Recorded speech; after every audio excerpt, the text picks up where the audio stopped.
ESL presents ESL Challenger League in partnership with Intel, Acer Predator, DHL,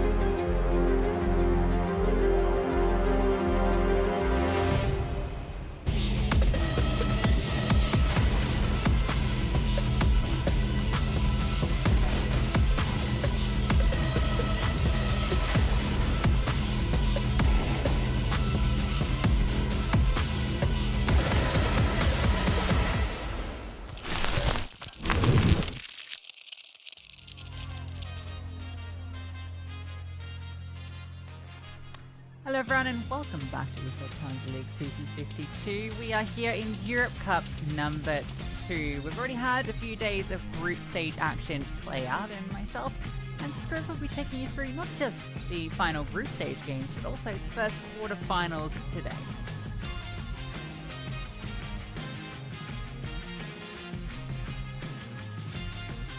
A good level here, and yeah, I think it can be a really big couple of games to kick us off today here, Lucy, and looking forward to getting my teeth into it. Yeah, we've got, as you can see down below, Flux vs Basement Boys will be kicking us off here. This is the Group A decider match, but at the same time, the Group B, Group C, and Group D matches will all be playing out. So there's a lot of games going on at the same time. And the same thing will be happening a little bit later with the quarterfinals. We'll be having 4 of those kicking off at once. So it's a lot of Counter-Strike going on at the same time. But let's focus in on what we're actually battling here for. Because if you don't know, there's 16 teams coming into this event, all battling for the spot at the very top, winning that grand final in the playoffs, which will take you through to the regional finals, which it's quite a long journey for these teams. This is the only time you really get the second chance here. You can see how some of the games have played out so far, and the 4 teams have already sent through to the quarterfinals.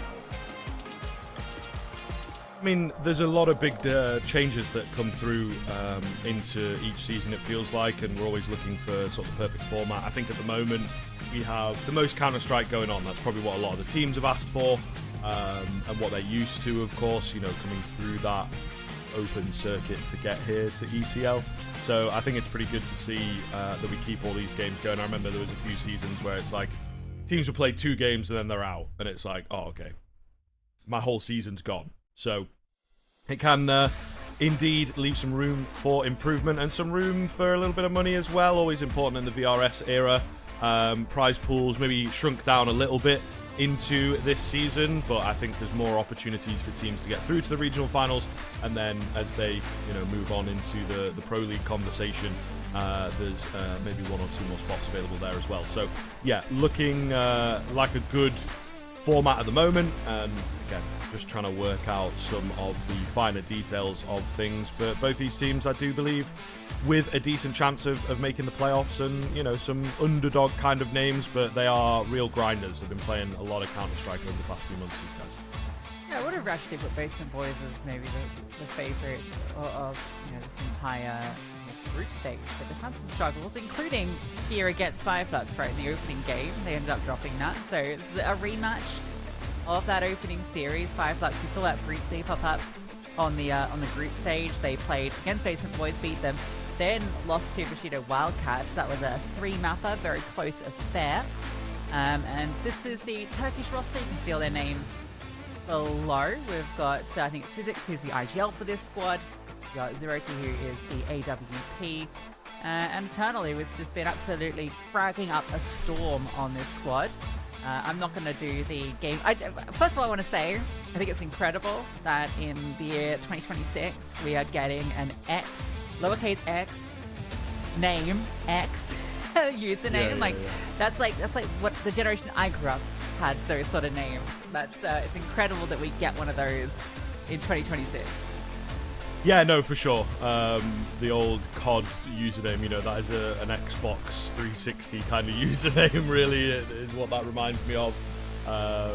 Those would be the serious gamers when you're in a game of like Modern Warfare 2 or something So yeah, it is pretty funny to see in the current year. But of course, it's a little bit of a highlight of how they've been doing recently. Again, like I say, a lot of games for them, considering the level of this team, considering the fact that name value wise you might not know a lot of these guys. And then of course the interesting one that stands out there is this victory over the Basement Boys, which I think at that stage you would say it was a bit of an upset. And that also is in our opening stage of the groups here. It was only yesterday, so it really could make a big difference into this one. 2-0, defeated them handedly on their own map. You know, things are looking really quite good for Flux in that sense. But on the other side of the table here, of course, we've got the Basement Boys, a little more known here, sort of burst onto the scene as a name when they, I believe, won a LAN. It might even have been one of the Draculans, one of the very early Draculans. These guys were, you know, taking names and shot up the VRS ranking and have held their position relatively well since then. I think some great individuals on this team, but they sometimes struggle with that structured Counter-Strike, as can be the case at this level. Yeah, I think they won one of the Hawkins recently. Yeah, puck number 7, and then they came second in 6. So they've actually been on some pretty good stuff when it comes to the LANs. They've played Draculan, played Beast Games Masters. They've really been grinding out a lot of the LANs. There's that recent performance that we mentioned, 13-6, 13-10. Flux taking that one. The map picker Basement Boys was the Mirage, and that kind of backfired on them there. I want to also just note on Flux's side, they actually played in the season 57 Europe Finals at ESCA and lost out to Quasar, but I think that was a really close series, going 1-2 against that caliber is impressive for them. But they've not played a lot kind of since then. It's just basically this event, so 2 best-of-3s this season. Chose Quality and Owner for the head-to-head. You can see their numbers there. Quality has been a very standout performer. I mentioned Eternal in recent history, but I think Quality overall has been the more consistent player over the last 6 months for this team. And Owner, who I think if you did know anyone in the server, it will be him from his time back on Fate, for instance. I think that's when he was most well-known, but he's been all around Spirit Academy as well, where he kind of popped up first, and he both IGLs for this team, and also I think has been really putting out some very, very good numbers over the last few months. So it's been really good experience that he brings to a team of players that maybe haven't had as much when it comes to playing a lot of, especially the LANs that you're kind of grinding towards in this era of Counter-Strike. Yeah, absolutely, and still also very young. So I think it's kind of cool to see what they are going to be capable of with him. Like I say, I think a lot of their game maybe leans on the fact that it's like, right, give all the resources to one particular piece, right, which generally is going to be between Owner and Trouble, and I think who can carry the hardest sort of thing, and that does lead to some inconsistencies. I think there's a few matchups, including against Flux the other day, where it's like they should be winning, but they haven't. They have indeed been upset. That happens maybe a little more often than you would like. So we'll see what we get here today. We get the bans out, of course, in this veto. Makes a lot of sense. One of the things that Basement Boys do have is the fact that with cash coming in, their map pool is actually really, really shored up. They're capable of playing every map. Their Inferno, they maybe not want that often, but they do have it in the back pocket if needed. It's going to be that cash to come in as a pick. Makes sense, as we've talked about with this previous matchup. That is what Flux picked the other day. Basement Boys change it up though, Lucy. They're going to move towards the Ancient, which did not come into the veto at all last time. They went for Mirage. It didn't go well, so they've gone for Ancient this time. Surprised that, as you mentioned, kind of the veto movement that they had here. They could have gone for the Inferno, let Inferno float through and gone for the Captain. I don't think Flux would have picked into it. I think they probably would have landed somewhere else, like maybe in a Nuke, for instance. But yeah, they let the cash go through, which means that Flux get that comfort. They've been leading into it a bit with mixed success. I should say the change up here is Basement Boys pick. They hated the way that Mirage tasted, which is surprising that it backfired on them so much last time, but Ancient has been incrediable for them. Like I think this or Dust 2 would have made a lot of sense for them to change up. You can look at their recent history on it, and they've only lost a couple of games, 2-8, so it's 2-6, sorry, which is a very good ratio and some great wins on land too. At that Parkin event, they beat Inner Circle Academy twice. Beat Ascend, which I think is a pretty good showing. They're a really competitive tier 2 team at the moment. So I think they've had some great results on it. And I like the decision to change up the veto here, given how much they got destroyed last time. Yeah, we're definitely in agreement there. I think it's a smart move and hopefully an effective one. So we'll see the cash comes close enough last time out. So again, there's potential for things to change up here, and it's one of those where it was only just yesterday. So is that enough time to readjust? Is that also enough time to counter yourself almost if you are Fireflux, and learn what they might try and do against you this time in the second time asking. So yeah, looking forward to getting into it. We've got the Counter-Strike on our screens here, Lucy. It will indeed be Basement Boys off on that CT side. Fireflux starting out on the T side. I like that we've got a few teams that are just embracing cash to try and upset opponents as it's just been introduced in Fireflux. Definitely one of them. Fast scaling in towards middle. See a few T sides start to run this. They smoke off highway, gets a lot of space. And you can either go for this A pop, which we can see is going to happen with that bomb in towards Squeak. Or you can just fall back. Either way, the CPs are under pressure. Owner on the line, though, has a chance. Can't quite connect the shots. And in fact, Trouble takes down Owner. So this has gone disastrously. And there's alert coming through from SysX. The 2-on-5 and make that one. Again, has a lot to do and little that he can do it with. Very comprehensive pistol round. Doesn't to be allowed to get away. Finally gets one kill. That's the only consolation. Yeah, really quite clean. Something I have noticed with Cash is these pistols, the T side, really simple but effective in the approach that a lot of teams are coming up with. That is Cash to a T, I suppose, but yeah, certainly in the pistol, it's like get control, get that bomb down, and the post plan falls into place with no utility to work with. The CT side just don't really stand a chance to break back in once the T's get spread out, so get started on a strong foot. I think in the early cycle of a map as well, it's really going to be momentum heavy. Just getting those early rounds, 4-5 in a row, and you set yourself up for a very good map. They are avoiding the stack here. Should be able to get this bomb down. No trouble at all. And we'll see what the USPs decide to do. It could be one of those where they just deny kill bonus, but it looks like they are doing a little risky over here, trying to find some kills. A lot of damage onto things off. In all fairness, however, the Eco Warriors have arrived, and Eternal will get in there to finish things off. Good job avoiding any casualties there because they didn't get a single SMG. They went full rifles into this round, really future-proofing themselves.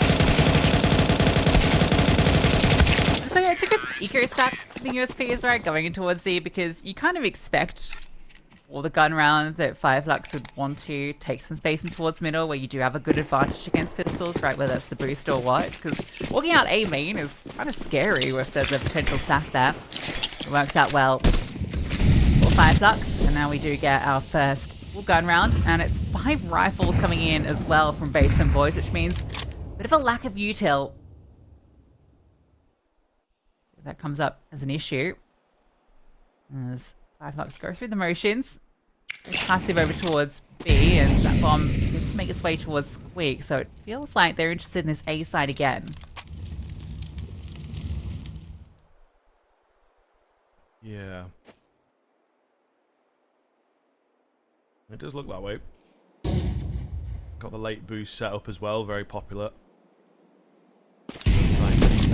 An eye on mid. Off control Fireflux. If I had to predict, I think it's going to wind the clock down here and execute out onto that A bomb site. There they are. It seems more of a fake though. I think they'd expect more A main presence. It's actually mid. Owner is that line of defense to get the control of highway. 2 players still on the site itself though. Definitely could get a lot of work done here. Nice find from Trouble. Fake reality, tries to jump, tries to find something, but is denied away. That could be the big kill. 8 goes in. About as much damage as you are going to get, but it is this 2 versus 2 retake. And they're stuck in the site too. Again, knows exactly what's going on. Zeroki stuck in at default. Now play a quad. Isn't hit on either of these players, so if they can kill the clock, that'll be helpful. The smoke's going to be very disruptive. It's Eternal, and in fact, he's able to swivel and get that frag. Such low HP. The Crypto isolating Spice is the tricky part, and the swing is perfection. Next Eternal playing a brilliant round. Had that huge kill onto the Heaven player who was about to gank his teammate from above. And just playing that post plant from such a precarious position perfectly. Gun round, full 5 Flux in. That one stings the basement boys. Yeah, nasty. Very, very nasty. Coming that close as well, that early on. No option to save. So again, this is quite swiftly starting to spiral away. The basement boys are going to have to be very careful of this next rifle round in particular. As I feel Cash has been more CT-sided. I don't know about you, but maybe I'm leaning a little more on my anecdotal playing evidence rather than getting into the weeds with the high-level games. But it does feel like it's been quite CT-sided. Yeah, I think a lot of it's depending on the team and their comfort on it too. When it's a punish pick, I just feel like a walkover from the T side. There's a chance that we get that here. You can just see the way they're abusing the map at the moment. So basement boys are getting caught all over. Although walking stack could be disastrous. Smoke could pay off though. Still, so many bodies here. You need to find a way out, but the bomb's been dropped. Oh, this is a disaster. They've just walked straight into this stack. Owner's got himself an AK. This timing from Quality can bail them out, especially if he catches out Owner. That's the heavy hitter. Spot it, but can't win the duel. This is what I was kind of saying in that second round about walking into the A stack, how easy it can be to happen. Smoke's down. Maybe it's going to isolate these fights. The AK's removed. Trouble's only got a deagle. It's going to do some work.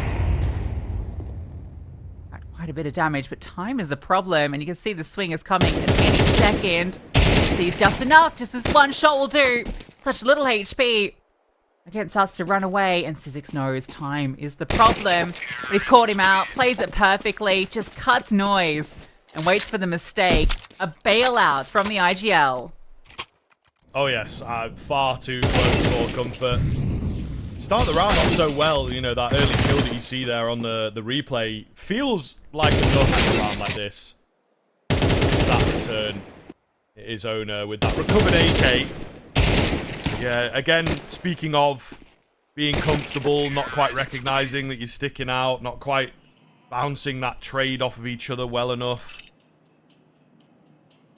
And this is sometimes the problem that I've found with Basement Boys, is that they're not quite a team that plays to the sum of their parts.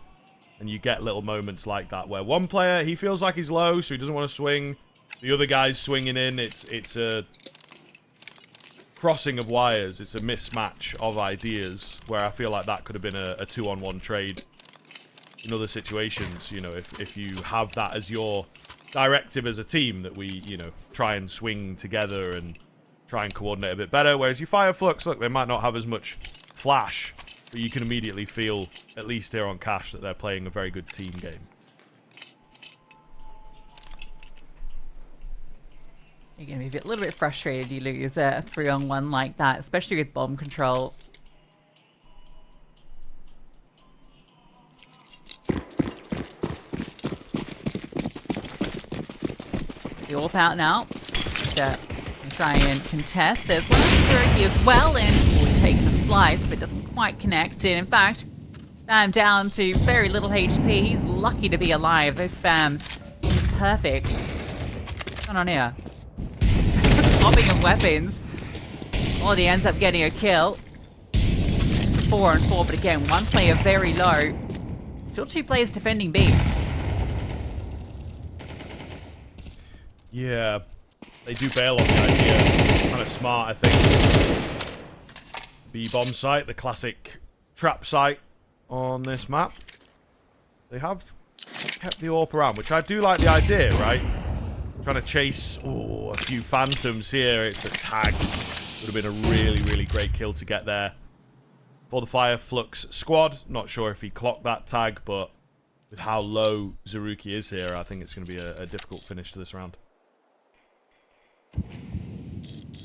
Some boys are really moving around quite a lot. That's a 3-player lean temporarily for that flash forward. And they started to fall off B. A does have a lot of space. It's a very passive hold. Fake Reality is sitting back. Yeah, note there are 2 AWPs here. Smokes will go down. Gonna block him off. Then Owner goes for a bit of an information play. Gets punished. And they're faking it out. But that's the bomb dropped. Guys, you don't have the bomb. You need a reboost back through. That shot is fantastic. But do the CTs even know this has happened? Oh, this is such a mess. 10 seconds left. It can only be B. You gotta deal with this player backside. This round's done. There's just no chance, no time. And the one shot from the AWP that drops the bomb wins the round. I mean, that is awful. You have to feel for Fireflux. Not only is it that straggler that drops the bomb, it also like falls forward onto the top of the roof there. So it's a full commitment back out of the vent to then pick up the bomb. What a find in the eye of the storm. A great AWP shot there to give Basement Boys their first round and see if they can turn it into something more pretty, I suppose. You know, that was quite an ugly finish into that round, but yeah, we'll see if they can use it to their advantage. That was ridiculous. Kind of crazy, Basement Boys just immediately whip out the double AWP as well. And it's been on all different players. Trouble's using it this time. There's Fake Reality. Magan had it at the end as well. It's all setup is really swiveled around. See this Molly in a second thrown out to disrupt this player in vent. He's not going to be able to help out. He's forced out and they were ready for it, but it's that team flash that upset that. It's a real shame because that could have been a guaranteed kill on the player stuck in checkers. And in fact, might still be doomed. Barrage utility takes him out. Fake Reality is on an adventure though. And, oh no! Quality turns back, gets the kill, and now it's looking like it's all falling apart. Just run down by the MAC-10, AWP scooped up. This is immediately back to Fireflux success. Yep, still quite ugly, so I didn't get my wish, but ultimately a great responsive round here from Fireflux. I think the danger of winning a round like that from the Basement Boys, you're going to anger them, you know? You're going to frustrate them. They're going to come back with quite an aggressive bout, and I think that's exactly what we saw into this round. So, really done well to bounce back. And sometimes, against the CT side, that can kind of be the poison chalice. If you win one round, and then you immediately lose the follow-up, money's gone, you're in the same sort of situation. It might as well be 6-0 right now. You know, one round is obviously not enough to close this gap and to remain competitive. So they're straight back to square one. It's a really good response from the T side. Definitely what saved 2 AWPs, right? So you had to reinvest so many rifles. Money's gonna be all out of whack here with trouble on the AWP, and then the rest, the lighter buy. And because the MAC-10 killed the AWP, there's now Z-Mix on an AWP as well. So we've got 2 AWPs on the T side. This has been a weird cache. This is the most AWPs you'll see. Even Pug games don't have this many AWPs. I think that's a... No, that is a CT. Okay. I saw a molly fly, and I saw the trajectory line, saw the fire, tried to put 2 and 2 together, ended up with, 7. But I thought that was a T-molly for a second. Just as you were saying, this is a weird game of cash. But yeah, I think a lot of teams, it's always in the back of their mind that it's like, yeah, this map moves fast and it's quite puggy and do what we want sort of thing. There's a little bit of that over there in Squeak. Open the door for you. However, Trouble is indeed living up to his namesake here. Big AWP round from him. That's kind of the only way that they win, is if he can try and take over. Will it be enough? Will the spot of multiple players and lots of noise here to slowly start confirming the fact that it is looking to be an A hit? Yeah, they've cleared it out. They've got a man slowly making his way towards A main. He's all on this AWP still, though. And he does get sideswiped in the end. So the flank I was really hopeful for. It might be a bit too late. And, he's checked. We didn't see him. Oh, my goodness. Is he going to go for the open plant? No, he goes safe, but it's still rifles. It's still hasn't been seen. Unsure of. He's missing all this timing. Really getting away with a lot. Vida on the MP9, just trying to draw them into him so that this M4 can get around the corner, but he's stepping now, making noise, but it's into the 2 versus 1. And McGinn gets in behind just in the nick of time to find that trade. Goodness me, how's he gotten away with all that timing? That's ridiculous. There's so many moments where he should have been spotted. He literally got cleared. They peeked into A main, and he managed to tuck behind the box that exact second. That is an unreasonable timing. And then also just being able to walk out because of this MP9 contact, getting all the way around. Absurdity. Listen, boys. They managed to steal one away. That was just that safe door. Some weapons around it, but nothing too deadly. And Trouble does a great deal just to slow them down. Make it so it's really drawn out and allow those rotations to get in behind. Now, he's looking to get active early with this AWP, but he is isolated here. That team flash doesn't help matters. Can Trouble make this a multi? Bailed out by Owner. Now he can get back onto the line. This quick B play has been put to rest by the fast rotation. Still can be resolved. Great kill. Trouble's dealt with. A smoke and a drop down. Not quite simple, but it looks so. And 6 left in the 1-on-3. First fight comes to him, and he's ready for Owner, but doesn't have the HP to work with it. Crazy little flying moment there. I think one of them was in midair as well from Krivda, but I think as it's gotten messier, as it's getting more chaotic here, the Basement Boy is really starting to thrive in all of this. There he is. You see him just at the top of your screen, ready to go. He was thinking about it for a good couple of moments there. He found the perfect spot. So they will absolutely take that. This gap now closing exponentially. There's no plant in that one. Flux going to have to just stomach this. It'll be down to 1 round in the gap. I'm very, very hopeful for the Basement Boys actually to close things out and maybe start threatening a lead. So Flux, small timeout. I'd be a big fan of that going into the next rifle. Just make sure to, shore up your position. But you can see they're starting to come alive here, the Basement Boys. Maybe not the warmest at the start of the map, but they are definitely getting there.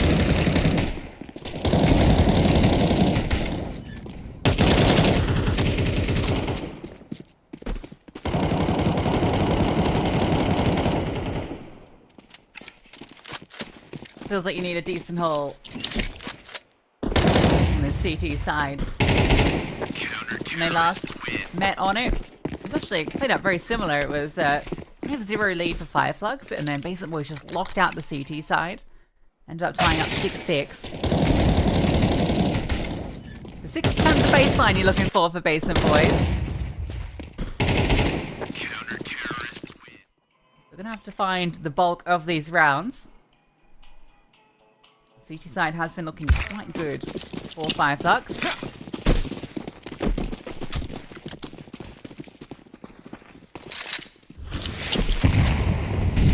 Armor on 3 of these players. They're really one of these AKs.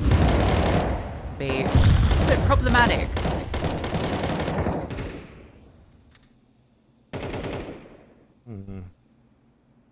It is feeling somewhat desperate to get the AKs out. Push through middle. Well, it's effective, isn't it? On the first, but not on the second. Quality. Certainly with some quality shots there as he comes away with 2. A spam through thanks to the Molotov. Over in B, a different kind of fight, but still successful for that T side. So they've done well. They take a breather. It does feel like they were really trying to force something here, but they forced it well. Have a little smoke there. Just to deal, I'm not sure if it is fully designed. He's trying to play around it and inside it. Slightly open, yeah, which they have re-smoked, so maybe it was a failed headshot smoke, not something that you would see very often, of course. It doesn't matter too much. We're 4-on-2, and then they get the kill easily enough by overwhelming him, so it is going to be at least 6 on the T side. I'd be pretty happy with that, and we'll see if they can make it 7. That's so brutal in the way that Zemix scales up onto default there. Like, you're never going to be able to deal with that, the headshot angle. I feel like you're guaranteed for at least one kill when that smoke lands and you can play around it. They're just manhandled. Yeah, they said boys try and set the tempo rather than allowing Flux to come to them. Doesn't really pan out. Flux taking their time at the start of the round, can quickly get those trays, good kills out of quality. And all the aggressive angles are dealt with pretty readily. Trouble holds onto the AWP. They've got plenty of money, at least for these final 2 rounds. Definitely going to be a little bit more. Looks good for the start, but quality is just ready for that second swing. What can you do?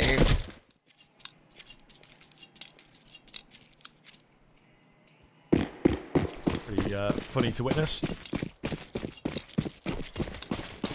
But here we are. Feels like quite an important round.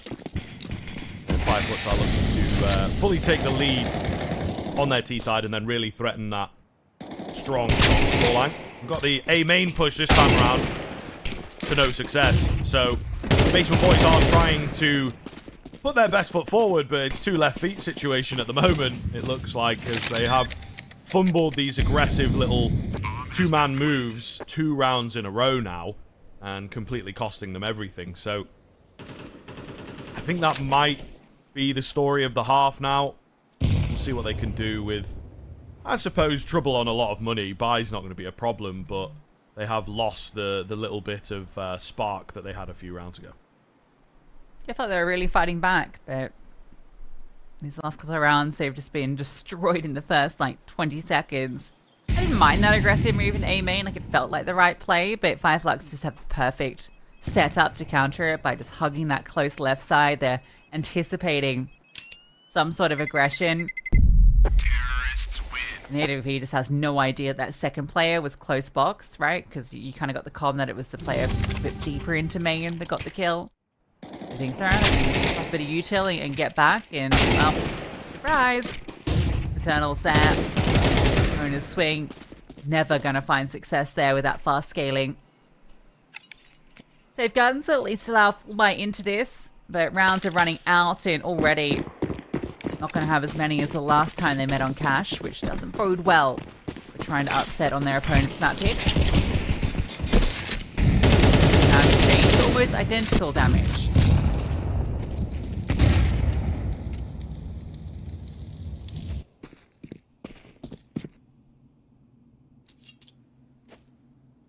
Who's coming in here?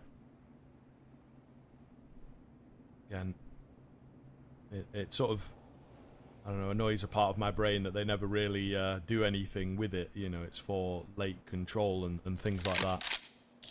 The odd little peek, though, coming in. Just looking to see if there is a head lacking, but fully missed out on this slow creep forwards. What's that going to spread? I think so. Should be all good. Oh! And Sizzix goes on the head of Fake Reality, making for an easy kill. Much more predictable in terms of his movement. So their aggression has not quite worked out this time. They've got trouble on the AWP, but they've got to get through.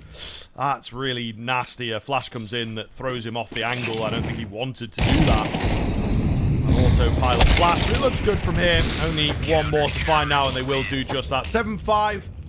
It's a satisfactory kind of scoreline for both teams, but it is that T side finding a lead on their own map pick. We'll see if Flux can close things out in a few.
5. Flux improving on the score from when they last met Basement Boys. So we're feeling pretty good about that.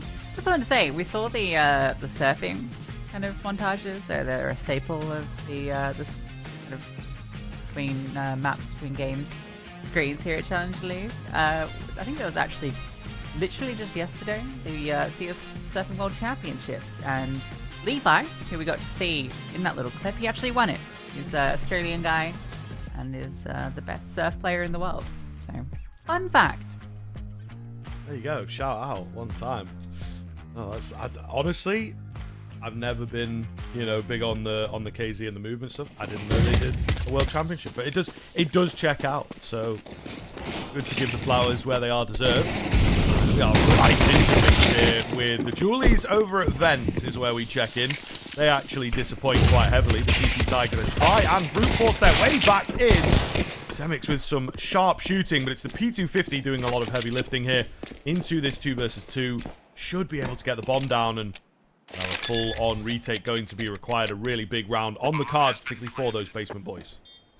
You've got one player on side, but how do you identify owner's position? Oh, the taps from this P250.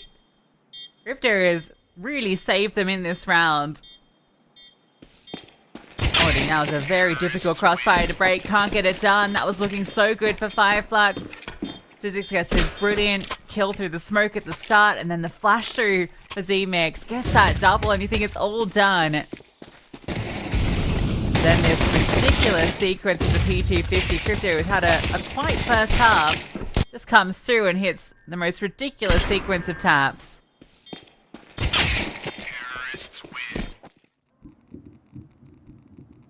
Oh, and the immediate timeout as well coming in. Salt in the wound here, but I think also realizing what kind of a position that can give you and how they have to capitalize on it. They absolutely need to, I would say, get up to like 10 rounds before Flux are able to figure themselves out. So a bit of work going to be required for Basement Boys, but it could get very interesting from here. They were quite close last time on the cash. If they can figure something out. Relatively new bug that seems to have crept in. The ghost of the coaches at the start of rounds for whatever reason, but ultimately we are into things quickly, and we've got to see what this T-side can do. Keep this one nice and inexpensive is the goal, but they're walking into 4 CTs. Oh no, and a good flash as well. 5-7 nearly comes away with a double to kick things off. It's not a great omen here. The bomb leading the charge as well on this back 10. Goodness gracious, definitely making me feel nervous, but they are finding those kills. The lack of weaponry on some of the players, default pistols, is never really going to be enough to keep track and find those all-important kills. Nearly happened for the 5-7, but not quite. Yeah, it's a great setup just to get that first kill, and you're kind of hoping that Basement Boys are playing more of a slower round, maybe a bit more of a default, so that you can get that weapon and try and do some more damage, but they made the right call to accelerate even if it looks a bit risky with the bomb. Mash 10 gets all the space, and they just overwhelm these USPs. Formality out of the way, we are tied up. Our Flux.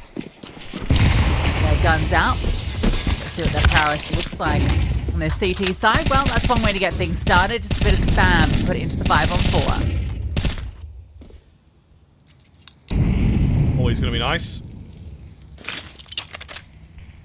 CT side, one of the things that it can be so good at is that spam through the little window as well. I think it's kind of egregious. Maybe one of the first things that might get looked at to be changed is just how thin the wall banging is through middle. Nice little boost up here as well. Great idea from the CT side, but Hexeternal, he just checks in with the wrong angle and does get caught. The damage not quite enough. 4 HP for Magan. There's still a player in on this side, and they have to know because he's boosted a guy up. They have to know. He's played really well around this smoke, though. Still only one for him. Is that going to be enough? Can't deny the bomb plant. No kit available either. Really all to play for here, Lucy. Yeah, this is a really tricky retake. You got a bit of utility being set up. This flashbang is going to be the hero. So you're hoping these two players, Six and Quality, are able to find the frags off it. That you think is maybe doomed. But, fake reality, just go too early there. Felt like there was no one blind.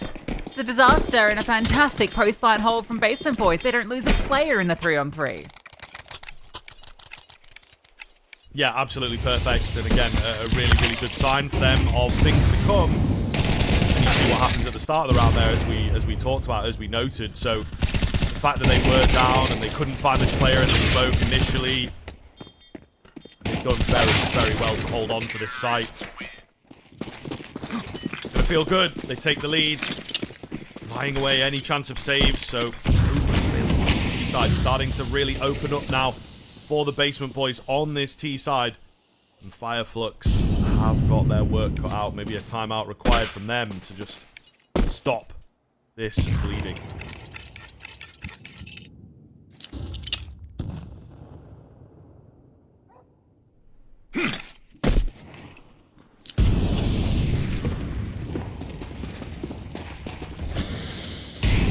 I will say, Flux's victory on Cash last time was helped out by the fact that they got both pistol rounds.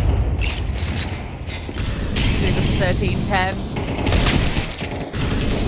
So it's actually somewhat worrying signs that Basement Boys come through with such tenacity into this T half. They're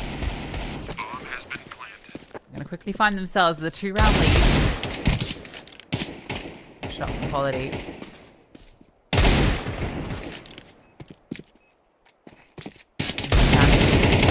HP players, but not quite able to connect. So far, so good on this T side. Yeah, he's a little robbed there. He is a little robbed that he doesn't manage to find a kill. It's that timeout that I talked about, so that's good.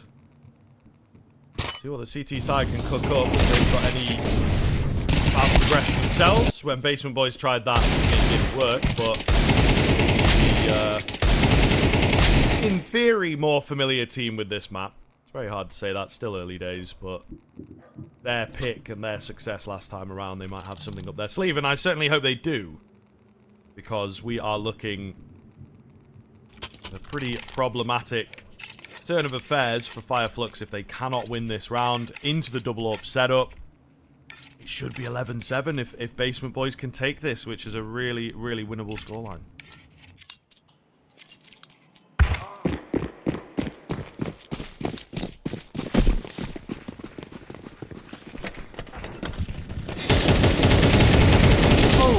Spam is brilliant.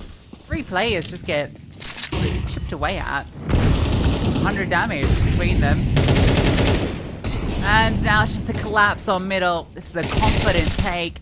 At least there is one frag back the other way, but eyes on Squeaky. It's going to be open, not just yet. We're going to be moving to A, which at the moment does have one of these 2 AWPs. He's the only one here. It looks like Flux have made the wrong gamble. Physics has the world to do, and he's been spotted.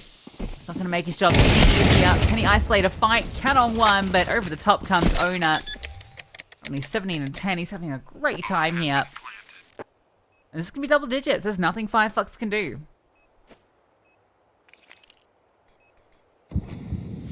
They want to. Molotov goes in, doesn't quite reach. I think they were setting up for the AWP to find a quad player, and, well, the volley slightly off the mark. Got to get back in the practice server on that one. So, indeed, it will be the save. I think that's all good. Basement Boys are ultimately not looking to hunt. They're just looking to bag the rounds. Not quite enough of a save, though, is it, to necessarily facilitate the next round. Yeah, someone's gonna have to pay the price. It'll be decent here, I think. That won't be too much of the worry. It's just about answering back, which so far they have not done on this CT side. I think we're really starting to worry about the life cycle of this one, and the Basement Boys in with a serious chance of stealing away the map pick.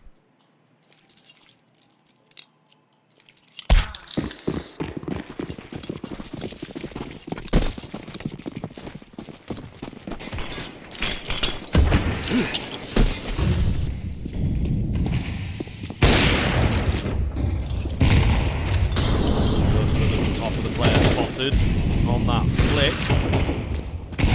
So B is having a lot of action at the moment. Not really an area that we've seen these teams fight super heavily. So there's a lot of spamming going on.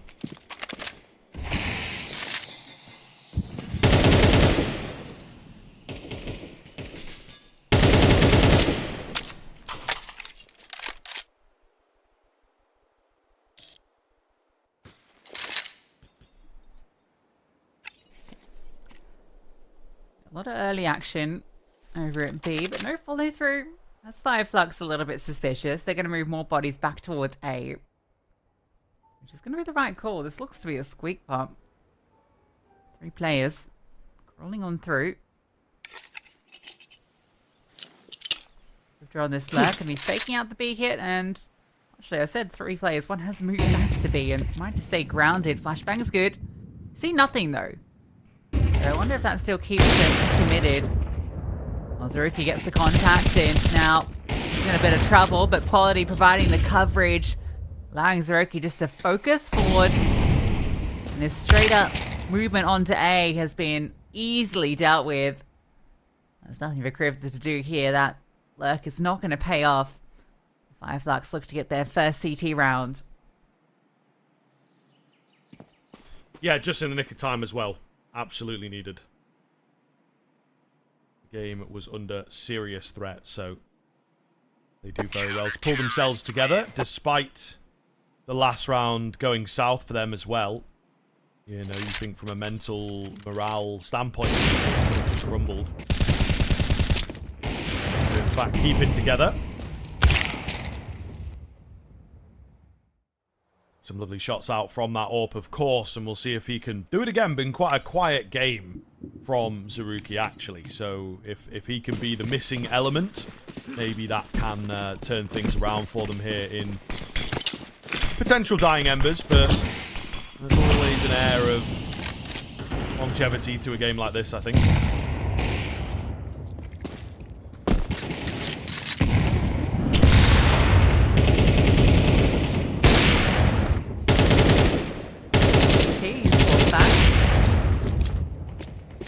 Engagement in B, but Krivda's managed to wrest some control.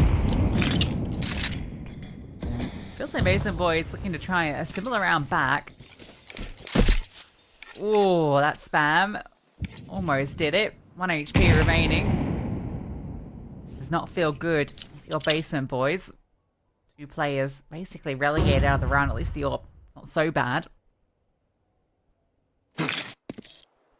And this stack is perfection from Flux. They know exactly what's going on this round. You can just wrap it up. It's done.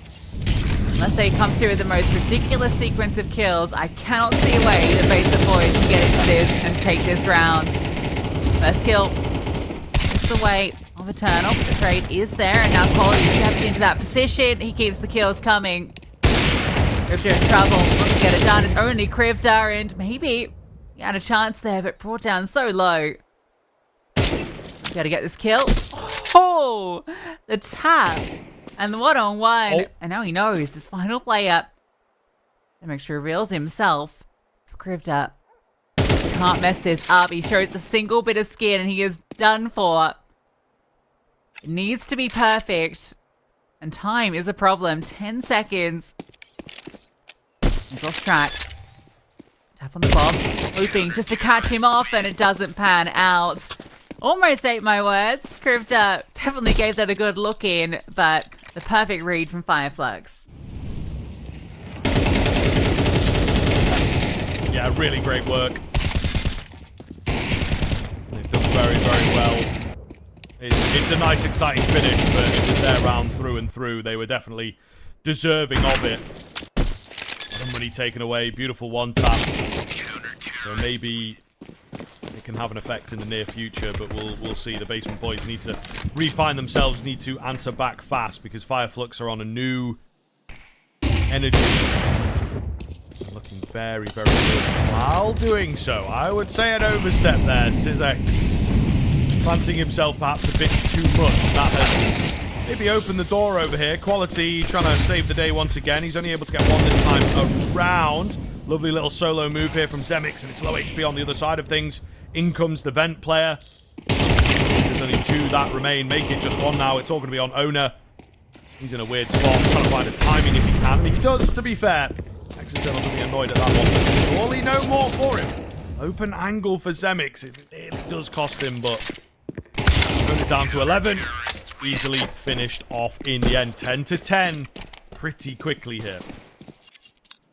Fantastic rounds going through from Zemex. Close out that last 1v1 before it got out of hand, and a brilliant 3k here. Keeping Basement Boys at bay and building up the CT side. Not looking so good now. There's a commanding position for Basement Boys, but these direct side hits is not panning out for them at all. See, they need to change up the approach. These early attempts just to go into a bomb site are not working out. Maybe too much into this round. It is just pistols. This should be Fireflux stepping into the lead.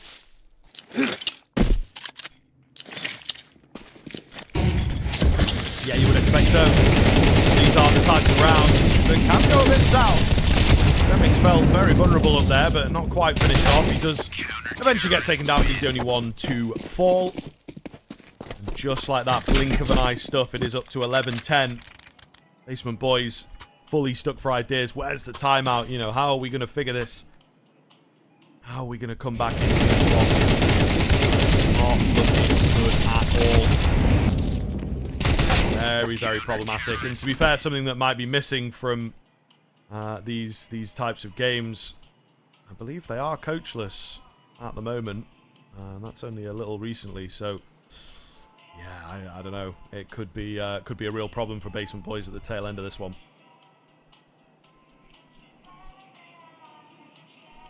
They just need to slow it down a little bit. These last slew of rounds just been very direct. Fireflux found good reads, good rotates, good protocols to keep them at bay. I'm seeing a lot of utilization of mid outside of kind of at the start of this half. I'm out. Coming through from Basement Boys as well. They're really having to think.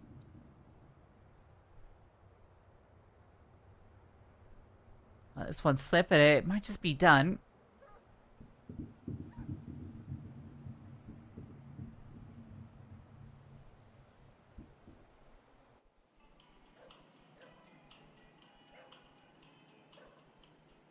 The CTs to get to groove and spawn the tunes. Yeah, it is one of my favorite parts of the map. We love a spawn theme song, you know. It is very good. Keep the morale high, hopefully, for Fireflux. Just stay on the same sort of path here and get it closed out. Really great turnaround from them. You mentioned pistols and the lack thereof on this particular outing. Well, they have proven with the rifles that they can be quite effective. Really, really, really fast vent boost coming in here. Now, there's no one around. I love the idea. 3 on B, vent boost comes in. Still, though, the B-bomb site itself should be pretty well defended. Well, it's just shyly missed there, but they're on the right lines. They've got a good read on what's going on. Trouble's gone very early. They're going to try and put some pressure here onto B, and it's left. No, it doesn't matter. Sizzix back sight gets his for the AWP. Sizzix arrives. In fact, all the Fireflux scramble, and it's because of how direct Basement Boys have been. They don't immediately commit through. In fact, it looks like they're going to disengage. There's mid-smoke to clear so that they can actually get some information. Wagon is just hanging out here with the bomb, which is somewhat concerning. Fireflux just run around.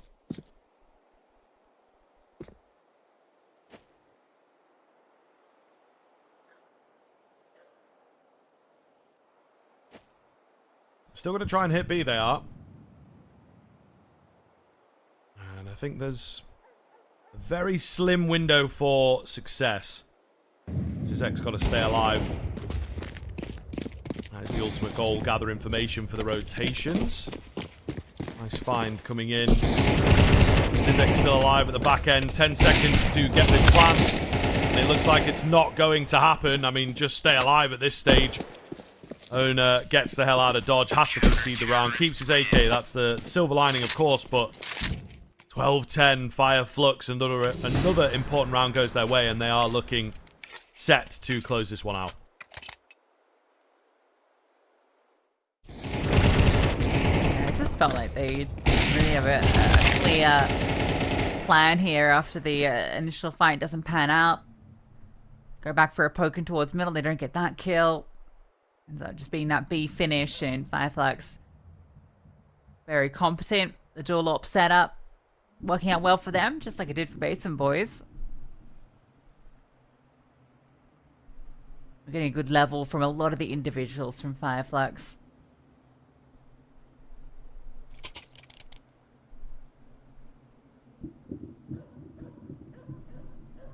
Not gonna be looking pretty here for Basin Boys. Have that AK for Owner. Smoke with the rest of his pennies. Fake Reality, thanks to his double, does get the same. It's going to be Galil's.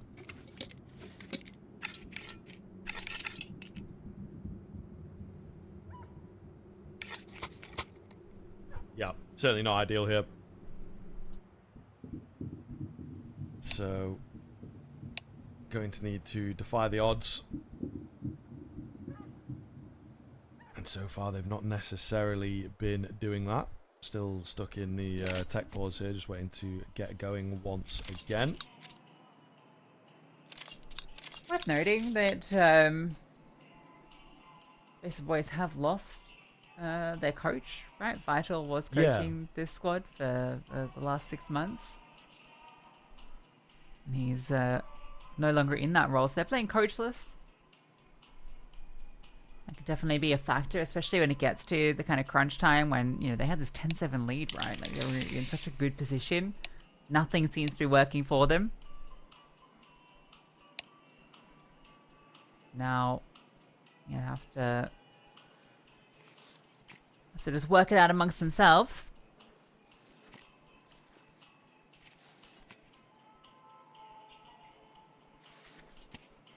Folks look like they're in a good position to repeat the scoreline of the last outing against them. 13-10 then.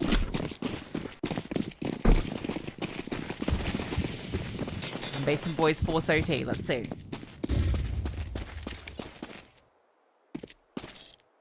Yeah, we're going to find out. I mean, as I say, this first one has to be really quite sharp. Fake Reality finds the first kill. Krivda was looking for it. They're still going to go for it off the back of the flash. The AWP does not reveal itself. You know what is interesting? No Molotov for quad. Oh, he takes the peek anyway. Fake Reality takes his head clean off. He gives them the fight, and Fake Reality keeps them coming. What a round he's just had. 3 big kills. Completely cost-free as well. Still pretty healthy on the HP. And they have to be careful. They do need to mount slight save here, I would say, especially for that AWP. I think this M4 is absolutely dead to right in the corner. That was the fight he needed to win to get the hell out of there, but not going to happen for him. So Zaruki is far enough away. I think, again, he can just sort of hide and get away with this. As one player looking for that ace here, Mr. Fake Reality. But at the end of the day, it's an 11th round for Basement Boys, and it is down to the 1-round shootout.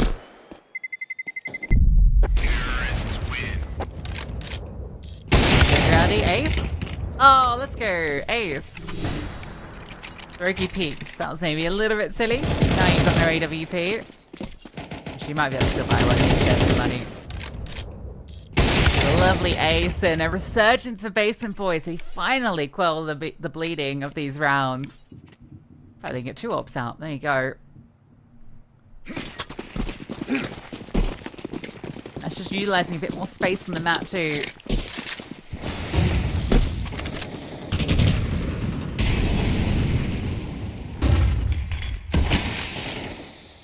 Early pressure over here at B. Next wants to be pretty active with this AWP. Trouble is looking for this fight. So be careful stepping any further. The Molotov destined for him. Ooh, a flashback the other way. And, well, Trouble was waiting for that peek. It's maybe moved a little bit too soon on the flash. And Ona has now picked out quality. So this is looking like it could be OT. Oh, looking good. Ona takes another name. Wow, what a shot. And absolutely, it's got to be overtime now. Yeah, there you go. Just lock it in. Ona to close it out, of course. Great couple of rounds from the individuals on that Basement Boys side, and they take us into the overtime here, Lucy, on the first map. I think this honestly makes a lot of sense, the way that the game planned out, but also the fact that we are in a position of revenge, I suppose, rivalry maybe between these two teams. So it's great to see this particular map in all the way to the overtime.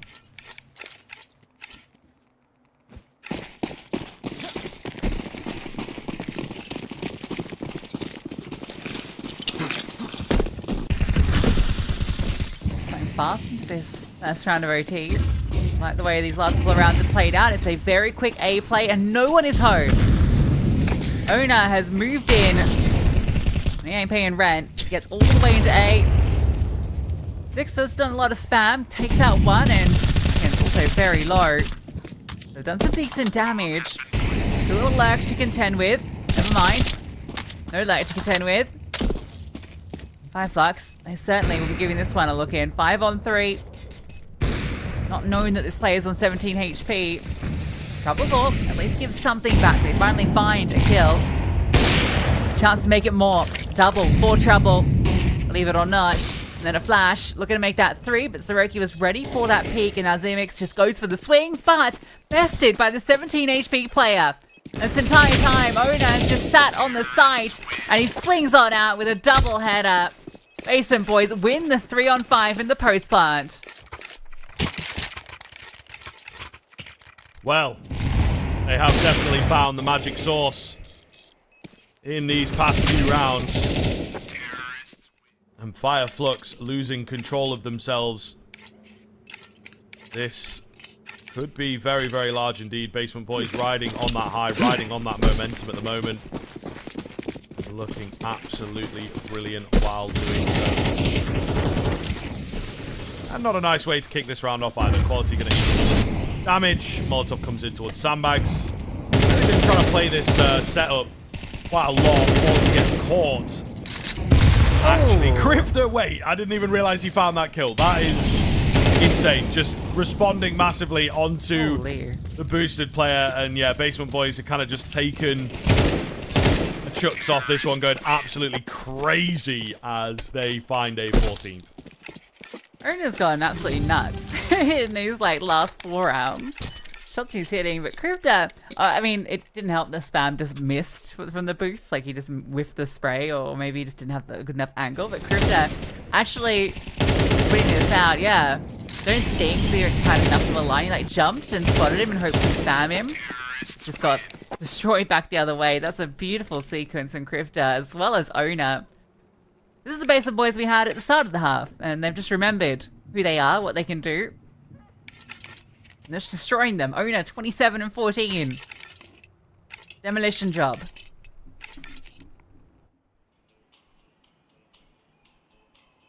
It is. It absolutely is. And great to witness, you know. It is good to see. I think the Basement Boys are one of these teams that have hearts with potential, and they do play very well on LAN. I think given a fire under them, they can be very good, but it's nice to see an awful lot of this in what is quite an important game here. You know, make it through to those playoffs. It's going to be pretty good for a team trying to maybe break into like the top 60 in terms of world ranking. You want to be going on as long as possible.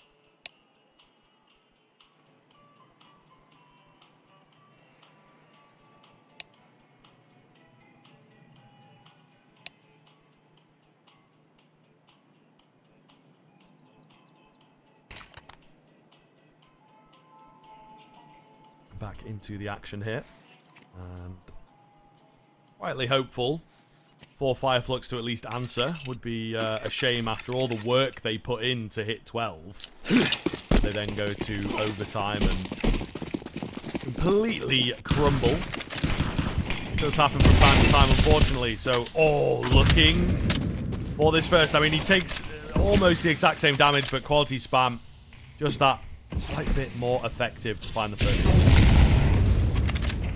Ripper's getting cheeky around the smoke. He's walked into the side, but Zemic's aware of it. The 5 Flux, it looks like they will at least get 1 round on the CT side of OT. No punish there from Owner. The smoke was down. And Owner is alive, so nothing is out. Never mind. Don't worry about it. Don't worry about it at all. This is going to be 14-13. We did see a fake reality ace earlier. So you have an ace clutch up his sleeve. Suspect not. I think he's going to get shot in the side of the head in a second. And in fact, it's from the front. So there's that 13th. But it's still 2 rounds on the T side for Basement Boys. Yeah, but I mean, there is nothing like a 3-round comeback in the OT. So it is nice to at least not have to deal with that. But we'll see now. A fresh slate over on this T side could be big for Fire Flux. Could be more of the same, though. The release of pressure, I think, for a CT side is always big. Nothing to worry about in terms of the money.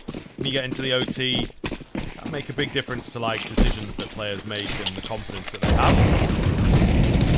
We shall see as we get going. Moving very, very quickly here, looking for some aggression on the Basement Boys side. And I thought they were going to contemplate the boost, but they do sort of bail on the idea. Still, though, covering off mid with a lot of resources here.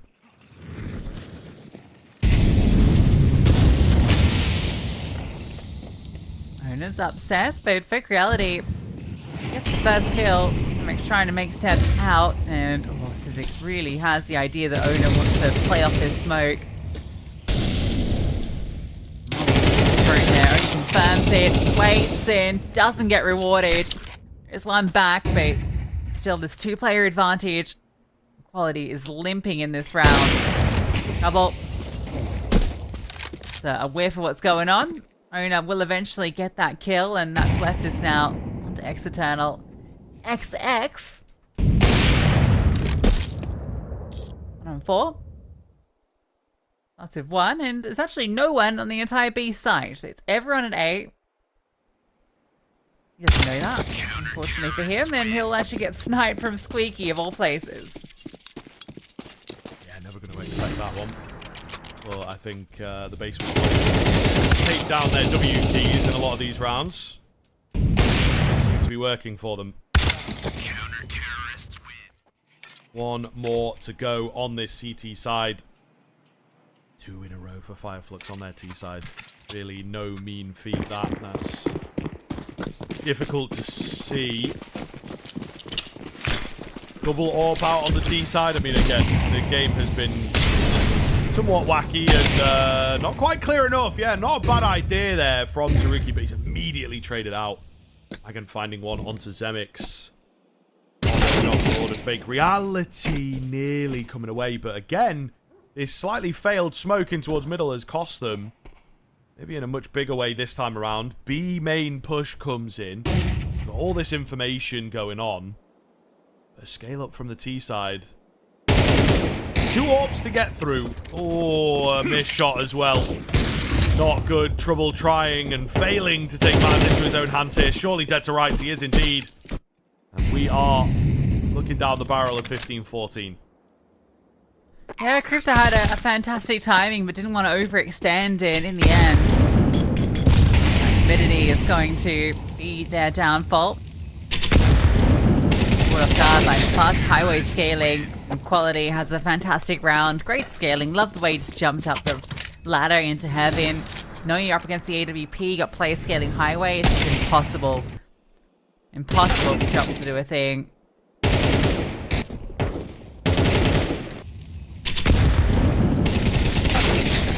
You're gonna get double OT.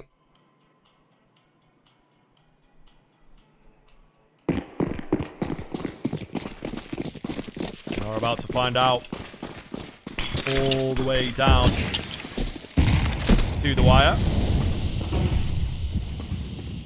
Still not the best smoke, guys.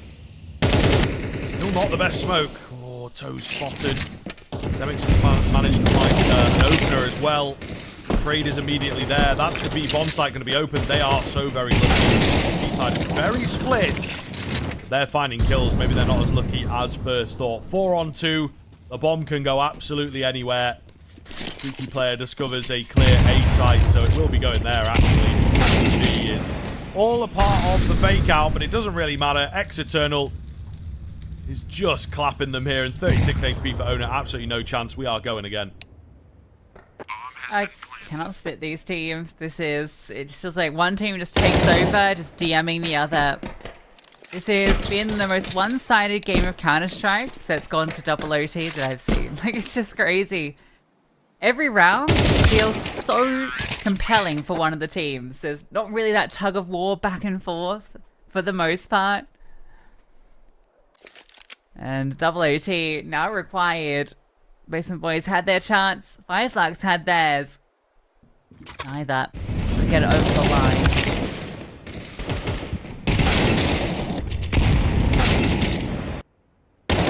Great shots coming out. That's Eternal in that round.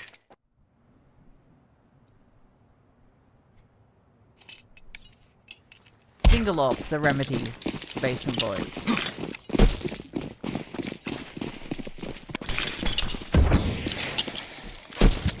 Indeed.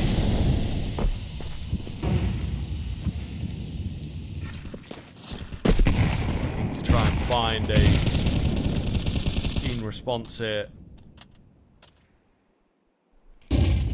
but now it gets weird. It's already been pretty fast, pretty individually based, and you know, the double AWPs where they don't really go normally. Now we get into another overtime and it can just become absolute carnage, especially on Cash. Run boost coming in here, we all saw that. They failed the first time. They're looking maybe to try and do it again. There you go. But nobody around. I think there might have been an opportunity last time. Trouble comes around to actually find the first here, and it's a lot of damage on quality. Fake reality is very low. Oh, falling down into the open. He's going down to that fire. He does manage to find one, though, before falling. Yeah, crazy. Really well done, threading that needle a couple of times from that quad up. Zemik should not have been exposed to that possibility. Not with Zeruki on the line. That felt like an unnecessary death. Basement Boys gonna be still stacking towards A while Flux rotate B. There is a big gap here. And it's gonna charge in and find an open bomb site, so this is interesting. Bomb will go down.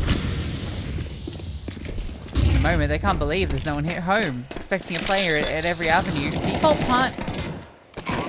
We're not planted for checkers, and this timing looks fantastic and drift up. Surely this locks in the round. Quality and Zeroki stuck backside. ZWP is part of this hold. And Zeroki make the difference. Sentry doesn't upset him, but the shot doesn't connect, and Owner just charges in. And it's just an overwhelm. Basement Boys in themselves the first round in OT2. Yeah, I think I'm going to be happy with the way that that one went down. Really great start from the AWP and just able to see it over the line. Always, I think, for these guys to indeed get that done. So, Flux, you don't know what to make of it at this stage. You don't want to sort of act on precedent. They are the ones looking for some kind of a fix here. No double AWP setup this time as a potential answer, but if you've not already run out of ideas and strategy and likes of a map of Cash, then I don't know, you're probably on the way there. The boost coming in could be absolutely brilliant, but Trouble finds himself in trouble with the AWP. That's the shot, gets the deagle out here, for goodness sake. What a mess. Fake reality up top. He draws them in, however, and it's Owner through the smoke. He knows his angles. And I would imagine absolute carnage in the comms. What the hell's going on? What are you calling? Where are you getting shot from? a disaster of a round in the end for Fireflux, despite the fact that Trouble... I thought he was going to go and close the door, and I was like, okay, that's sort of the best of a bad situation. He was after the kill. He was just blood in the water with that deagle. You just didn't even think that there could be a second player there. He doesn't even respond when the other players start shooting you. He's like, no, I need to get this kill. Thank God, Owner, just in highway, has the lineup through the smoke into the doorway, and he just cleaves them down. But goodness gracious.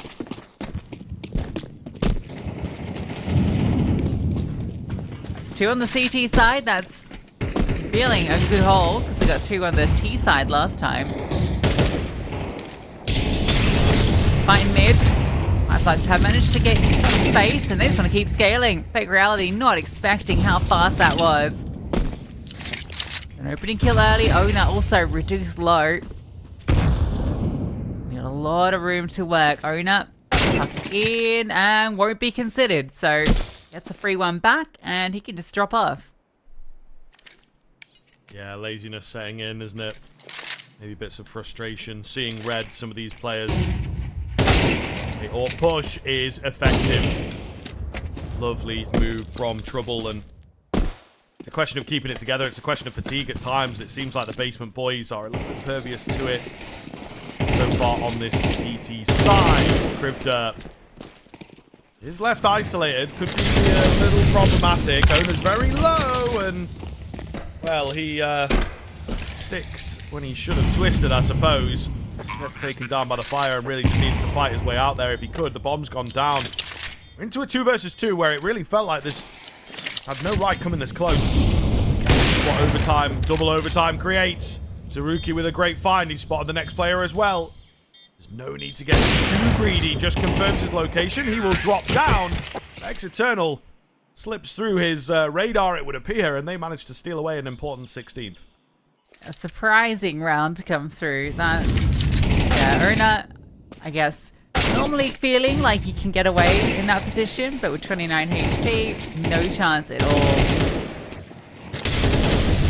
Would have been the right idea if you had any HP to work with. Is that 2 on 2 over, and then they get nothing done trying to get in. AWP on the line, and at least something given to Fireflux. So look dominant for Basement Boys. They feel like they've done a good haul. You still need to come through with the goods. Anything can happen in OT. 3 players in towards checkers. One boosted, one stays tucked. Trouble's already been legged low. And they're staying very active. Soroki has that guarantee of space from those players next to him, and Molly would be perfect if he threw it into that corner. So now it's going to be less effective because, well, in fact, we went too deep. It doesn't matter. Nice. Big find. However, Owner managed to slip through the cracks there and find a kill. Doesn't know where to look, but he's trying his best, and bomb plan coming in. Doesn't have too much of an effect. It needs the clutch here. Dragon is healthy to get up over at Car. Top somehow doesn't find the kill. That was the one he needed, though. And it does not happen for him. That was low HP as well, so going to be a little frustrated. Fire Flux. Pedal to the floor. They are just about able to even things up.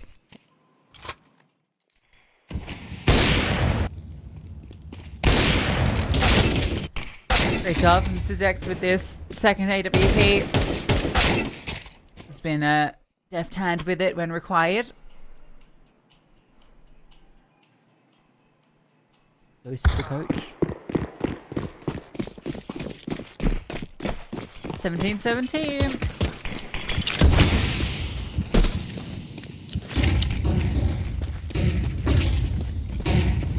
Basement Boys, Fake Reality's got a huge amount of ground, and he's got to run them out as they try and get out the vent. Owner comes through as well.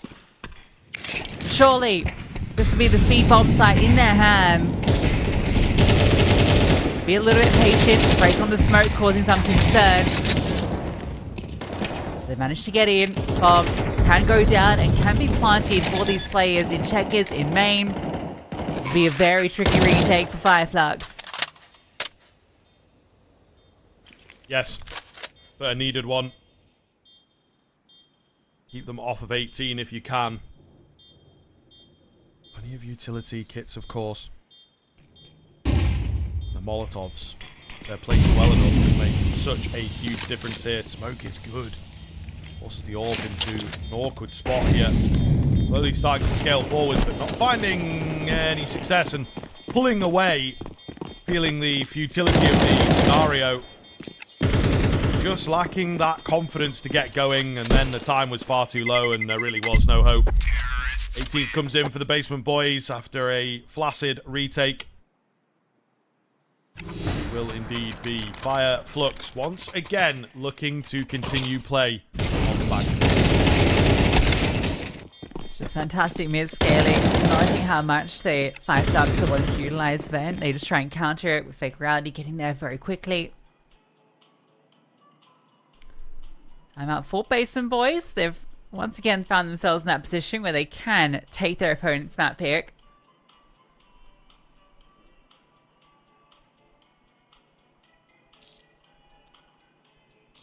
Surely it can't be triple OT.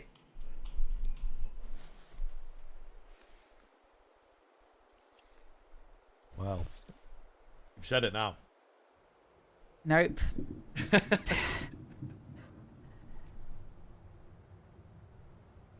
Zemex is on the second op now. So again, Flux being quite fluid with who's in the role. You could say that that secondary op is in Flux.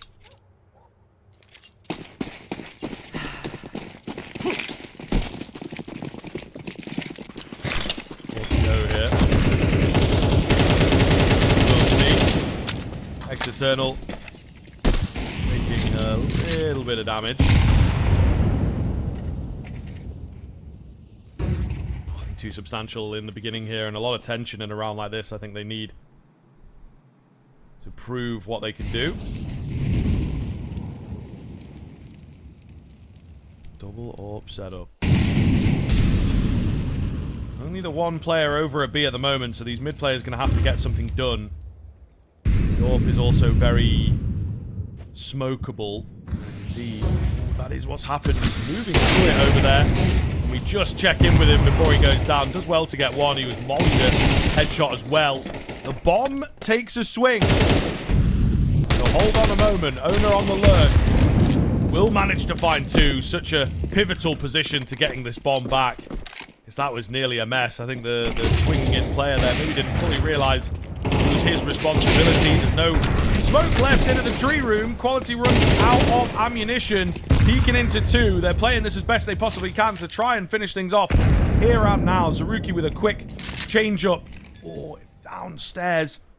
Gets his hands onto an AK, but just misses out on the timing on that planter. Will take him down, though. All going to be onto trouble on this orb. He's not been considered. Zaruki thought he was in on the site. Getting away with absolute murder in the end, but it's the Basement Boys just about closing it out. 19-17 on their opponent's map pick. Yeah, just about is the right way to phrase that. What a crazy final round. The smoke fades, so you have to take the fight. It all feels like it's coming undone for Basement Boys. What a map to kick us off. They get their revenge, 19-17. Owner was unreasonably good. He almost 40 bombs in that double OT. I think he ended with 39, 37 kills, something ridiculous in that final round. Absolute absurdity. Shame he didn't get the 40 bomb, to be honest. He was fragging up an absolute storm. Some insane moments. What a perfect way to kick off this best of three. And, well, that's just the first map in this series. Cash, the pick of Flux, taken away by Basement Boys. It's Ancient coming up next.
best of Counter-Strike 2. Available now on shop.esl.com.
Welcome back in, folks. We are looking at Ancient here, of course, and that is our second map. Very excited to get into things after a double overtime bout on Cash. So it's going to be a closer affair this time, you might say. Cash did go really close to the OT last time they played just yesterday, but it's this time the Basement Boys who are going to steal away their opponent's map pick. And now we move on to Ancient, which is their pick, slightly different from last time. Did not make it into the vetoes. They decided to change things up, and now we will see if that will backfire for them or if it could be the Basement Boys 2-0. I think the funniest thing about that, Cash, is the HTV scoreboard, because you have basically one player from each team that has like a really good performance. Actually, our head-to-head, Owner and Quality, 1.7 rating from Owner on that map. For Quality, 1.32, and then like everyone else is 1.0 or below. Like it's absurd how that map played out. That was such a crazy map of Counter-Strike. Ancient, as you say, completely new territory for these two teams compared to the veto last time. This is a map that Basement Boys have had a good run of success on in recent history. They're on a pretty good ratio currently. In fact, we can see those numbers come through as to how Ancient's looking for both teams. 67% win rate here for Flux, but that's only 3 maps in the last 3 months. And even if you kind of extend that over this period for this core for the entire year, it's been played 5 times and they've only had the 2 wins. So it's definitely one that's weaker in their map pool, and I really like the decision from Basement Boys to send it here, given how solid they've been on this map lately. Yeah, for sure. For sure. I think it is a smarter move from them, perhaps. Not quite sure last time around.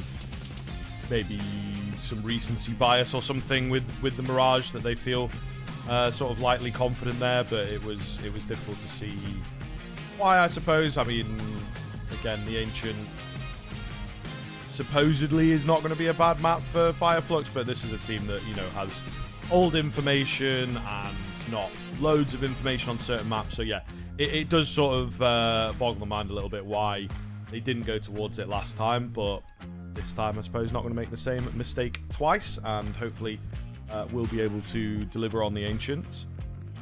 But after that first one, I really don't know what to expect. We're going into another, I think, like fast-moving puggy map, so it could be more of the same. It could be a lot of individuals just looking for early kills or straight up mid-aggression, you know, just really trying to fight in a big way. It was wild out there.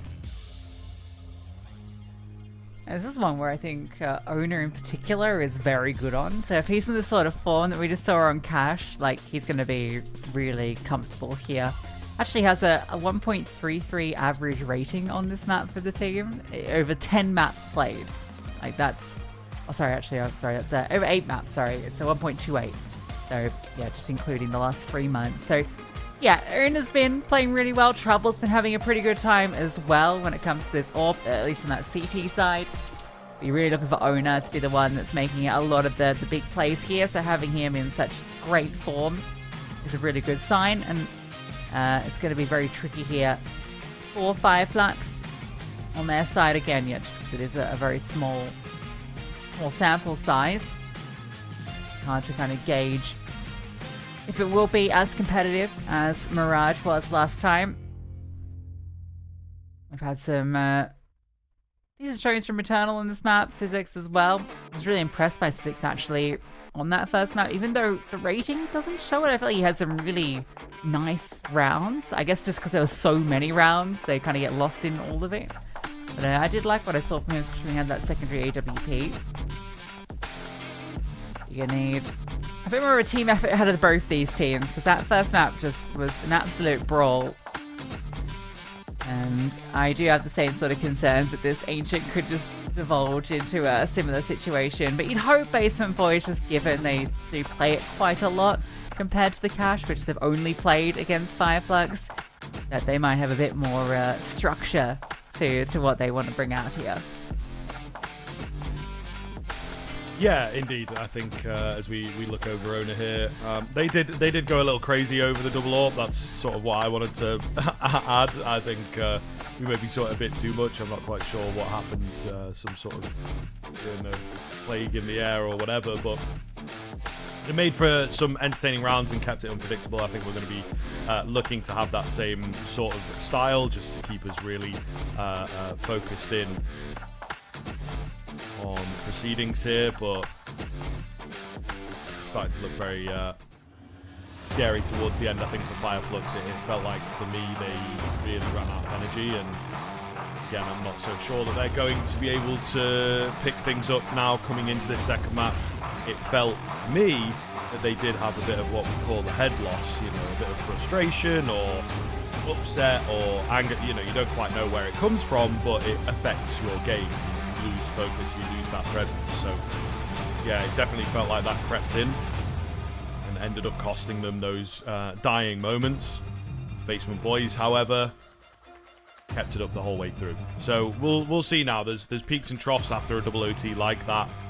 Maybe the Basement Boys have a full dump of energy and can't quite pick things up again into map number 2, or maybe Flux still going to have their minds on that first map and still frustrated with how things went. And if this one doesn't start well, it could be difficult for them. We are into the action here. Yeah, both pistol rounds went to Flux on Cash. Worth noting that as well. This could have been over in regulation had Basement Boys been able to take at least one of those. So they'll be looking to right their wrongs here. So on that T side of their map pick, they really warmed up into that T side on Cash. So I don't think they'll be too dismayed starting that.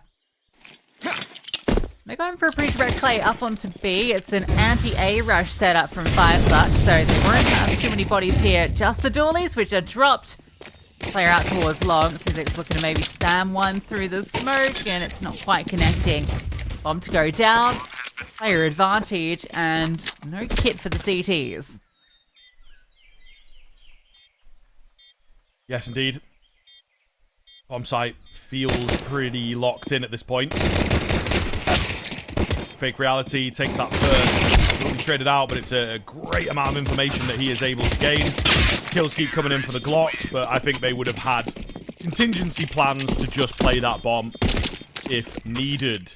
Basement Boys come away with the pistol, and yeah, worst possible start. A really dominant pistol at that. Flux look towards them now and how they're going to respond, and if they can keep it together. That's nice and straightforward. Nothing too complex here. Flux have the wrong gamble and no kit to really get that going, but even if they did, they couldn't get into that crossfire, couldn't breach setup. Gonna go for a mid-stacker flash forward to peek in towards elbow. They see nothing, and for Basement Boys, this should be the signal. At B bomb site is a great destination to start making moves into. They will make their way up, get full control, and Mirage is gonna burst around. Bomb to be planted. This will be 2-0. You want these Mac 10s, of which they invested a lot, to come down and get these kills. Get the Galil off the line. Ona, yeah, he wants a piece of that pie. Poison. Like a taste of it. Oh. Alright, you got one more Mac 10 you can send to the problem. Don't get eco'd. Oh no. Oh no. Oh, good God. It's fine. Holy. Trouble, if he could get headshot, he was so close to dying. That round would have been done. Crazy. A 5v5 post-flood, and they almost lose it. At least it's just Mac 10 zeros. It's true.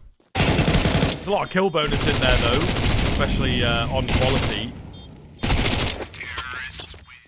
God, that is so very close. The fight on site in particular, painfully close, painful to watch. Absolutely wild.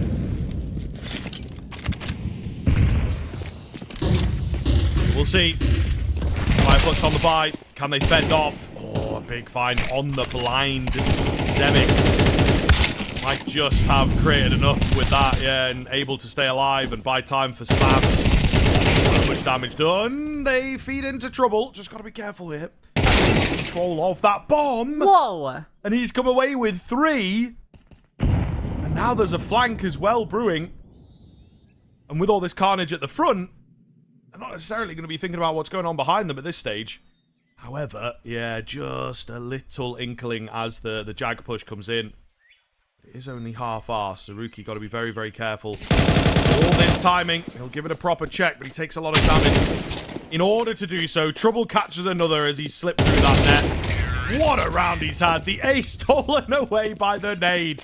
But Trouble pulls it back from a 5-on-2. Trouble with a hell of a round. Oh, Fireflux, you gotta put your heads in your hands after that one. How do you lose a 5-on-2? Well, if you want a perfect case study, watch this back. They're all basically in full HD as well, and what a shot, by the way, to get things going. The swivel header, and ready for the third player too. Like, all these kills needed to be instant. I'm real sad he missed out on the A's, but good God. That is not how you want this to start for Fireflux. That was meant to be them starting to get their footing. Good kill. Gonna make it 2 and okay. Does very well. It's the half buy and it started very well for Fireflux. Trouble constantly on bailout. Puts it back into the 3-on-3.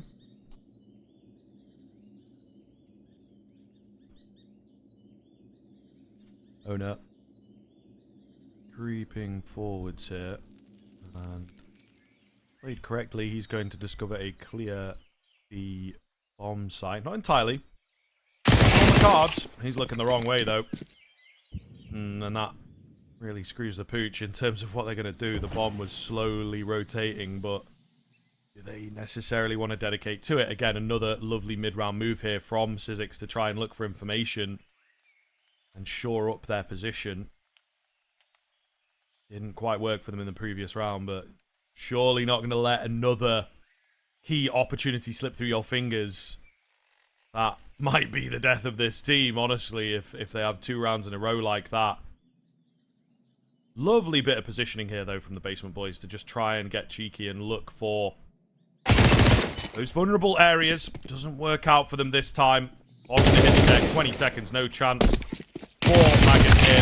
He will go down to the MP9, so a pretty keen find there from Fireflux, and that'll probably take the sting out of the previous round the way that it went. Yeah, Six finding just the most absurd timings there. Like, both of his kills just come off someone looking the wrong way just at the second he comes around the corner. Also, just great double here. Can't believe he gets away with this. Double, you feel like he's done enough to put us into 3-on-3, calm things down, but Sizzix comes back exactly as he comes around, and as soon as Trouble starts making moves, Sizzix comes around the corner. Couldn't have asked for better timings. Money's going to be in a really tough spot. You'll still get the AKs on 2, but the rest will be on pistols. But at least the AK's on Trouble, who currently has 10 kills. It's not too bad. It's almost as many as the entirety of Fireflux.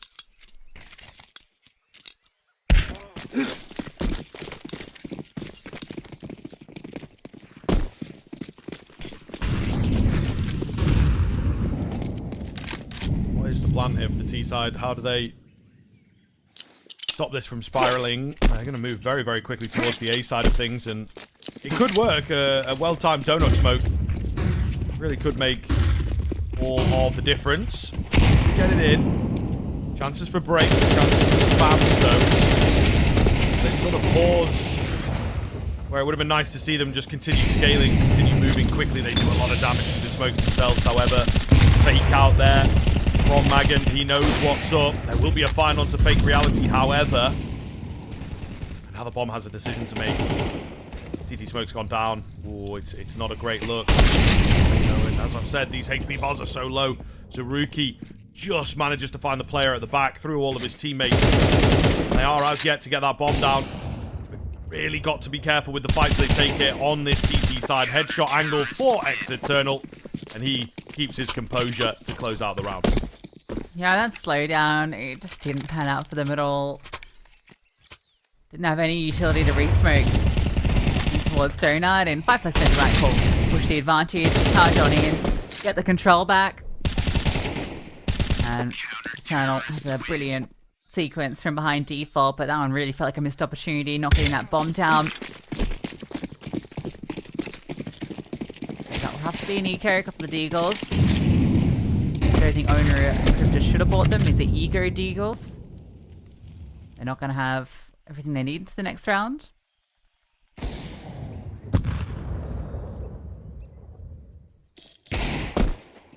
Of course, you get a kill. This pays off. And hey, any chance for a bomb plant? Oh, only if he hit one more dig, and he has. At the same time, Owner has walked onto this B bomb site. Now you have to try and link up. Maggot's gonna have to go all the way around. Oh, bloody! Is he gonna scale up? Jumped up and Owner. Again, he has a brilliant lurk timing, but just makes the wrong move. And now it's surely all done. Goes to that dig once more, but no luck. Under the bullet, though. So, certainly much around than anybody involved on that CT side would have liked.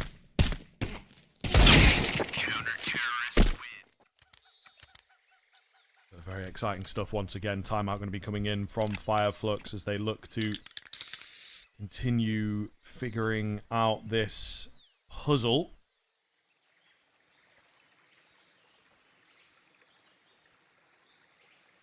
Slow burn for Flux is maybe what this journey is going to require. And the Basement Boys, I think, really do have to be careful with how they're moving here. Like you say, some aggressive economic decisions is maybe what we put it down to, but it is allowing Flux to slowly but surely get back into things and maybe start shoring up their positions.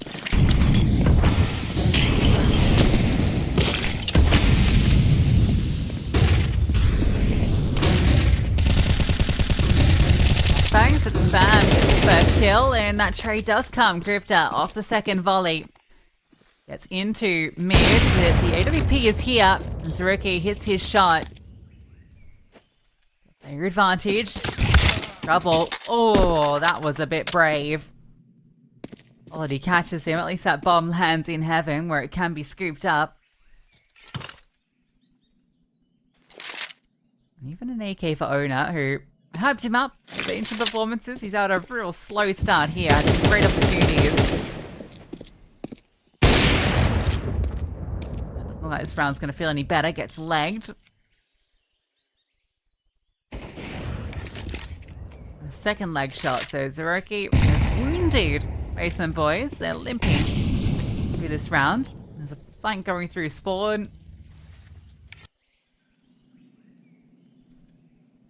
Six might just lock this one in a moment.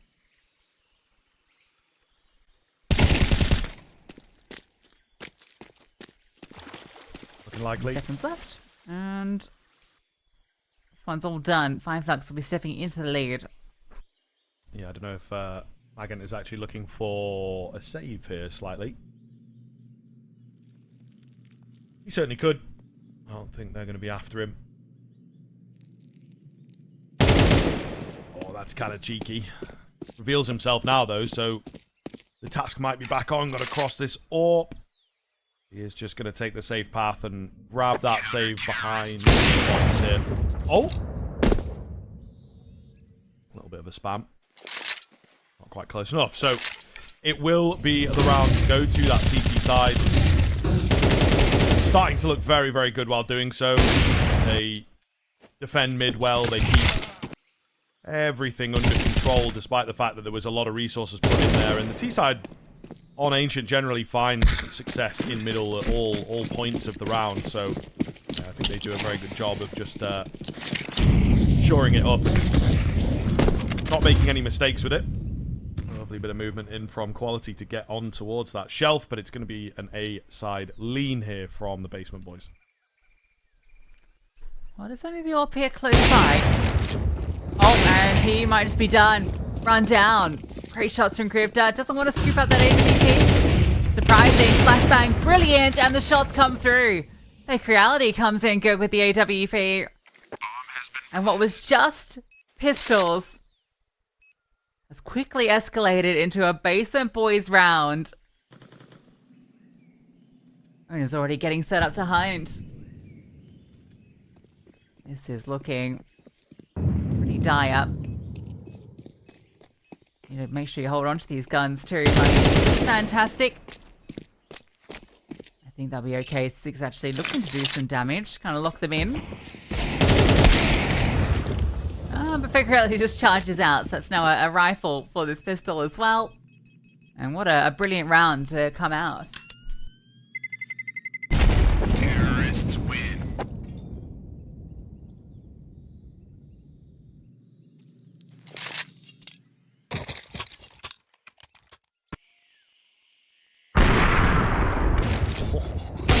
So ridiculous. Just jump scare, maybe. All the difference. Starts that first domino falling. 4-4 here. Looking really, really sweet on that T side. It is going to be another kind of chaotic few moments, I think, as these two teams are, again, becoming very, very hard to split. Owner, and Semix cheeky with it in the fire. He gets the kill, but he's traded out. I think that's got to benefit the T side. Owner was also quite low on that fight. So, yeah, we'll see if this CT side can control of the map.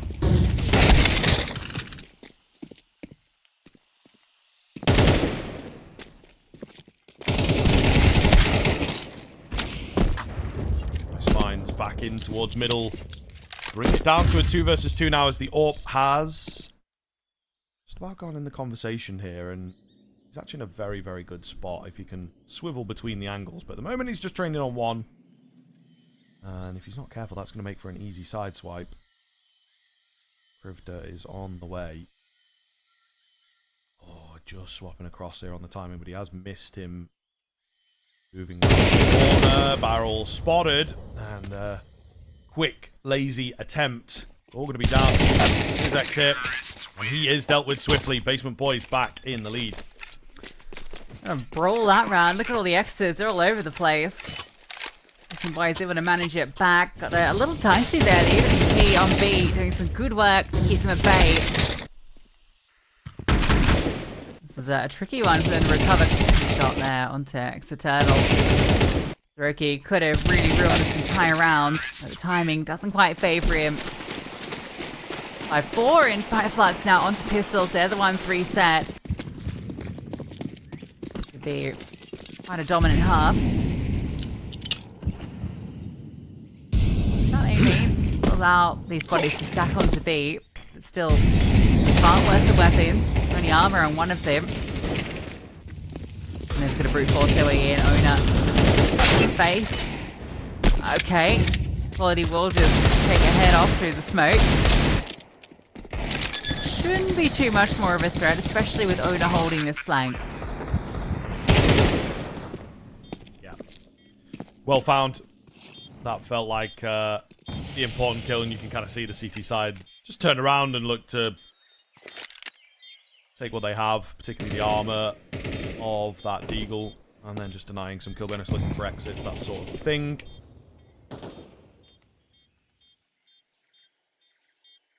But no silliness in this one. We have had a few crazy low-buy rounds already on Ancient.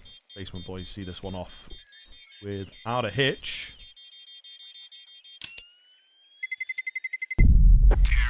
Maybe that 6th secured and in the bag. Now starting the conversation at really splitting the gap. 8 definitely on the cards for the Basement Boys on their own pick. What feels to be their home map of Ancient, so they will be looking to get a really strong first half. Yeah, timeout from 5 Flux.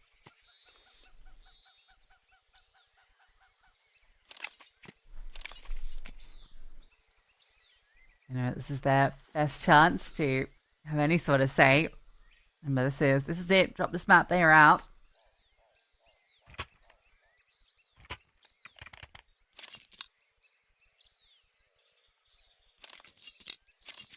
It's good to see from Basin Boys that it's not the owner show this time, even though he is traditionally the ancient stronghold. It's a lot more out of trouble, and Magand as well.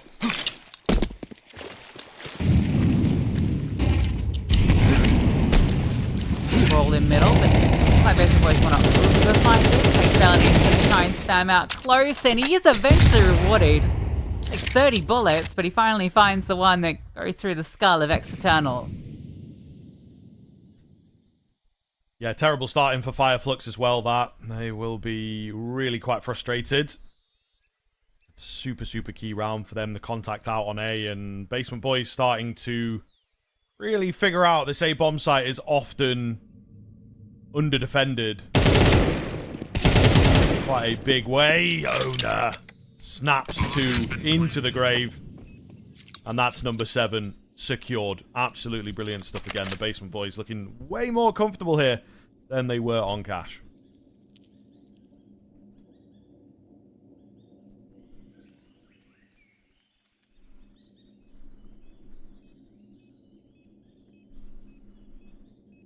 And Owner as well, looking like he's finding a bit more of himself.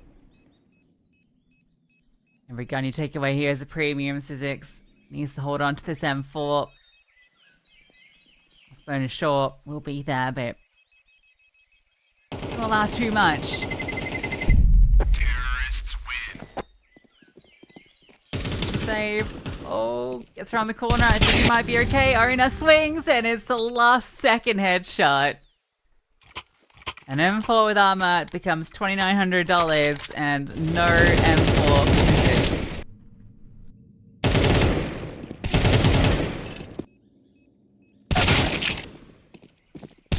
Rough, to say the least. Very, very rough indeed.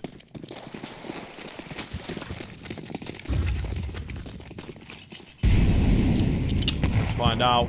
Final round of this first half. The FAMASs going crazy over here. On the side of Flux. Basement Boys, though, well, it's a bit unorthodox. Got the 3-man push through main to try and get in behind. Sizzix falls to the break of the smoke, but all these players on the flank really might be unexpected. Zemix with a nice pickup. That's all he's able to get. I think they know that there's at least one more player coming in from shelf, but again, quite a strange one. And also the fact that they all pivot towards shelf. They don't leave anyone to flank around behind B itself. Yeah, Basement Boys just pulls it up. They're really expecting some sort of response. So now starts to move forward. He's been sent on the investigation mission. But he was very loud, so they know that he's close by, and he managed to get up his life here. Oh, actually a headshot through the wall, so Zeroki lucky to be living. Now you got confirmation. 2 players up on ledge. They want to go up towards ramp. One more player to consider here, but he's falling into CT, and he was spotted. Eternal 4 HP. Yeah, you're not gonna live for much longer. Quality. Nice for the spam, doesn't connect. This is looking like it should be that any second now. Great kill. Find another. So it goes forward. It's hard to scale out, but you think Owner's position surely should lock this one in, and he does. Brilliant double. And it's doubled around to Basement Boys. 8-4 at the half.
Well, here we are, the second half shortly getting underway. And very interested to see if Flux can bounce back into this series, into this map. 8-4. The Basement Boys looking very, very, very strong towards the end there. Really started to figure them out and get a read. Flux, it seems, not much variance on their CT side, unfortunately. Maybe not loads of room for it on Ancient, but all the same, they became quite predictable in their setups and their rotation patterns. And it allowed the Basement Boys to move up to a pretty hefty scoreline. So winning the pistol here, winning out that first rifle round, that's most of the hard work done if you're the Basement Boys. They have their sights set on the 2-0.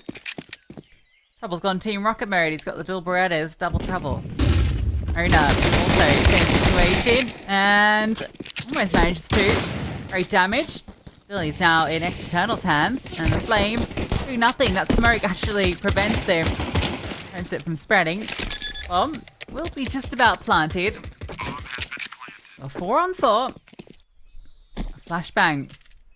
Griffed up, and a late flank coming through from Trouble. What's his timing look like? So he actually moved back. So this looks fantastic for this flank. He's got 2 on a platter. And it will be double Trouble. And he make it any more. Last player in the corner. Trouble comes through, and it is a comprehensive pistol. Yeah, I mean, another one, actually, that's quite a big issue today for Flux is their lack of ability in the pistols. So I think that is going to cost them big time. They're going to look back at that and maybe something that they can very clearly and obviously work on, try and patch moving into future matchups. But for this one, it does feel like these boys are destined to make it through to those quarterfinals of Cup number 2. We're going to continue on the journey. There is a force buy that comes in off the back of the bomb plant. Now, interestingly enough, a lot of utility bought up here. It's often very, very popular to go in for the Galils and try and answer with the same or even better firepower in places against that CT side buy. But they opt to go for the utility instead, so they're trying to force out the bomb plant here if they can. It's 3 on B. Hold this line. Krivda over in the cubby. The Molotov as well. Holding in the bay. Finds a kill. In comes the supporting act of Ona. And man, what a hold. Again, there's a few issues for Flux. The slant smoke, not quite good enough. Remix has done some damage here at the end. I nearly had to hold my words there, but he will get traded out. But again, Flux, what do? You force, you rush B with a quick execute. Like, it's quite predictable.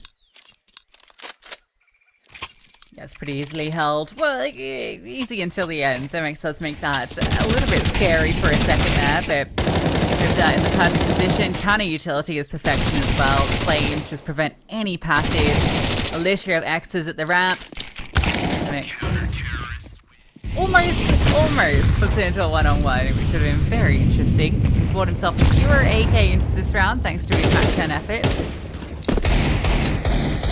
That's the only way for them to find 11, and it's gone. Ona has arrived. He had a very slow start to this map. He was like 1-7, I think, and now he's 14-9, like a completely flip script. Yeah, no, it is mental. It really is. The Basement Boys, I think, on an individual level, just looking way sharper today. Maybe, you know, got some respect for their opponents this time around as well. And it is good to see some late kills. Consolations, money makers, maybe. I think Quality still wants to go down, even though he's got an MP9 in the back pocket now. The loss bonus probably more valuable to him. But yeah, this is looking messy. This is looking like it might be closed out before Flux are ever really able to get going on this T side. Basement Boys, just a couple of more rounds required to get the job done. Comes easy in the end as Quality falls. So 11-4, plenty of runway to make a couple of mistakes as well, and you don't have to worry too much if Flux find this first rifle round. The Bison boys are making up for lost time after the double OT extravaganza on Cash. Thinking, alright, we'll wait something a little bit quicker. Flux going to be very sad they let that one slip. Ancient definitely feeling like a much better pick for Basement boys in this matchup after the disastrous Mirage yesterday. Fifth in there, they really want this space. They've used all of their utility to get this. There's one Molotov left. So you've gotten the space, but what are you going to do with it? Because you've got nothing left to actually get onto a bomb site with. Just taking liberties. He's gotten all the information. A pushdown wrap. Trouble? This is where it can fall flat. But he finds his kill and he gets around the corner. Looking dicey. They're chasing him down, but there's still 2 more players to deal with here. Fake reality. He steps in and, well, now noted, but still fragging. Locks them out. As Quality again left to pick up the pieces. Here though. The Fake reality says no. A quad kill and 12 on the board. Starting to really answer the question about whether Mirage was, you know, the right choice or not in the series yesterday. I think maybe it could have been a more plain sailing kind of affair in bracket here in the group, in Group A, if they had just gone for the Ancient, right? He would have at least gotten 3 maps out, I think it is safe to say. Flux not the most comfortable here, but also the context of this series doesn't help them. They've had a rough time, a rough show of it. They're going to go for a fast A execute and try and get out. Fake reality is here. Flux to hold the line. What a transfer from him. He thought he'd done enough to get another one there as he started moving his crosshair, but not the case. Owner comes in, quickly finds 2 himself as he continues having an explosive showing. All down to Zaruki to save the day. And then another 7 rounds in a row going to be required. So the job starts here and it will end here as well. Basement boys 13-4 on map number 2. They will take the 2-0, looking very, very good while doing so. They show resilience on Cash, able to keep their energy up the whole way, able to still deliver impressive Counter-Strike, strong Counter-Strike. It's tough. It was very chaotic, but they delivered in a way on the final few moments of Cash into Ancient. What a performance from them, and individually, what a performance from Trouble. Yeah, great to see that out of Trouble. Really, really good showing from him. Owen obviously lifting up as well. And yeah, for Flux, it looks like it's going to start really well in Ancient, right? This is Basement boys starting 3-0, but then it was 4-0 for Flux. You think, okay, gonna get this back and forth, gonna get this built up. There was no fourth after that. Those are the 4 rounds they got, and then it was just Basement boys just putting them into the ground. Pure domination. And a lovely showing here on Ancient. They get their revenge. They beat out Flux 2-0, braving Cash and dominating Ancient. That puts them second here in Group A. It was Bushido Wildcats that went through in the winners match. So they've made it through into the quarterfinals. If I'm not mistaken, their matchup will be Los Cabutos, which will be a tricky one for them, I think. And we'll have to sadly say goodbye to Flux this time around.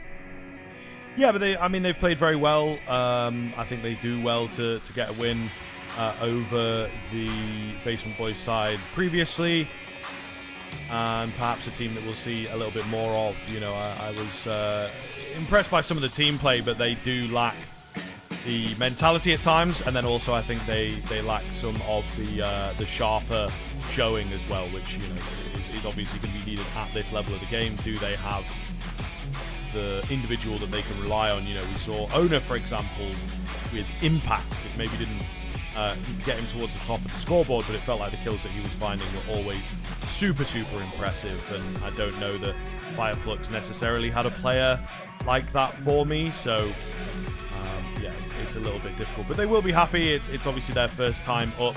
They have been grinding and grinding and grinding, and indeed we see them here in ECL, and hopefully we'll see them again. Yeah, we can see what that playoff bracket's looking like. As mentioned, we've got 4 quarterfinals playing out at the same time. in a few hours. So we've got 2 of those completely populated, Bushido Wildcats and Noirverse.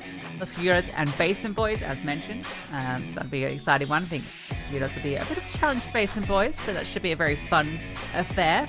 And 2 more spots to decide. It'll be one of Leo in Inner Circle, I believe, that'll be going up against WBT. And then one of Misa and MOUZ NXT to take on the X-Mana Boys. I think that one will be particularly exciting. That's the one we intend to cover here on the mainstream. At MOUZ NXT Misa, map 2 has actually just gone in towards OT. A chance for that one to actually be a 3rd map. So we'll have to wait and see who will be actually competing against them. That Leo Inner Circle Academy game also still underway. That one has a good potential to go to a map 3 as well. So a lot of very competitive series so far here in the group stage. And I think the quarterfinals a little bit later will also be just as exciting. As mentioned, that's going to be a little bit later on in just under 2 hours. So don't go too far. We're going to go to a little bit of a break. And when we come back, it will hopefully be X-Mana versus one of MOUZ NXT or Misa. We'll find out after that series concludes. See you in a bit.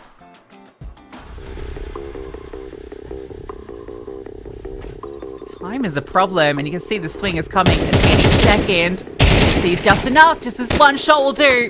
Such little HP. Against us to run away, and Sizzix knows time is the problem. But he's caught him out, plays it perfectly, just cuts no rotation. Still can be resolved. Great kill, trouble's dealt with. Smoke and a drop down. Not quite simple, but it looks so. Sizzix left in the 1-on-3. First fight comes to him. Gets his hands onto an AK, but just misses out on the timing on that planter. Will take him down though. All going to be onto trouble on this orb. He's not been considered.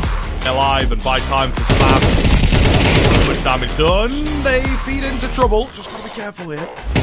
Control of that bomb. Whoa! A lot of damage. In order to do so, Trouble catches another as he slipped through that net. What a round he's had. The ace stolen away by the nade. Doesn't connect. This is looking like it should be that any second now. Great kill. And another. It goes forward. Hard to scale out, but I think owner's position surely. And man, what a hold. Again, there's a few issues for Fireflux. The slant smoke not quite good enough. Remix has done some damage here at the end. I nearly had to hold my words there, but he will get traded out.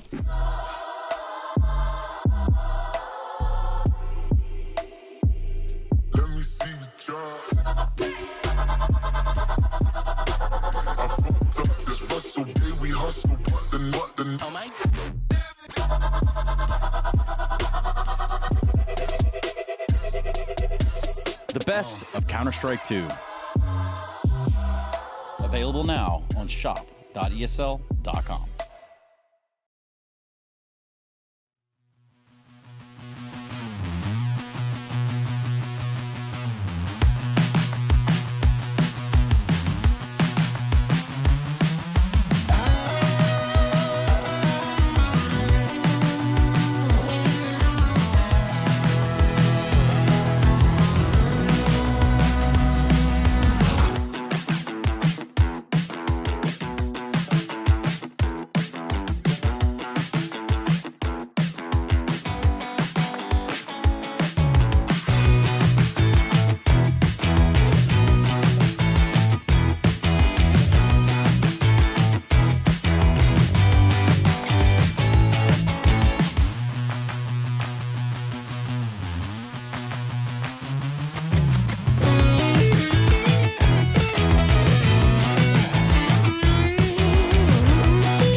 ESL presents ESL Challenger League in partnership with Intel,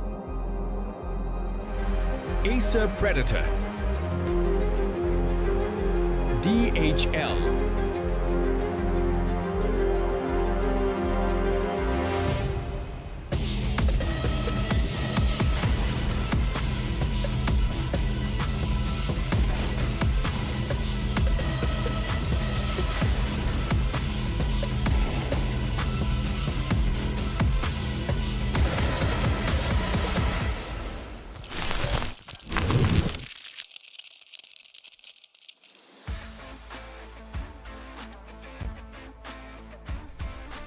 Hello everyone and welcome back to ESL Challenger League Season 52. A little bit of a break between our group stage and playoff games, but now we are into that single elimination playoff bracket.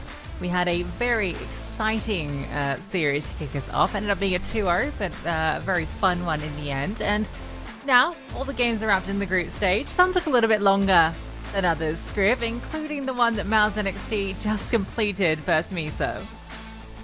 Yes, very true. I mean, we put our thoughts into what game we wanted to watch for this first quarterfinal, and of course it would go entirely the distance, you know, so putting us behind schedule just ever so slightly, you know, absolutely fine to watch them and catch that game. But also going to be a little bit rough for MOUZ NXT. This is the nature of online Counter-Strike and the way that it goes.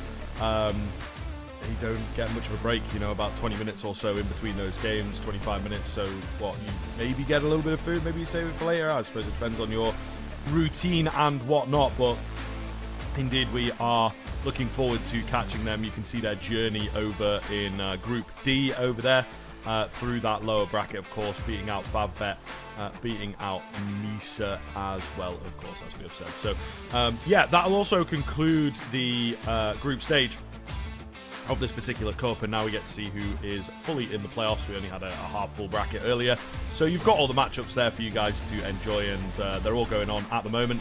So, you know, if you're out there with the quadruple monitor setup, good for you. You can catch every single game, or maybe you do like 4 small windows on the same monitor. That would be a little bit of a sensory overload for myself, but I know that out there might be a few TikTok brains that can do that. But we've got MOUZ NXT up against X-Mana for our game, Lucy, and very much looking forward to getting into this one. I think it should be a banger. Yeah, I'm looking forward to seeing this MOUZ NXT roster kind of in play. Obviously, you know, they've just come off a very extended series, so we'll see how that affects them. But it's a roster that had to make some big changes, right? Like, Selex gets the promotion to the main team, and he's been thriving in that environment, which has been really cool. But they've also had to replace Joey, so a lot of change there. We can focus in on X-Mana first. We've got their lineup in front of you. They've been grinding out for ages. Mana, I think everyone's pretty, well, most people are pretty familiar with that squad within Tier 2. I think probably one of the favorites maybe in this event. But coming out of the Mana lineup, they did make some changes. I think they no longer have Scenery playing with them, so they've lost a bit of that experience that they used to have, that he brought to the roster, and I wonder if that will affect them. Yeah, for sure. It is certainly something that you feel will make a difference. You know, the sort of original roster felt pretty effective, to be honest with you. So, yeah, interested to kind of see. We've also, towards the end of it, maybe lost out on some other members in this team as well. Gedgemzilla was at one point, and then I'm not sure if they are sat with malware anywhere involved in this. So a little bit difficult to say what the X-Mana side sort of looks like, and it's also hard for them, I think, to look to the future. You know, there's a lot of Orgless teams at the moment floating around in Tier 2. Obviously, the ground maybe has fallen away slightly, and I think that X-Mana are one of those squads that feel the burn. So from one day to the next, it's very hard to know, you know, how this team looks. Maybe they've got real life commitments that have sort of affected practice in the last week and those sorts of things. But we shall see. Their opponent, MOUZ NXT, obviously on the other side of a similar coin in a sense. You've got young players. They are indeed behind a bit of an organisation, which I'm sure will be helping them out to live, as it were. 2 very recent additions into this team, and of course the core of AOC Nicodian and Optus. They've been around for a good while now within this team. Nicodian, I think, for me, is the impressive one, but we went for the two AWPers here to highlight as well, yourself in particular, Lucy. In these two players, and E6 is one of the newer guys on that MOUZ NXT side. Yeah, real youngster. Both him and Mixer only being added literally this month. Like, they've been with the squad for 3 weeks or so, 3.5 weeks. So very fresh. They've already played 24 maps because MOUZ NXT are huge grinders. So that, you know, the sample size is still relatively small here for the latest editions. But I want to highlight the two AWPers just because it is a big jump, you know, coming in and playing the amount of tier 2 games that MOUZ NXT play. And, you know, there's an adjustment period, especially for youngsters. Essex here is, I think, 17 years old. Like, this is his second team on HTV, playing with 3D Max Academy very briefly, but mostly fresh here. And for Mixer, never had an official roster until joining this team. So very, very new players to playing at this level. And I'm just interested in keeping an eye on them. And I wanted to highlight the head-to-head also just because Bloodard's been very good for this X-Banner roster. It's been one of the more consistent pieces. We can see where this is going to play out. MOUZ NXT have just come off a very extended series, which involved a lot of overtimes, as we mentioned. There was a OT on Nuke and then a double OT on Mirage. They lost the OT on Nuke and won the one on Mirage to get through here. I don't think that will dissuade them from going into their Nuke, which is kind of a mainstay of this core. And then it's a Dust 2 coming out for Misa. So we get the exact same two maps. And MOUZ even allowed this to go to a Mirage. So they were such a sucker. The enjoyment that they got out of that very prolonged group stage game that they wanted to run the exact same veto back. Yeah, kind of wild, the picks are in a different order. That's sort of the only thing. It's yeah, a little crazy that they don't try and mix it up. I suppose they're feeling confident, given the fact that they nearly won Dust. No, they did win Dust, sorry. They nearly won their own pick, and, you know, the Mirage was also quite close. So they've got a lot of rounds of Counter-Strike out there, a lot to draw from, what maybe worked in the moment, what didn't. And, again, this is one of the benefits that MOUZ NXT are going to have as that, you know, Academy sort of squad. They've got Lanebot behind them, and they've got maybe someone in the back rooms, you know, an analyst or something along those lines, just running some demos in the way that they do through their AI algorithm and everything, you know, what sort of moments, what sort of rounds worked, and maybe they can just get a very quick download on what went right and what went wrong. But I think you also, again, as a player, the fatigue aspect, you've got to be very careful. And then there is also an argument around sort of, you know, seeing double after a certain while playing these kinds of maps over and over and over. So they've got to be very, very careful, I think, not to just get caught in the autopilot. And then you're playing a totally different squad that are going to have a very different approach. So I think the pick is fine. I maybe would have lent towards a slightly different decider. It's, you know, I think it's a little scary, a little risky to take it to the same 3 maps just because of that fatigue factor.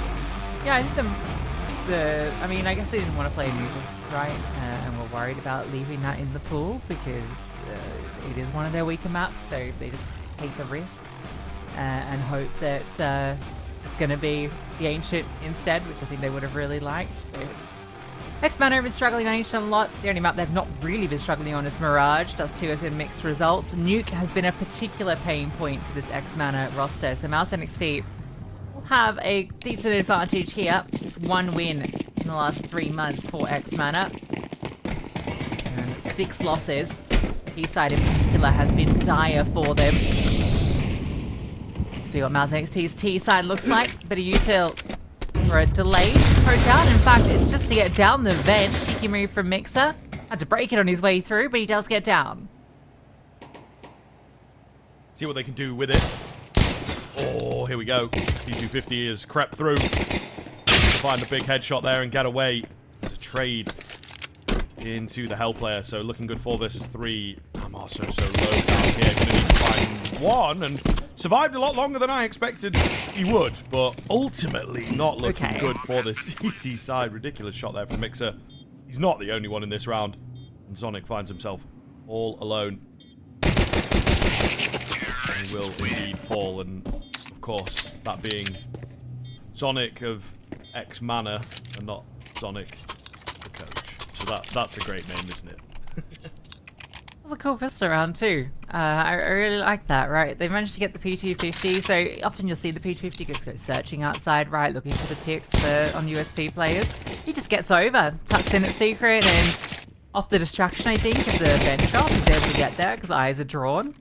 And then you've got kind of these two lurk elements that can just lock everything down once the ramp hit comes through successfully. Yeah, it's nice. It's a full spy coming through for X Mana.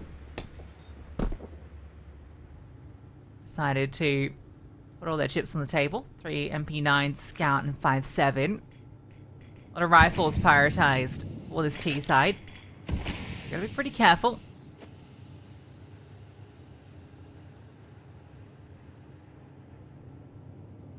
Just hoping to catch somebody.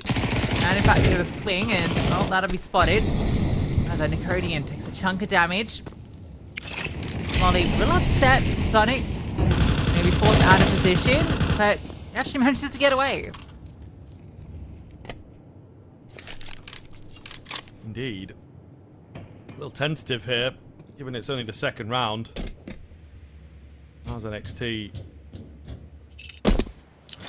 You'd maybe expect them to start fast and just try and loosen up after, I would imagine, what was quite a stiff and tense finish to their epic 3-mapper.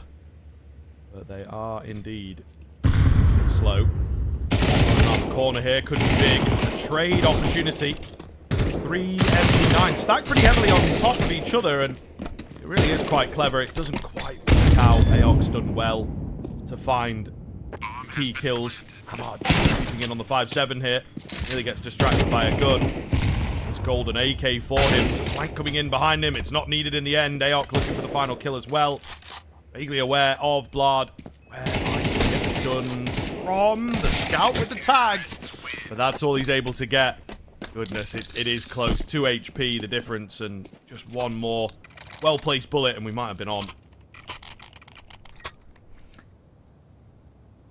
Some nice shots coming out there from MOUZ NXT to keep that one safe after some unexpected angles. This elevated one from Sonic. Codian's just got no idea someone could be there, but Aok just comes through and it's a blind up onto a whole slew of players. It's one of the advantages of having played a very extended best of 3. You've had plenty of time to warm up. This man I haven't played an official today.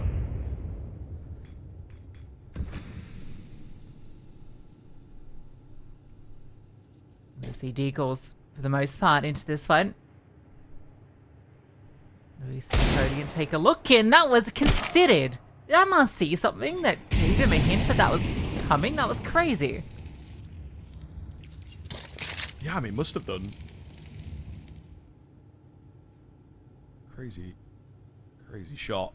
And it maybe opens a window of opportunity here to get a little more. MOUZ NXT also just full respect road right now, which is really quite commendable. And maybe learning their lesson from the previous matchup. I don't know. Trying not to give away early kills, perhaps. That was bullet point number 1 on the quick fix cheat sheet. Server up top here. On the hook. By now. Oh, the 5.7 comes away with 3. You cannot be serious. Aok does manage to trade a couple back. He's done well there. But low HP, surely not able to get it done. The 5.7 steals the thunder of that early Deagle shot to give a super unlikely round to X Mana. That was ridiculous. Absolutely absurd sequence with the 5.7. I do not know how he's managed that. Oh, we can see the kneecap. That's how he knew. A slight tell. Absolutely ridiculous shots. 5.7 needs a nerf. It's just too good. MOUZ NXT humbled by a simple sidearm. Probably would have been helped out if they had any outside presence to bail them out as well. Just walking through the narrow angle. Pistol doesn't feel good. chance here for OP just to catch someone. Doesn't drop. Would. They managed to get over the bulk of the forces and someone down the vent, but there are rotations here already. Corner as well. An unexpected angle. Lovely from Amar there. E6 is going to be known about. And left very, very low. So it's looking good. That bomb is also spilled perfectly for the CT side. So should be able to hold it from here, clean things up. Cody and the only one left. He maybe just wants to get on the board with 1 kill. Get off of 0 at this point. Early enough in the game that it doesn't feel too damaging, but all the same. X-Man kind of restless here. We'll eventually clear him out. Little BM there at the end, but it is a big even up, 2-2. And we're immediately into an eco situation for MOUZ and XT. So really looking like it could set the tone here for X-Man. Yeah, it's an ideal kind of situation for the CD side. Even though you lost the pistol, the Force Spy did a lot of damage, and then immediately resetting them as soon as you win that round with the 5-7. You get all the upgrades for free, so the money just begins to really expand in the banks. And I'll grow even more here. Vehicle find something. Chance. Oh, and there it is. Great shot. And Mix has also hit a 1 dig. Okay. We might be in for another crazy ride here, Lucy. It's possible. These pistols are working with a mind of their own. But we'll see if they can close this out and come full circle. Give the X-Mana boys a taste of their own medicine, as the saying goes. But once again, MOUZ and XT just totally pull the plug. Cut all the noise. And are taking this one slowly. Going to start bursting out. Amar has to be very careful. Again, they're happy to just take control of the ground and reassess. Lovely spray control here from Amar. That would have been brilliant if he found all of them. He nearly does. 3 HP for Opdust, who's just rushing to get this plant down if he can. He actually managed to plant it quite well, but yeah, doesn't consider Bledard. All the same, not a bad round from MOUZ and XT. A huge bailout there on the off angle from that spray transfer. Yeah, nice initial shot. You can see the pressure was on, but well covered with great kills that spray. Actually showed some of that in the round previous to when he was at the back of B site and Portland coming out double. It's having some good moments already here on Nuke. Okay, AWP out. Have a look at that off head to head. But I will have the freedom to wield his. Passion nades. Great smokes outside. But this is not looking like an outside focused round. MOUZ XT can just come straight out onto A. Great flashbangs. Great entry kill. It does get one back. Smoke comes late on towards main. So it's a 4-on-4. But Bledard, well, he bounced off them and didn't actually do anything. So now they can just charge on out. Look for the fights. The trade from the smoke frag. 3-on-3. A replenish on the one on main. Now the bomb can be planted. Yeah, it feels kind of good enough. They get a break on the smoke. It's very nervous moving forwards there. Mixer will capitalize on those nerves. Bledard alone and Bledard to save. MOUZ NXT back with a vengeance. Great finds from them. Next Mana, it's something that does creep in. That 3 versus 3, I think you're saving after the smoke.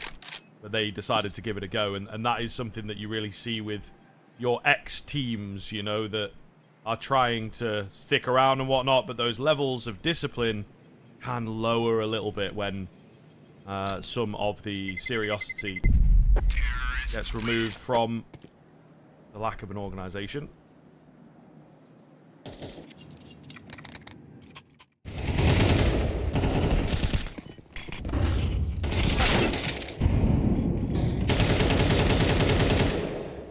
Really nice work from Mix-Up.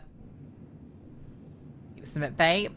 That Miss Molly almost cost him. Nicodian was there at least to make sure he didn't get too out of hand.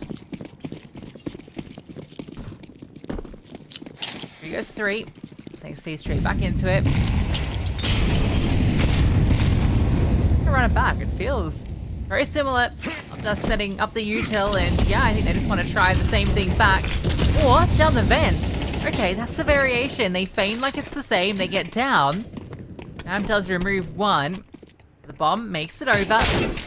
Can be planted, and that is a brilliant shot. Still got this double ramp play that are not ready for a second player there.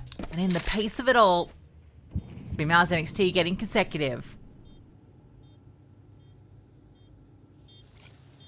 And looking very good while doing so. Mob Dust. They're looking for a scrap, but the Molotov will force them away. He doesn't quite realise. I think even trading 1 for 1 there, he probably would have been happy with that. Small upgrade of weaponry for Cerber. But nonetheless, moving into 4-3 in favour of the NXT. This is what I mean. Cerber's kind of getting cheeky. He wants to catch one of these exiting players, and he does, but sometimes we maybe have to recognise that the weaponry to the next round is just more important. It's not necessarily a cooler head, a maturer head behind them. But it's a lead now for that T side.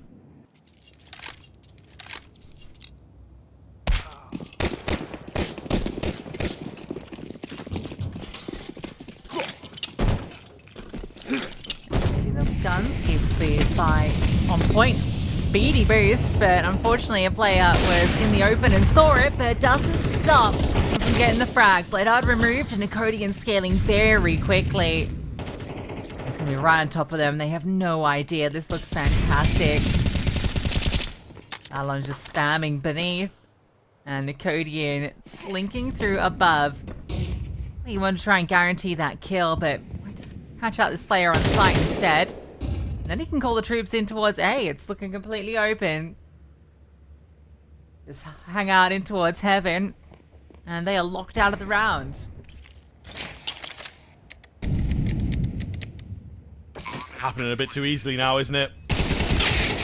They're going to look again. Alan goes down. 5 on 2. A light look from Sonic here, but surely we are on for the save, and they are indeed. Other option, but they are too deep, and it's just going to be Amar. So what could have been a buy, loss bonus stacking up and try and support the weaponry that you have, maybe a half buy around it. I think they would have had a fair argument to just go for it. Now it's just an M4 that's saved. So this is something that is really starting to stick out as a problem for X-Mana, and MOUZ NXT will take these late round fights that feel inconsequential all day long.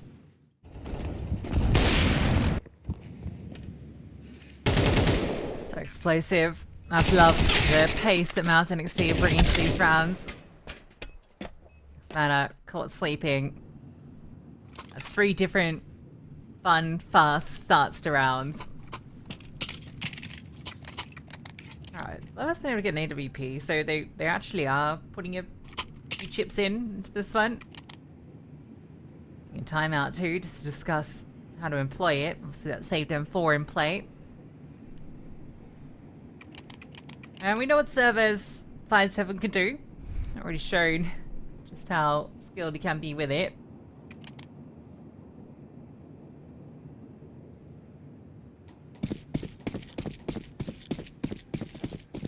Save any fight back with this half buy. Well, it's certainly possible, as you allude to and so rightly mentioned. They have done more with less. However, I'm just going to get caught totally out in the open. He was really not prepared for any kind of fight coming from Silo, AWP or no AWP, and that's the M4 as well. So it's going to be a bit of work to get that back if they want to. Sonic creeping, now pushing. Oh, the AWP was on him for just a second, but it does drop off. He's in behind. And they have no idea. He's just got to line them up. Maybe take a couple of heads here if he can, but it's on the Deagle. It always feels so awkward from this kind of an angle. He's got them all lined up. He does come away with 2, which I think he needed at the very least. to make this a doable round. And, well, there's a flank on the flank. It is the 5-7 again. And now AK's recovered. Bomb at the feet. And it looks very, very good for X-Mana to close things out from here. Nicodian, I think they will know that he's not far away from the rest of the pack. Takes down the key player, and he takes him down cleanly, not taking a single point of damage there. So hold on a moment. Counter-terrorists win. Not too soon. These pesky pistols, that timing is absurd though. Just ridiculous. Sonic just following them like a shark. No one looks back. The timing, absolutely obscene. 4 heads. I mean, this is so tricky. You're really hoping you get at least 2, which he does. Sort of moment where you can just imagine yourself hitting this beautiful sequence where you just go boom, boom, boom, boom. He does good.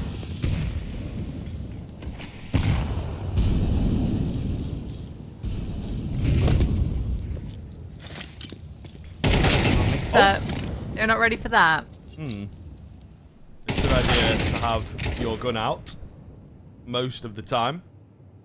Especially when moving towards where the enemy could be. But hopefully we've learned that lesson for the next round. 4 on 3. Mix is in heaven. It's being watched for though. Oh, lovely fine tip. Suddenly the numbers have swung in favor of X-Mana in what is shaping up to be a pacier round. I feel like Aok's timing was pretty good there if he carried on moving forwards, but he doesn't want to be another player to go down as it stands. He's still not being watched for. Valen is in between all 3 angles. Got caught. Looking the wrong way, but it's all going to be on to Aok here to clutch things up. Successful in the previous round was the clutch attempt for MOUZ NXT. What about this time? He does have the bomb. Yeah, he was looking to just get down. Takes the drop. These footsteps heard. I think they will be heard in towards lobby there. The AWP going to get down, but the bomb's going to be planted by the time it gets here. However, Aok now getting out is going to be tough. And Bledard drops him. Even up here from X-Mana, as they are really leaning on some lucky rounds. This was a 4 versus 3 at one point, but they managed to swing it around again. Yeah, just about. They're being able to collect these rounds. They feel very dicey, but they are coming through. Bledard has been quite consistent. We'll give that to him. He's hitting the shots he needs to. Collect all the util. Really trying to maximize everything here. Nothing else to gather. 5 goes 5, and money not in a great spot here for MOUZ NXT. You might see a hero rifle come out unless they want to keep money here and keep. You can see how well this started, and you think you're in such a good position, but because that kill towards main had come so early, they were just anticipating that heaven push. Alright, they do force in. Not the worst.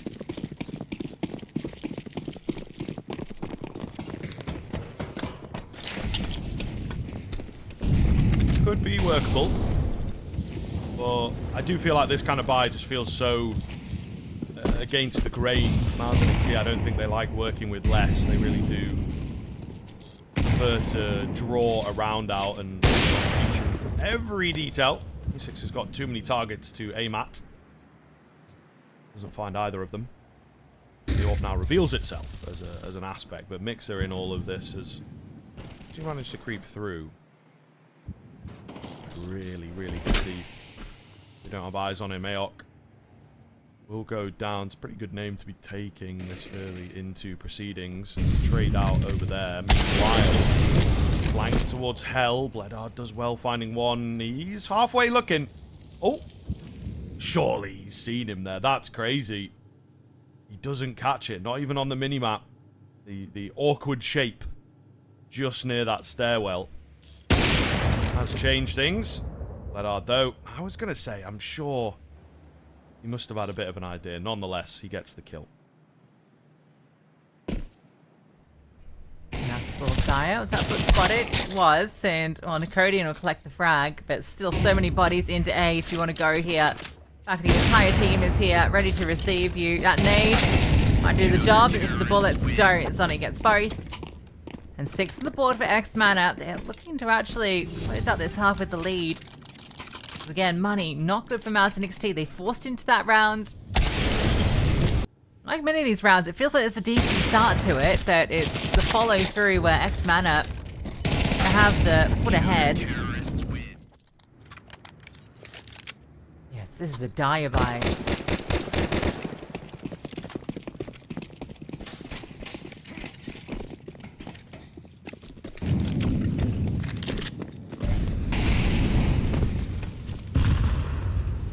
Much worse.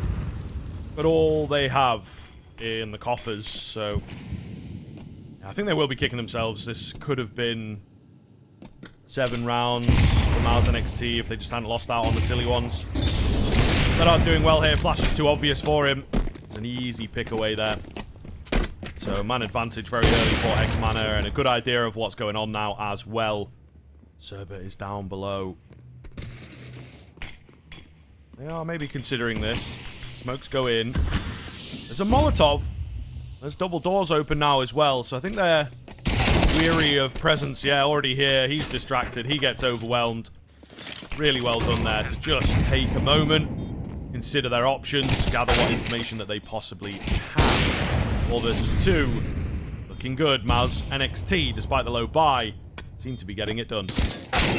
Remarkable to tie this up. They should do Valen in an impossible situation, and it will be a 6-6 scoreline, even with the man disadvantage in the lower buy. MOUZ NXT get it done.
We are back in for a little bit more here into the second half of Nuke.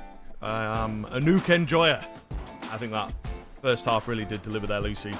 Plenty of action, plenty of wacky rounds, especially from X-Mana, but a nice one to close it out. MOUZ NXT even things up, and it is 6-6 at the turn of the half. So we'll see how well this pistol goes and how well the rest of the pick goes for MOUZ NXT, because not super convincing, and they did lose it earlier in the OT against Misa, so maybe there are some vulnerabilities starting to show through on this one. Yeah, they got one extra round here than they did first MOUZ. I did mention that X-Mana in the outings I've had on this map have been having difficulties on the T side. We have had some really good individual moments out of them. They're going to feel hard done by with the way it played out, to be honest. That last round could have been theirs. I would have felt like they did alright. 6 rounds, you know, considering you didn't get the pistol and your force buy fell flat, isn't so bad. I'm really hoping you get at least this pistol and can get things off to a good start.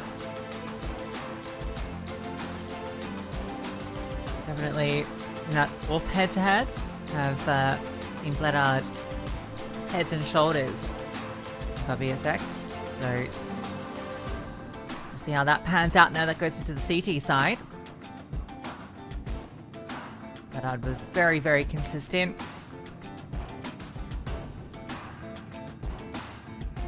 Got a lot of util on this T side as well. So interesting to see what the intent here is. You assume the nade to break the door, and then smoke or main. Feeling like it's going to be an A pop. Just interesting the utility is so spread. Yeah, you would say so. They clearly have a little bit of an idea here, which is nice. And again, good to see that X-Mana still able to deliver a game plan, despite the fact that they come through without the AUG. Always good to see. So, is it going to work out for them? Time will indeed tell. We got the Julies out once again. 2 sets of them. Really looking deadly. Ooh, and a find from Mixer is really going to make this awkward. Oh man, it's fallen apart before it's even got going. They get crunched from behind as well. Red like a buck. And yeah, I did have a feeling it's like that later burst. It wasn't super late, obviously, but just holding off a little is going to allow that CT side to start digging for info, start trying to figure things out, and they did very well.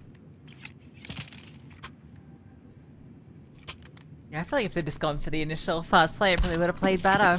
But they didn't even get to play their pistol round. And now they're going to the eco, so MOUZ NXT will be in a 9-6 lead.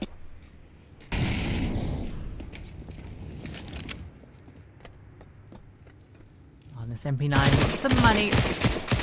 That all ever sooner. Lovely taps with the SMG. And a quad kill comes through. ESX breaking in the dart. The scoreline looks a whole lot better now, and he can just get rid of that. Give it to Opdust and get himself a WP.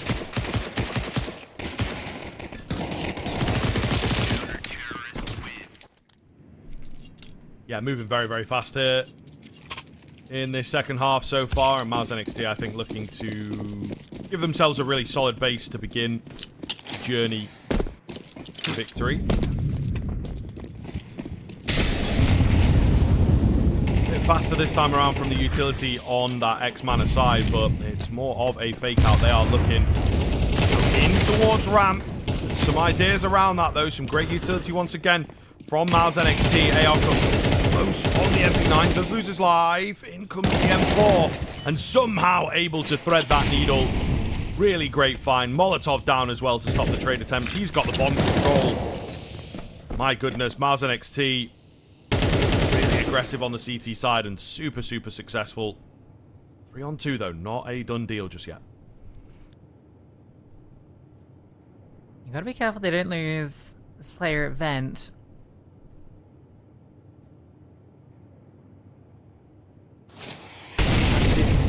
Holding a sentry. Superb, and it's into the 2-on-2. And the AWP is trained on the line. There's no way to upset that.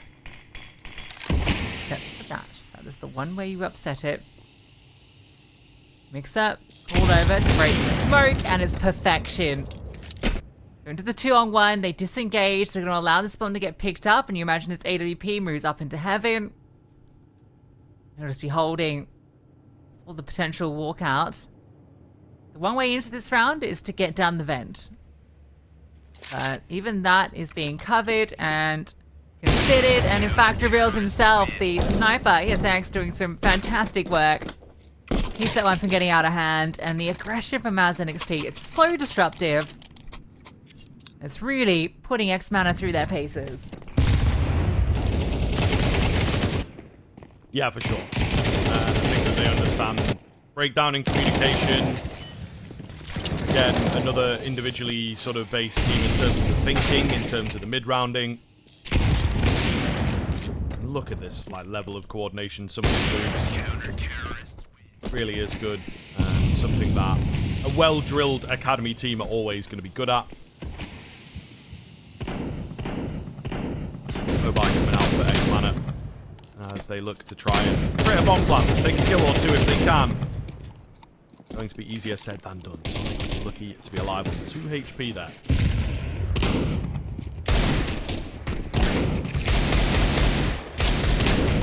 Auto shotguns feasting. Making good money.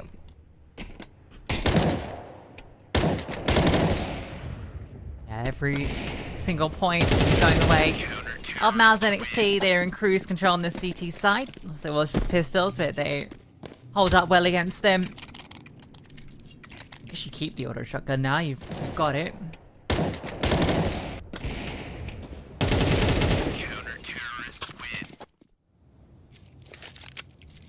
I'm a little worried at the Dust 2 now, given how hard some of these MOUZ NXT players are actually shooting. They're certainly, I guess, they're young.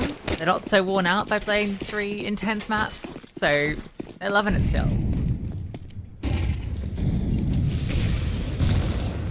Yeah, indeed.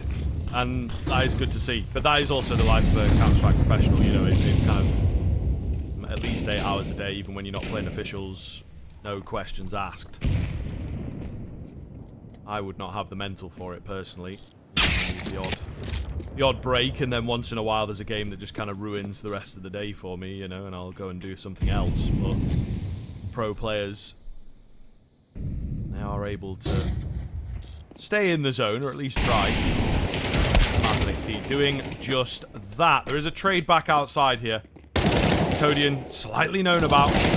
He will still come away with one. It's AOC that they've completely got no regard for, and he finds a really big kill. Super awkward spot to get back from. I mean, you are absolutely right. They are shooting brilliantly right now, and all the trades are there. X-Mana getting picked apart on their T side.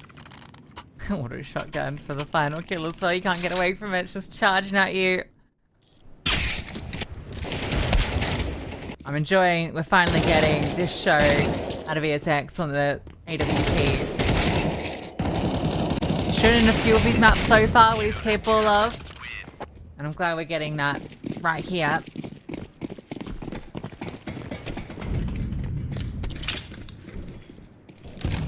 Then like last chances for X-Mana. Galil's Mac 10. Put everything into it to prevent 12. So far, this T side has come away wanting. Yeah, I mean, based on what we're seeing, so many impossible frags from the MOUZ NXT side on an individual level. Like, I really can't see this one lasting much longer. Well, thank you very much, Nicodian, for giving me a good example of what I was talking about. The rest of the team, though, not able to follow up. Man advantage secured. Bomb slipped, but retrieved. They've got to get the rest of it right. It's going to be down to 1 versus 3 now. Smoke dissipates. Oh, goodness. He had a bit longer to take those fights than he should have done, but it still will be a round, finally, for X-Mana. That was just maybe some miscoms there. No one was considering that Hut could have players coming out of it. Just thinking it was covered by somebody else. See how this played out. Codian gets this beautiful double. He gets traded by the player there, so I guess that's why Dusk is so focused in on Door, thinking he's going to walk through. Hut's just completely open, and he gets blindsided, and then they're picked apart. So finally, something to get excited about for X-Mana. First round, and it's a frustrating spread. Slow down their progression though. They want to continue on the crunch. And they've gotten a lot of space here. Lobby control, but oh, Zerba comes back and removes the rifler. though. Definitely not a done deal just yet. Nice find. Mixer. Excitable for that one. NXT swinging a couple times here. Only punished once so far, though. Optus in for more. Codian taken down on the backside. This is all over the place right now. Got decent information on certain individuals, but the bomb itself is on its own little journey. Will it end up another bout of aggression? Optus not quite able to find the kill, but he takes some legs, and that will be the bomb dropped. Is it up? Is it down? I think it did remain up, actually. Quite strange. Quite difficult to deal with, I'm sure. 30 seconds left on this clock. Not good enough. Actually, no, it did drop down. So, really going to be difficult to retrieve that one, and they know it. Opdust has done so much work, so much damage. Finally able to finish them. Takes a moment in the fire to finish off his three-piece. Absolutely brilliant. Oh, they're actually just thriving in the chaos there, aren't they? Like, going up the stairs, the ladder. After the double push comes through, the ult falls back, and Nicodium pushes out from A side and gets onto Silo. I got no idea what's going on. And then there's the second push by Updust. Like, everyone's, like, 4 players push Sloppy from the CT side there. Absurdity. Updust, great sequence. And now 12, 5 chances. MOUZ NXT take their map pick convincingly at that. We get a run outside. He's trying to cross brazenly, and, well, for that fight has worked out. Mixes out of the equation, but ESX now slides in. Playing a wide angle too, so he can't be pre-fired. They step in, he gets his kill, and comes back almost. Gets the collateral. Onyx has to step away with low HP, and you got to find an answer elsewhere. Codian, big pickup from him. He's traded instantly. The bomb should get planted here if they so choose. They do take their time with it. It's now become 1, though. No longer the plural. Ayok does give his position away slightly. Amar's going to know, but he cannot win out either fight. And MOUZ NXT will do it. There's a small hiccup. They could have had that flawless CT half, but they will still be happy enough. 13-7. A swifter finish. And a victory this time around on Nuke, despite playing it earlier. So, very well done from them. And man, those opening few rounds on that CT side, so incredibly dominant. Yeah, it was beautiful to watch. I even like that sequence of T rounds when the guns sort of first came out and they went for those various aggressive openers. They looked really good. Axeman were able to respond thanks in large part for Bledard with that AWP finding a lot of impact. They obviously bailed out as well with that 5-7 round from Server. So there's a few instances there where it could have been a stronger half for MOUZ NXT, but that second half was just lights out Counter-Strike. And it was great to see the entire team kind of contributing too, right? Like, it wasn't just Nicodian as it sometimes is, although he was absolutely fantastic. Like Ayok, obviously ESX, we saw him with that AWP having some great highlight moments, and Opdust as well towards the end. So that's going to be Nuke, MOUZ NXT's pick going their way. It's going to be X-Mana's pick of Dust 2. Coming up after this.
The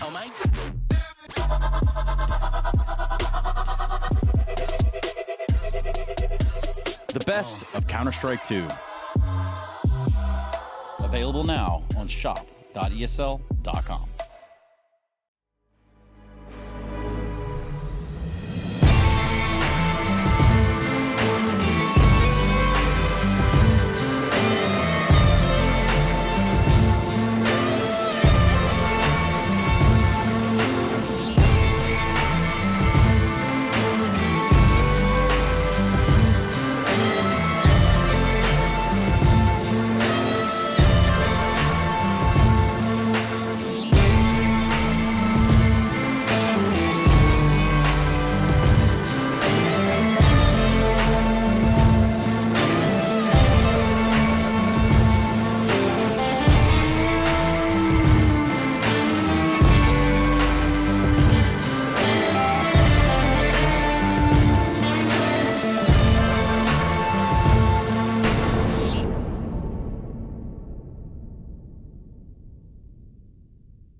Welcome back in, folks. We are into the first quarterfinal, well and truly here for ECL Season 52 Cup number 2 in Europe.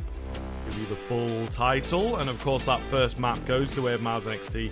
Their pick, their home map, and we were maybe quietly worried for them. They've had a very long series to finish off their Group D side of things in the lower bracket, and then 20 minutes later they're into the quarterfinal for the exact same tournament. And they played a Nuke there, and they did indeed lose it. So we were a little tentative around how they were going to perform against X-Mana, but they looked very good, especially in that second half. I think that's where they actually split the difference. They only lost the one round. So yes, the scoreline looks one-sided, but that wasn't the case for the majority of the game. And then all of a sudden, they just took over on that defensive side. Yeah, it's good that they had the momentum going into Dust 2, because Dust 2 has been a real struggle point for them. Obviously did win out over MOUZ earlier, so maybe it's been something they've been putting a bit more effort into to improve upon, but historically, it's been really rough for them. They were on a 4-map loss streak before that, and they were posting single digits. We'll see those numbers on your screen. This is for X-Mana. For them, it's also kind of been a bit up and down, but I think that the win they had over Leo is a very impressive result. That's their most recent. I think it was 13-10, and I think it's just the amount of reps that gives them a decent showing into this. They've played it a hell of a lot, even if you in fact I think if you look in the last 3 months, it's a bit more than that, because it's including the mana period, which is also the last 3 months. It's 24 times that they've played it, so it's actually quite a lot that they've been playing it.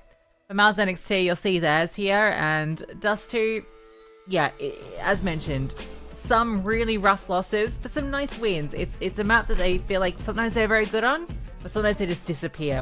1 round versus Sparta, 3 rounds versus the Cheeto Wildcats, 1 round versus TDK, but then it's like a 13-2 versus Labcat. It's all over the place. Yeah, I think so, right? It's very, very difficult to know what you're going to get on the Dust 2. I feel like that is the case for a lot of teams, honestly. Sometimes it just really clicks. Other times your style is completely countered by your opponent, who is a little more comfortable. And then once in a while you do get the Dust 2 Merchant. And they tend to also be very dominant, you know, those Dust 2 Merchant teams, looking at 80-90% win rates at times. So it's a curious map in that sense, knowing what kind of performance we're going to get out of MOUZ NXT. But one thing that was in there and that you mentioned, you know, they look very, very, very sharp in general on the CT side, in particular on Nuke. And I think there is a case that as they start to slowly scale up, slowly get a read for X-Mana, you know, they're trying to get the MISA game plan out of their mind slowly but surely, replace it with the new one. And by the time they had done that, they were super, super dominant, and they were hitting a lot of really great shots. So I think that there is a world in which it just comes down to some of those individuals taking proceedings over again, and X-Mana, I don't know whether they can match up in that sense. So we're going to have some of those questions answered as we are slowly getting into Dust 2 here, but I do worry for X-Mana if they cannot hit the ground running here. Nicodian certainly want to get things going pacey. A flashbang up for Nicodian. He gets that kill. Does get removed by MR afterwards, and it's straight in towards B. Dimitri bursting into the door Berettas. And AOC just spamming them off. Can't quite get the multi. It's so much damage done onto these 2 players on site. How quick do they want to go? Look how far away MR is. He's just not part of the equation at all. Maybe that's why they've delayed this bomb going down, to allow MR to work. Backstab. He can sit it. Oh, he misses opportunity. This is off a USP, but now Serb has fallen, and it's only Sonic on site. Mix's flank comes through. Amar needs to come through with every kill. Now it's him taking the site, and he's wishing that bomb did get planted when the chance was there. Makes this a whole lot harder for him. Especially these angles given over. Mixer comes through with 2, and MOUZ NXT with the pistol. You can feel it's so close for X-Mana, but it's still just not quite enough. That felt like the case towards the tail end of Nuke, when they were just starting to stop that CT domination. They will be so annoyed. I mean, look at this. It is absolutely ridiculous damage from AOC. And that was the moment. The annoying little hide your head. Why are you not fighting me MOUZ NXT have that kind of discipline. And it is indeed going to be frustrating to play against. X-Mana don't start off the way that they want. So, yeah, we start to go back to this worrying conversation about how MOUZ NXT are going to look into this dust.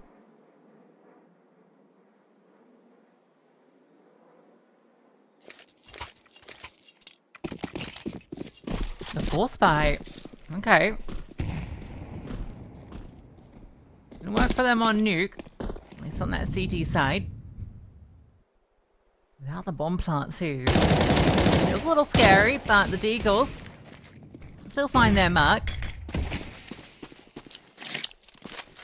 X looking to get aggressive with the MP9. Trying to get that quad kill on Nuke. He'd love to get one of those sort of starts here. But he won't be the one getting the contact. We can see that Aok is out towards long. Flashbang comes on over. He's going to eat that. In fact, it's not as effective as maybe you'd think. But neither is his spray. 96 on 2. That's a classic M4 spray down. Not quite the triple. Still almost feels impossible with these two players so low, especially because your scout is one of the full HP players. I'm up. You're going to be given this M4 and you're going to have to do a damn good job with it. Yeah, we will find out if he can. Smoke's coming over. There's 3 players ready to go, though. It does feel pretty damn scary. We've got a flash. It's going to have to be super effective here and not really allows them to cross in, but does not create any kills. Just the scout that remains. And they have the bomb. So just give him some respect here. He might be able to hit some crazy shots. They're going to go swinging in together. He was absolutely dead to rights, but it's the first player that takes him down anyway. Very nice find. Second round in the bag for MOUZ NXT. It will be a hard eco now from X-Mana. It's almost ideal, right? Because you lose 2 players, but Optus had dual Berettas, and there was an MP9 that got dropped from his axe. So he gets 2 kills with it. He gets his AWP. You kept 3 M4s alive. And in fact, Optus going to buy an MP9 just because he knows exactly what you say with the economy. It's not going to be in a good spot. You take his spawn, get aggressive. Try and make some money. I think he might have been spotted. And oh, he lagged out. He shouldn't hit the wall. Looks like my teammates. Indeed, looks like me. Oh, yeah, that's unfortunate. That is unfortunate. But not something that you see very often. Normally, you know, just sort of straight disconnects. We don't get to see the final few moments before the disaster. Rest of the team looking to pick up the pieces. Not much can be done to cover the situation of Opdust, but weaponry should be able to see things off. And if it's going to happen in any round, this feels like maybe one of the better rounds for it to happen. So, have to see the good with the bad. Over a car here, looking to play the long range, especially with that AWP. Eagle feels scary coming around the corner, but the first shot lands, the M4, trying to pull their attention, and now they have to try B instead, so not looking too good. Cody here, should have this locked in, and he catches the low HP player. 20 seconds, you know what's happening. Aos is going to push through. Nice kill from Server. They will do some damage in the round. That's kind of fine, considering the circumstances of the lag out. Gonna be attack here, or he's already fixed the situation? Oh no, don't. Either that or his mouse like went flat or something, you know, like something weird happened. He didn't DC, so maybe it was just like a periphery issue. M1 got stuck. Pretty annoying, nonetheless. Got fire everywhere over here at the bin. Codian trades back. It's a lot of damage done to both sides, and everybody exits. So, just a 1-for-1 for now. And the T's trying to maybe pick up the pace, but no, they're just going to fully reset the round here.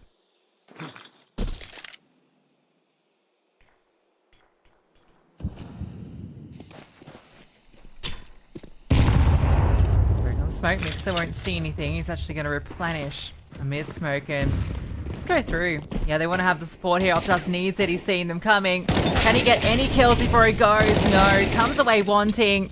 Mixer the same. And this will be a first round on the board. Most assuredly. Nicodian, you're 12 HP, my friend. Get out of there. Hold that AK for the next round. Save with that EWP. Next man up on the board.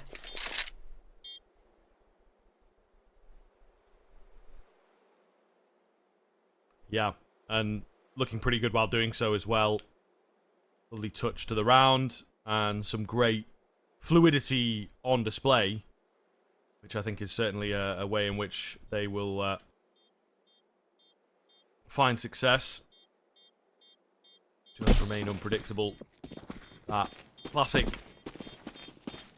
style of the region. But we'll see here a little bit of an extended closeout as there's no hunt for the save, and the two saving MOUZ and XT players fully committing to that, not being silly, and indeed just taking the guns into the next round. So curious to see. I think they'll just about get a bye together, but again, we have a question to ask as to whether or not they can get things rolling here. Some really sharp shooting there to entry in towards B, and X-Man are going to have to tap into that a few more times to close this gap.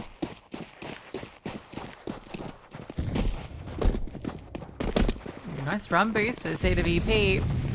Bedard's going to get here. Good timing. When he had the chance there, they just want to pop onto this. Two players lie in wait. Mixer on top, but the flashbang ineffective. Spray is great though. Optus with the bailout this time. Can't commit through. Looking for an answer towards middle. Server tries to lurk out and he's dispatched. Now Ayok towards top mid. Surely catches them off guard. No. Amma actually turns and gets that kill. So it's still achievable here. Nicodian makes his way in. And here Amma, he goes down here. This entire round starts to fall apart and he gives up the fight. It's now a 2-on-2 with Optus on 7 HP. This feels like an absolute disaster. Zex tries to be the hero. Maybe he can reclaim this round for them. Amma spotted on sight. Needs to wait for Optus to come to help. Jumping up and down and okay, he doesn't need the help. That's one way to do it. Recovering the round in style. Madness, pure madness. A great moment. What a find, and well done between them. Yeah, just a great round overall. Optus scaring them away from B, and fair attempt at the recovery, you know. Just a wild moment in the end here. That's crazy. The flick as well. I think that adds to it, doesn't it? You can kind of predict the arc. I think you're accurate towards the apex of a jump right at the top of the arc and all that, but landing the flick is truly ridiculous. Next man are trying to get angry, trying to get frustrated into this round and go fast B, but it just isn't happening for them with that utility. Bedard keeps getting the spawn to try and get aggressive. And he's not been able to find that result. Absurdity. And the leg shot. Yes, X. I'm so glad we're getting this level out of him in this series because I wanted to, put him in that head-to-head. I thought, okay, yeah, he's had a really rough time. Bedard's been super consistent on the other side. It's going to be a real tough matchup, but he's really stepping up. 24 days in this roster. In this round, Aok wins out the duel long and maybe extends a bit too far. It's back into the advantage and now it's straight out onto A. The EWP's moved into long. Can maybe get back in time. Can ESX bail him out again? No. Serba with a very quick headshot. And that is crazy from Mixer through the flames. Just about to get backstabbed. And there's a second for X-Mana. Yeah, I suppose after what MOUZ and XT saw in the previous round, they just think they're immortal. And they can just do whatever they want, and the bullets will land themselves, but not the case. Yeah, that one was a good one. Through the fire is a little bit crazy. We maybe should have looked towards the save after the AWP went down, I think, but we'll see. Just got to be careful. It's been a long afternoon into the evening of Counter-Strike. For these guys, those are the types of rounds where you're just going to be a bit too loose. They get long control. Ooh, an E6 on the AWP. Does look good there. Not able to land that shot, so no opening kill just yet. Some mid-control being attempted by the T side. Gotta be wary themselves. Moving quick. Codian on the Deagle. Flash is really quite shaky from both sides. Smokes coming in, MP9 getting involved now, and it's a big crunch in towards mid. They've jumped over the final player, but it might not matter too much. He's got to find 5. Not going to happen. What a pickup from MOUZ NXT. They go on this round with an AWP, some 5.7s Deagles, 1 MP9, and then walk away with 4 AKs. That's an unbelievable round. Just pure chaos. Codian gets 3 kills, sorry, that Deagle. What an absurd sequence. Been hyping up the AWP a bit. Nicodian, certainly the start of the show for this team. At a 1.93 rating on that nuke.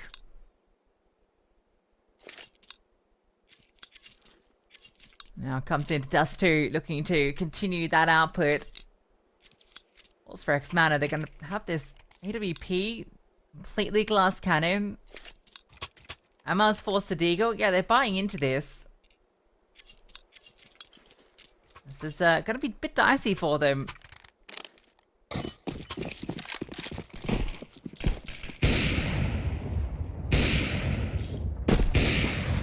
Yeah, you can certainly say that again. Bernard. Nice find from him.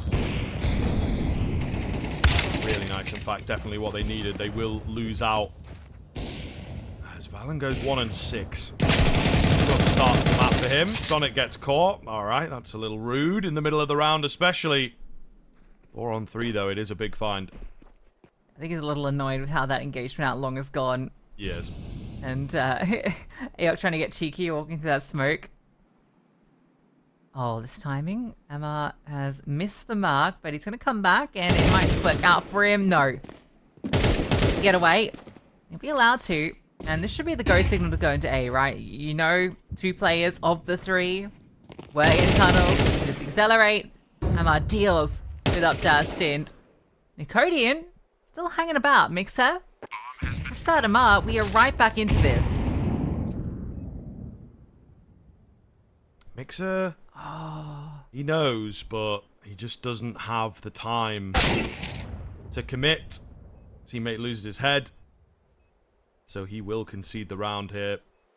He was so certain of a lurking presence, and he was correct, but it's just about beating that player out. There you go, he gets him eventually. But the round is, of course, over at this stage, so will be a third for the T side. MOUZ NXT have done a good job of keeping them at arm's length and making sure that they can't necessarily string rounds together. So if they can continue doing that, then I think they should still be in a good spot. But just got to watch out. Money getting close to drying up. And of course, every time that they're able to do it, X-Men picking up more and more momentum.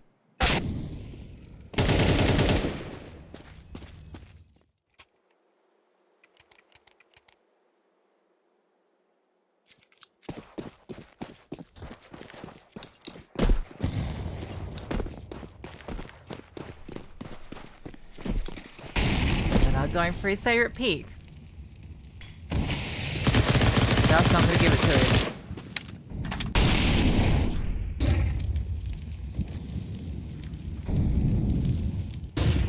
This could be a breakthrough round for the T's. Except to get some action in lowers. Is he just going to stay here? That's very dicey. He needs to leave. Ooh, he almost found a way out through a kill. And he will actually get away through all of that. That is very sketchy.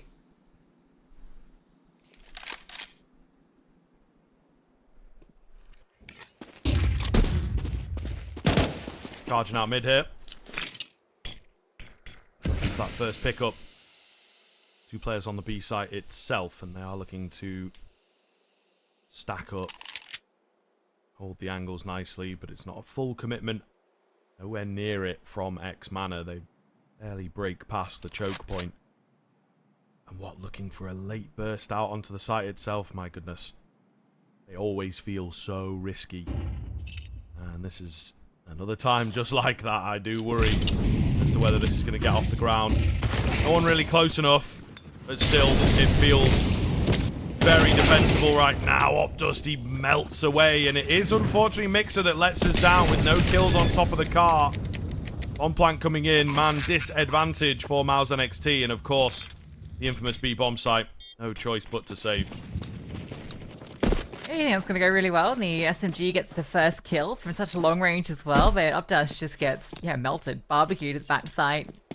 Flames everywhere, dies to a nade after it all. I think he took 100 damage from utility through all of that in the end. But that round relied on Mixer at least getting one. Putting it into the 3-on-3 would have given some sort of in. Sometimes it's a blessing, because, if the retake doesn't pay off, then you have nothing. So at least they save these 3 guns. They can give it another go into the next. Got this AWP. Terrorists win. And it's now X Mana getting their 4th round. It's a really great first kill, but Mixer taking away empty-handed. Great kills coming through from the T side to open that bomb site.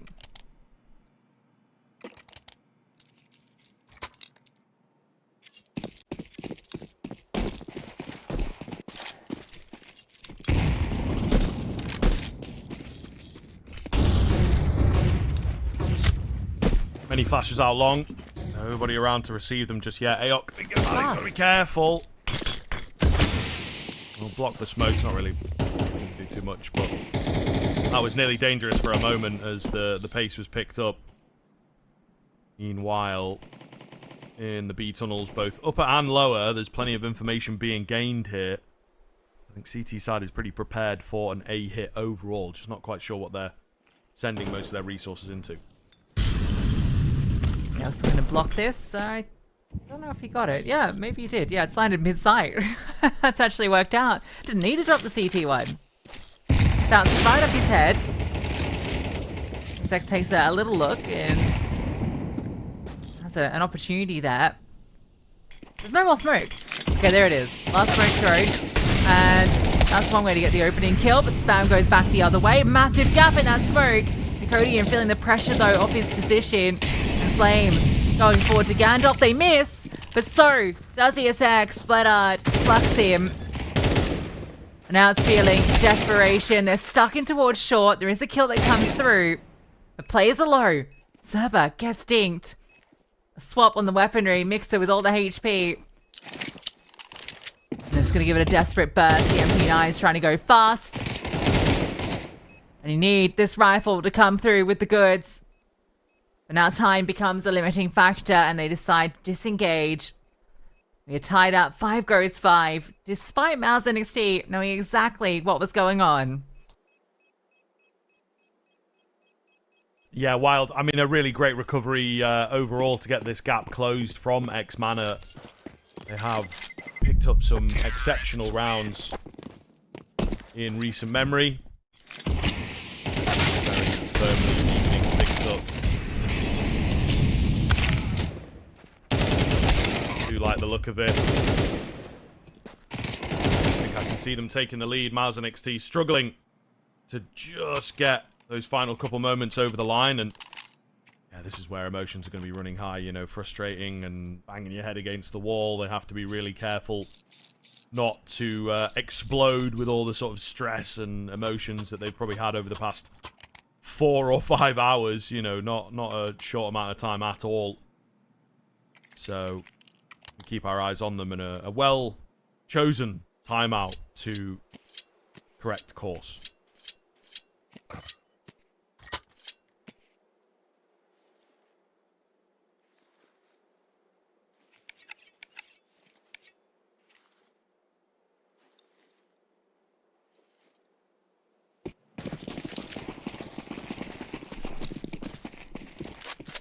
done well to at least have these buys pretty consistently.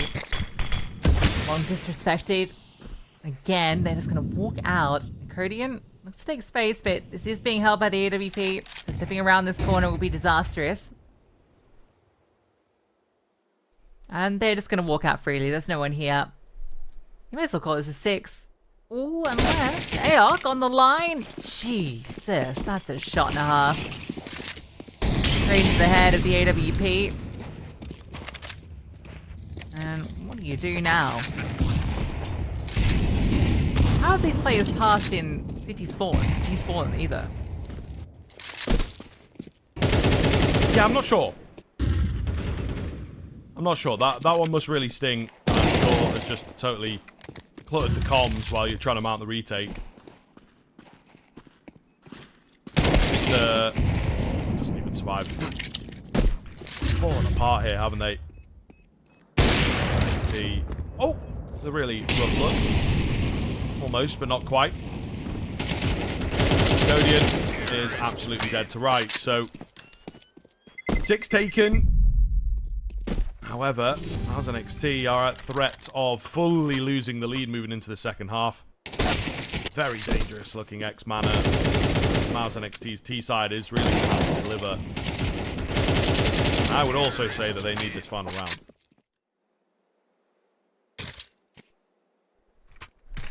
This has been a great run of rounds coming through for X-Mana. Oh, 4 in a row. This position. They're just spamming Ming with AWPs. Somehow don't connect a single shot. These players start B and 1 lower. I'll start with the lower player, and now the pressure's going to be on him. Flashbang through. And he's just soloing them right now. Okay, server bested long, but now you just got through short. And you got a free range to just walk into this bomb site. Cody does just spam one out. And Amar never left lower. So he continues to rain down terror. He's removed 3 of the players that started there. This is certainly looking like it should be done here. Unless the MP7 can really do it, but no. Bladeard says no. X-Mana win out the half 7-5.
Welcome back in, everybody.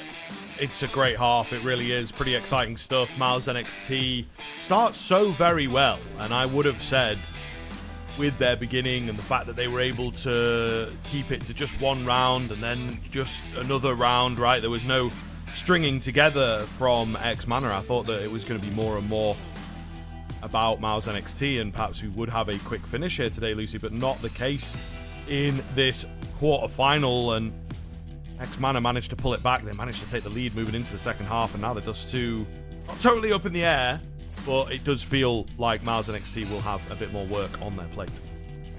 Yeah, it's looking a little scary for them. Their T-side was great earlier versus Misa, and they're going to have to rely on that here, but it's not started too well. Bloodart gets first blood. Just a spam through for that one, and look at this forward positioning into towards Tuttles. Server playing this cheeky angle where he can't get spotted, so he reveals himself and no one looks. Optus just not interested in that fight. Server, can he get away? Being run down.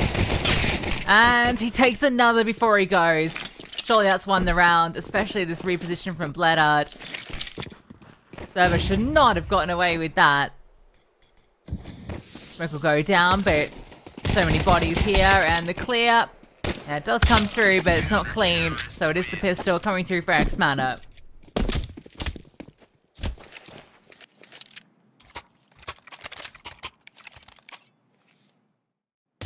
Yeah, really, really great find coming in from them. And now MOUZ NXT are really up the creek. Without a paddle, they're going to have a very, very tough time trying to get this Dust 2 back under control now on a 6-round streak in a row for X-Mana. Will just be the Glocks. One smoke bought up to go on the Xbox. They are going to try and move towards short nice and quick. Any damage is going to be good here. Oof. Just one more Glock needed. Not going to be the case. And it's a classic. You go A, I go B. But they are indeed ready for the B player. And that bomb does not get planted. Yeah, one kill. That's fine for X-Mana if it goes that way. Aegis come out. We can see if MOUZ NXT can go blow for blow. X-Mana really, really leveling up into this. This was a 2-5 scoreline and is now 6-5. Or 9-5, sorry. 7 rounds in a row.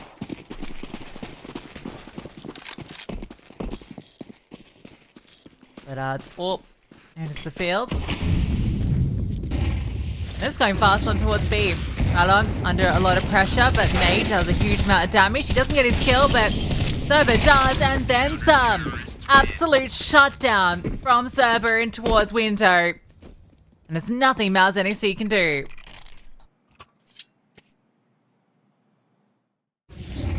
Oh no. I think we might be going to a third. MOUZ NXT have just hit a total wall. And after such a long day of Counter-Strike, it is going to get to them, isn't it? It is going to be tough to restart the car, as it were. Orb out here on the boost. They will manage to escape it for now, but there is still that Orb in play. Going to be a scary prospect for X-Mana. Does no one to throw a molly towards window at all there? There was like 3 mollies available. They were so focused on taking the fights. Whoever's job it was to throw that util doesn't do it. Right. So this AWP is searching. Got all the excitement in the rounds. Rounds get 1 on less, and that's a great pick. It is. See if they can make something of it here. Allen. He's a little late. He's going to get overwhelmed. The Orb finds another. MOUZ NXT, I think they will have asked for a miracle, and perhaps this is the delivery of it. Bloodart and Sonic really far away. They're also just lacking information on where that Orb's gotten off to. So they might give it a look, but money's not perfect. I still think maybe might not be a bad idea here. It's going to go down, though. Oh, and you can see Nicodian had left the site. He'd gone to maybe start looking to hunt. Now he's really quite far away with the Deagle. Indeed holding the cross in towards tunnel, but it's not ideal. Get rid of the AWP at the very least and be a nuisance. I don't think MOUZ and NXT are super bothered. They just are happy to finally have a round. Yeah, AOK goes for a look to see if he can find it, but yeah, it's been well scooped. Good housekeeping, preventing that one being retained, especially with the good effort. ESX stick with it. Great opener and caught the lurk too. Really well worked round.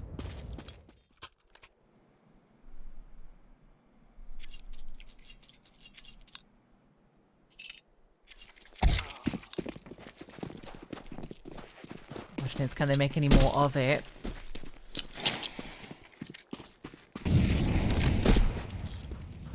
Oh, this is Leonard's favourite peak.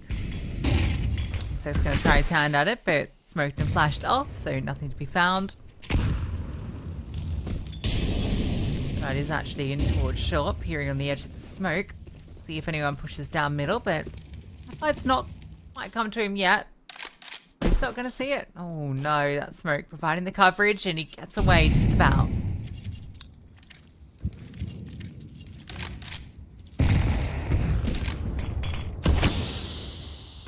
Smoke here.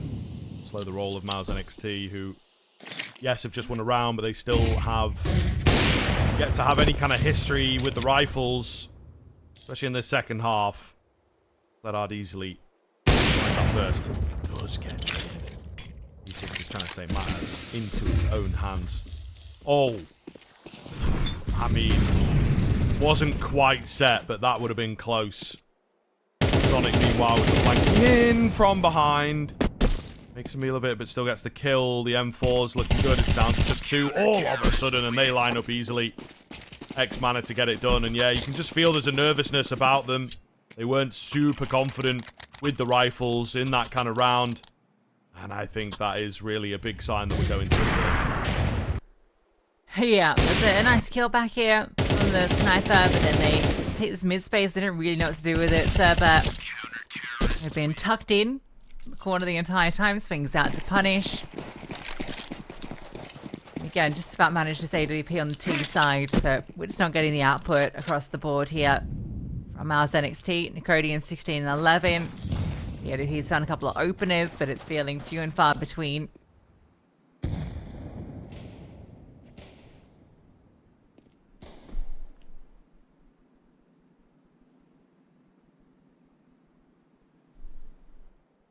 Still got the AWP in play. That is what we look towards for MOUZ NXT, but I think they were given their chance, and they were unable to turn things around, so looking great. Molly comes in. It's just this AWP looking for early picks. Next mana, they'll be in a position of like, right, win this one. Game is over. Lock in. No messing around. Get this in the bag. I think indeed it should be the case. MOUZ NXT are just desperate for an overface. Desperate for an early pickup. And there is nothing being presented by the CT side.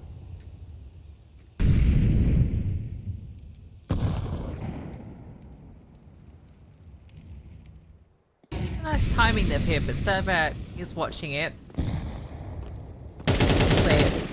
Oh, he's missed his chance, but will that matter? Oh, yes! Great shots coming through. The Eagles raining in, and AOK over the top gets the frag.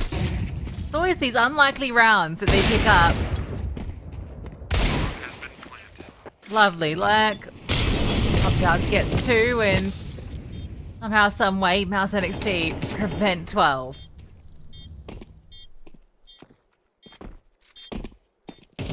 Yeah, we recently introduced, I believe one of the producers that we did have on ECL actually. Z, I believe her name was. I don't know if you ever had Z as a producer. Mm-hmm. She sort of filled in the gap.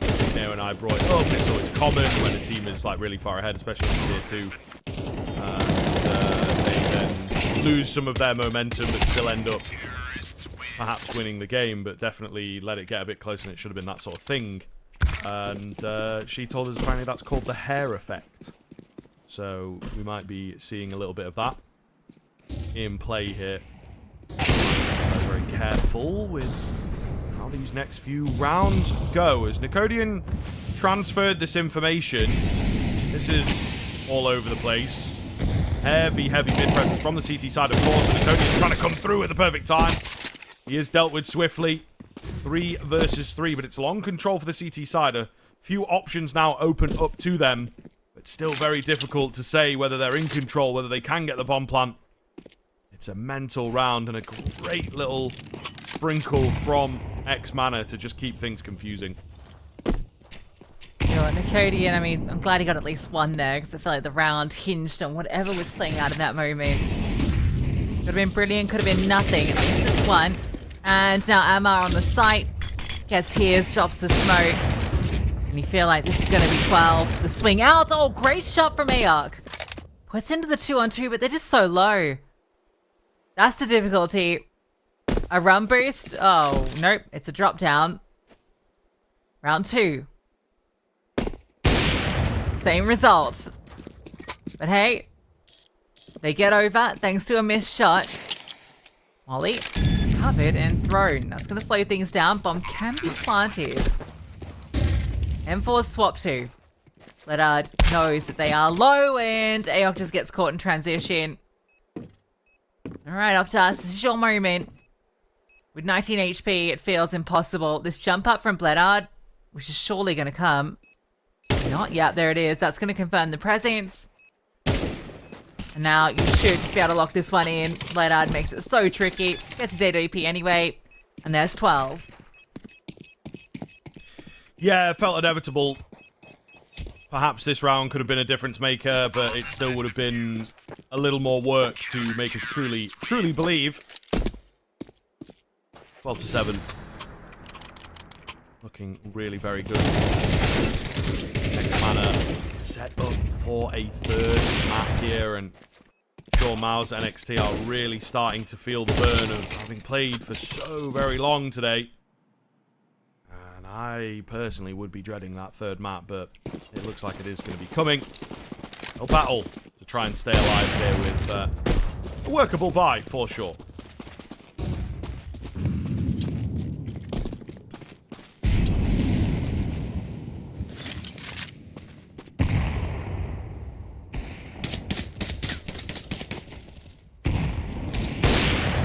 Ooh, nice shot. Used out by the rifle. I think kills haven't necessarily been a problem. Where do you go from here? He should be pretty decent.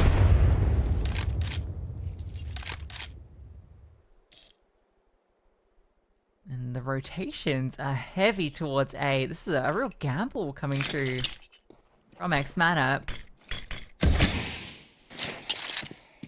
And it looks to be completely spot on. Uh-oh. Server in the perfect spot, but the flashes get him. Oh, he has the blinds there. That allows him to get in. There's a drop down as well to just give some more angles to consider. Long player trying to be annoying. Gotta get out there. Gotta help out. 2 versus 1 now, and Opdust finally takes that swing. As NXT move up to 8, it's work. It certainly is, and maybe some luck on their sides. A big mechanical mishap. It could be the start. Timeout being taken.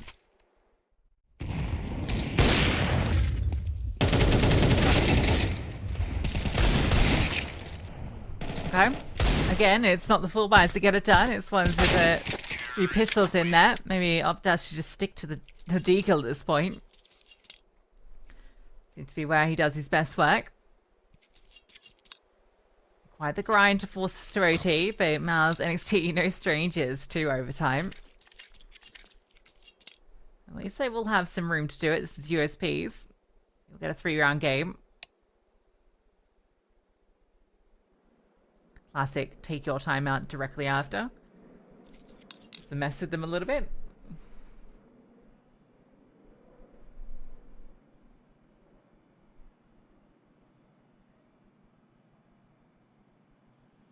Yeah, I suppose so. But also, I think you gotta be careful of what might be coming your way and just perhaps set up for it. You've got so many timeouts to work with. Why not just take a small breather yourself? Here we are, back into the action, unless we're seriously getting into funny business, but I don't think so. Excited to see if MOUZ NXT are going to be able to come up with anything in order to keep this momentum going.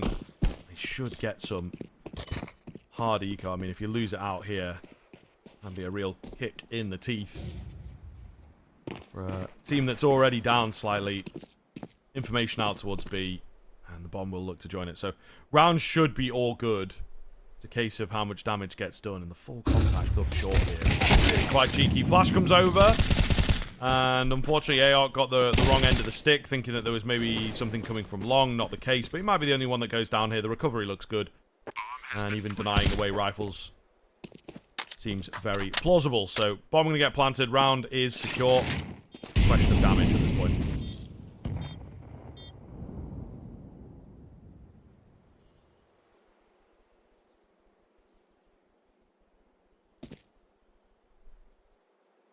On the hunt here, though.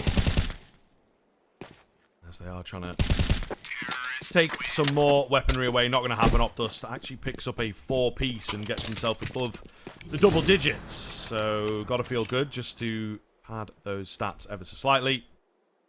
Now we are into serious territory. So it could be a very, very big round here. MOUZ NXT win this dominantly. Stop the save from happening. And I think we are most certainly on the cards. Terrorists win.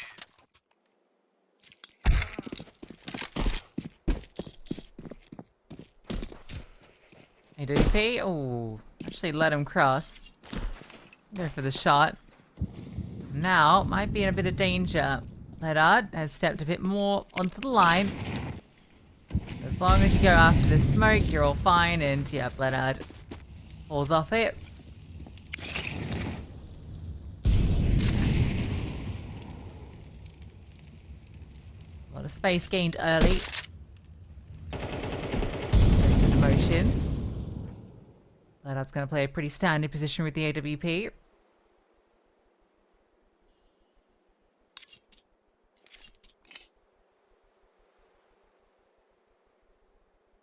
I wonder if they're looking to test out this B bomb site again. They've got a bit of presence over here. They're not really showing their hand at all to X-Mana, so it's fallen into a very standard setup. Smokes on both sides of the map. A double smoke in towards B. They're hoping for this reaction. Anyone that gets out, and the flashbang is perfection. AWP removed.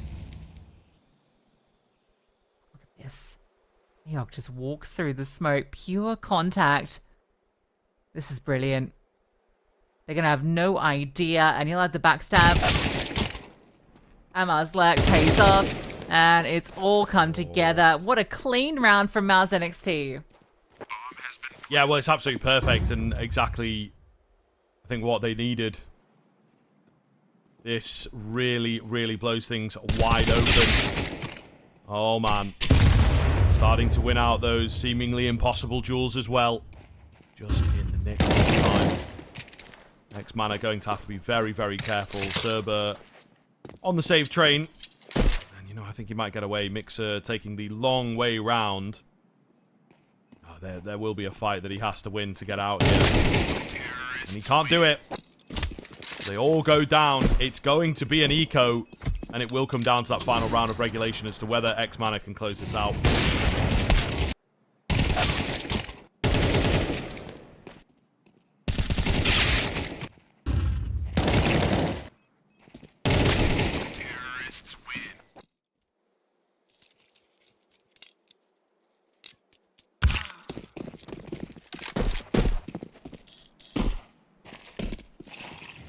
Ooh, they've gone for a bit of a spend.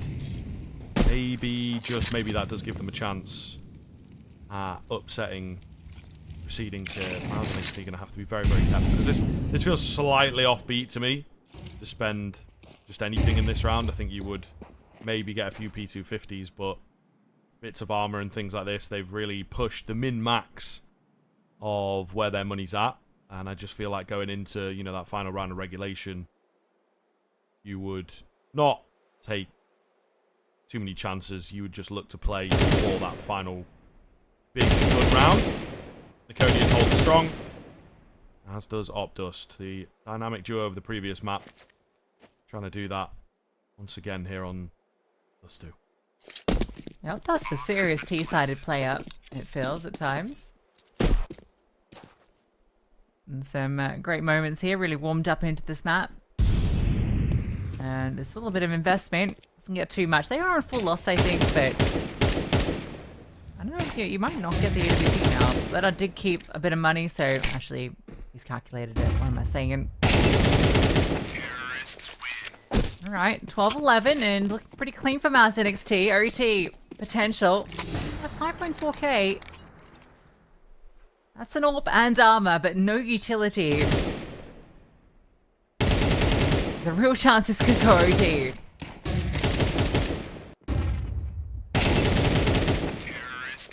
Yeah, I mean, it's starting to feel that way, and I think for the sake of competition and excitement, we probably want it to go to OT. Just to keep things kind of crazy. Timeout comes in. All to be talked over, all to be worked out. MOUZ NXT really, really looking to prove themselves, you know. I think it's very, very impressive here what we've seen. Especially given the context of how their day has looked. So, if they can get this into the OT, I think that's a commendable feat. And there is, of course, still a map available for them should things fall flat. AWP shot doesn't quite land. Smokes out for some mid-control, and there is heavy, heavy short presence. X-Mana trying to be weird with it. You know, 3 players up short. Are they going to expect that? Oh my goodness. Very, very close. Just a hair's breadth miss on that AWP shot.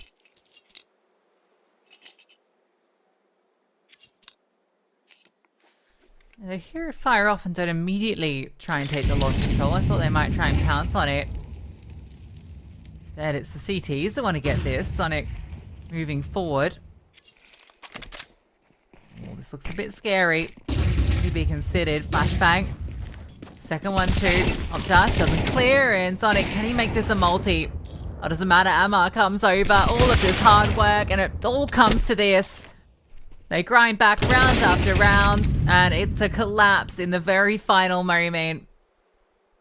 13-11. X-Mana take the map pick, and we have to see Mirage.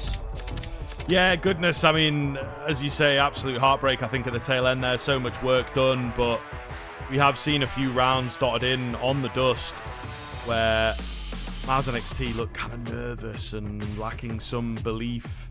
In fact, you know, or too much pressure, or whatever the emotion might be, it seeps into the game, and it makes a big difference. So yeah, I think they will be pretty disappointed that they weren't able to run the game for a while there, and indeed, they were not able to mount that comeback. But after such a strong start to the map, it felt like it was kind of in the bag for them, and I think they will be pretty disappointed to have it all blown back in their face and now have to lean on this third map, which, of course, again, as we've been saying, they have already played once today, and they just about squeezed it out 1917, but Mirage traditionally not very good for MOUZ NXT, so I'm sure they're super worried going into their 6th map in a row. We're going to take a break. We'll see you soon.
The best of Counter-Strike 2.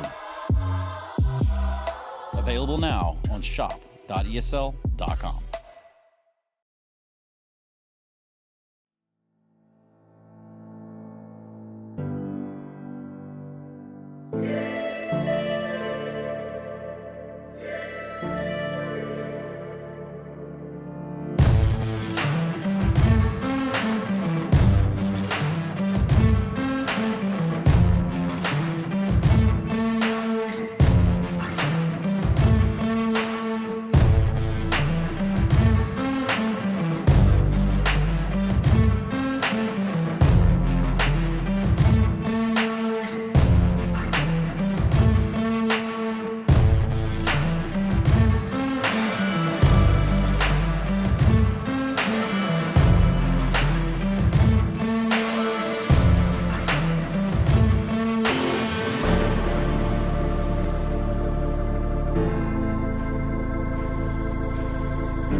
so close, but so far for MOUZ NXT. It was a really nice trend to come back, but in the final moments couldn't get it over the line, which now brings us to Mirage as our decider, and I don't think it gets any easier for MOUZ NXT here. This has been a great map for X Mana. They've had some great results on it over recent history. They often pick into it if Dust 2 isn't available, and for MOUZ NXT, sure, won out over Misa earlier today in that double OT on this map.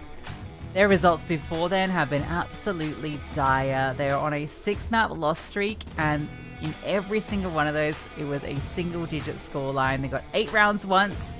That was the highest they ever got, and then it's, what, 5, 4, 4, 2, 2. Like, it's been really, really challenging for them here on Mirage. Yeah, I think it's safe to say that they needed to close it out by now, and everyone involved, including MOUZ NXT, probably know that they are just kind of taking a little bit of a toss of the dice here and hoping that it comes up sixes. You know, they're really not going to be able to guarantee the victory on this map, and they are once again going to have to work hard for it and dig even deeper into what is now like an 8-hour day of officials for them, back to back to back to back. So really, really difficult.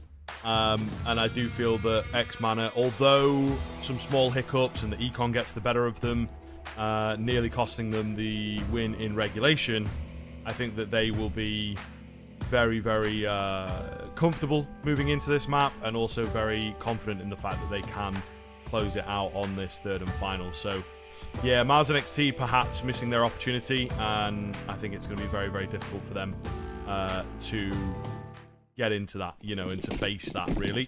Speaking of getting into it, we got the knife, of course, just to give you guys a little bit of an idea of how this one goes down. Nice to see, to be fair. You know, we don't often see a knife round in tournaments these days, so it's kind of nice to just chuck it in once in a while and remember how they go. But back in the day, I think they were a bit fun, and people would mess about and do this, do that, but these days, not so much. You know, everyone just sort of runs at each other and let it happen. Whatever will be, will be. Pretty rough for MOUZ NXT to lose it too, because T-sides have been not good for them. They are winning just about a third of their T-sided rounds.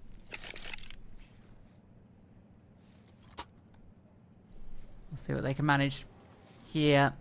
Don't want to write them off because they did have the good resurgence on Dust 2. They've got some nice moments. I think that AWP really starting to come to life for ASX, but for the most part it's been pretty tricky for them. We're trying out B. I'm boosted up. Valon to take the contact. And here comes the commit, just straight on through. Valon gets the first kill. This baits in Amar perfectly. He can just sit here, wait for them to come his way. Now he reveals himself and actually doesn't start shooting yet. Oh, he wants to wait until he can guarantee that kill. Still, it's only the one. It's into the 3-on-3, but it did delay that plant. Yeah, definitely needed multiple kills from that position, I think it's safe to say, but could create something, and the planter not being covered, he still gets the bomb down, just turns around, and it is all going to be down to Optust. Oh, man, he's got a Molotov. That's decent. He'll obviously force them off, but he needed some kills. He's not bought enough time, even with 10 seconds, for this to go against them. They will fully min-max, by the way, Bledard on the 2 kills and getting the defuse here and keeping his cheaper head armor, I believe. So the AWPer getting all of the cash out of this pistol. I like the idea from MOUZ NXT. They just needed any sort of clear on Amar, and it probably plays out differently because that bomb goes down there and there's a bit more time off the clock. You just see how that molly play was going to really work out well for them. But when he's left in the 1-on-3, there's just nothing to be done with it. They're going to force in, and utility be damned.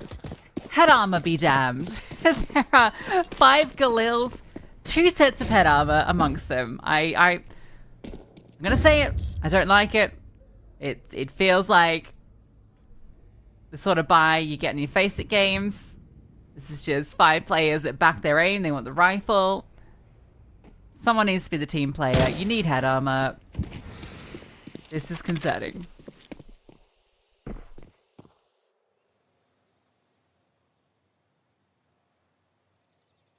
There's usually really at all in the server, in fact, because there's, on the side of X-Mana, they've also gone for 4 rifles and an AWP, right? So this is just pure, dry aim duels, and the AWP, that's exactly the situation he wants. Yeah, maybe what it's devolved into after everything that went down. Kind of crazy. After the D2, they're just looking for fight after fight. AWP makes itself known. Nick with the off angle. Lose track of one. But aren't able to survive here, though, as he drops back on that AWP, and it just feels like the setup position's going to be good enough. He'll drive by from Nicodium, but that's the only player to find a kill. Yeah, and the full rifle buy. Very dangerous there. MOUZ and XT don't really deliver.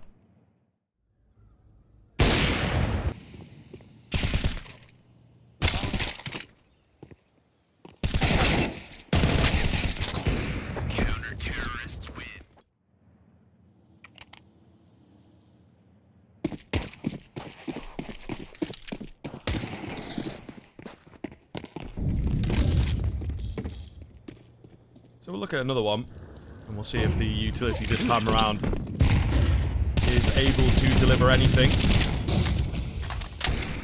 Server chimes in for the first, the AWP still in play here, and it's getting really quite brutal to watch. X-Mana do not lose a single player. This is a very, very low-cost few rounds thus far, and MOUZ NXT, I think they are at the end of their tether, trying to brute force a lot of this. Yeah, I mean, this one is always a little bit of a long shot, just some upgraded pistols, but it's looking nice and clean for X-Mana. Only 3 deaths so far across 3 rounds. We'll see if there's some actual fight back into this one. AK is on the majority, and the utility this time makes a big difference. Emma, get caught out here. Yeah, it's aggression from Nicodian. Immediately removes him. He's a bit too brazen in his approach.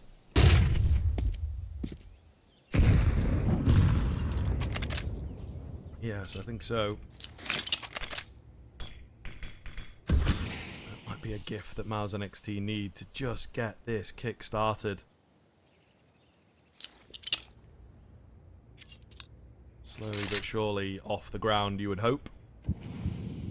But certainly easier said than done at this stage. Very, very difficult. X-Mana just got to put the resource in the right place. They've got some ramp advancement. Maybe like to see that go even further and grab the info and see if they can do anything with it, because that bomb is making its way over towards B by the looks of things.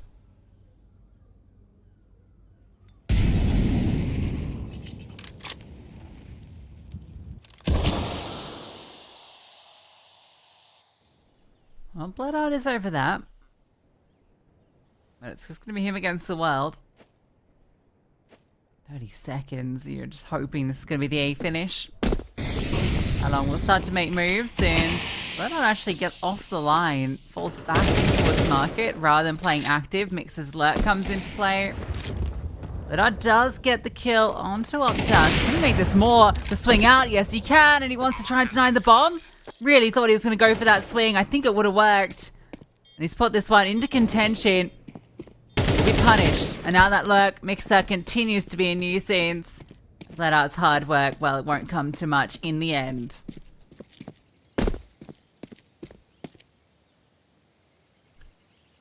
Well, very good signs from MOUZ and XT. Really, really strong finds. And a very key time to do it in. They're able to pick up quite a good round, to say the least. Very, very impressed, for sure. Looks like the AK will stay in the hands of Valen.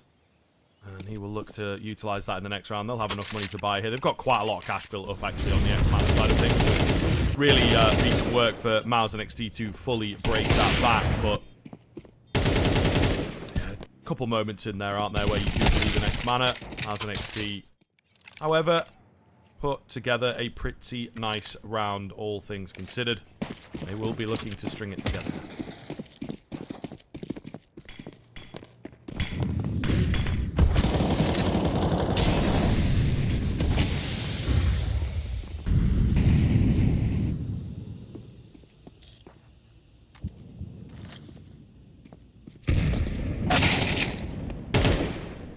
Cody, great opening kill. And it gets taken out, and his face opens up, but the AWP stays on the line. As the bomb dropped, and the opposing sniper taken out. Aox just looking for duels. Just be careful. Nade grazes him, and at the same time, Optus taking fires. It looks like MOUZ NXT just spreading, looking for the duels, and Optus lucky to get away.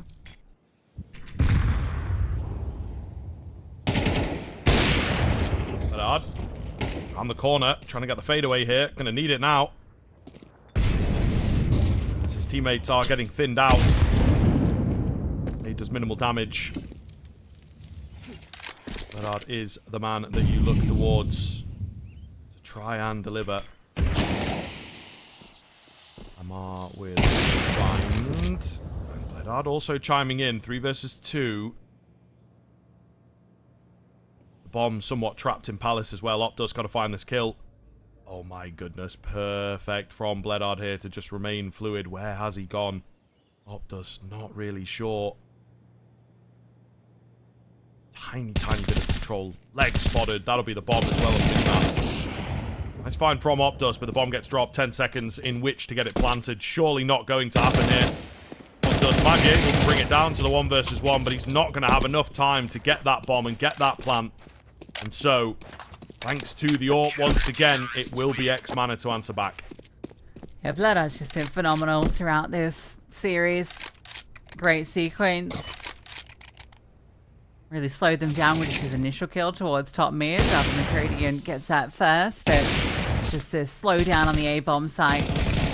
9 that bomb and leaving Optus with nothing he can do.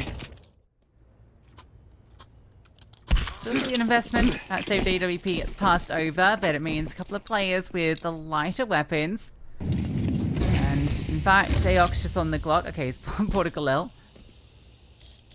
Even that smoke is not on the money. Well, the stresses of this T side coming to light for MOUZ NXT.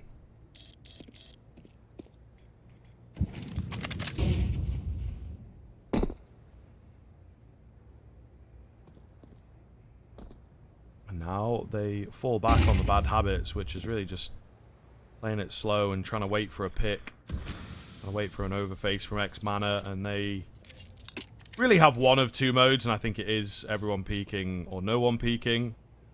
Not loads of variance in the X-Mana play, but still, when those types of rounds happen is what makes them unpredictable and hard to follow. So, yeah, it's not a bad strategy when it all comes together.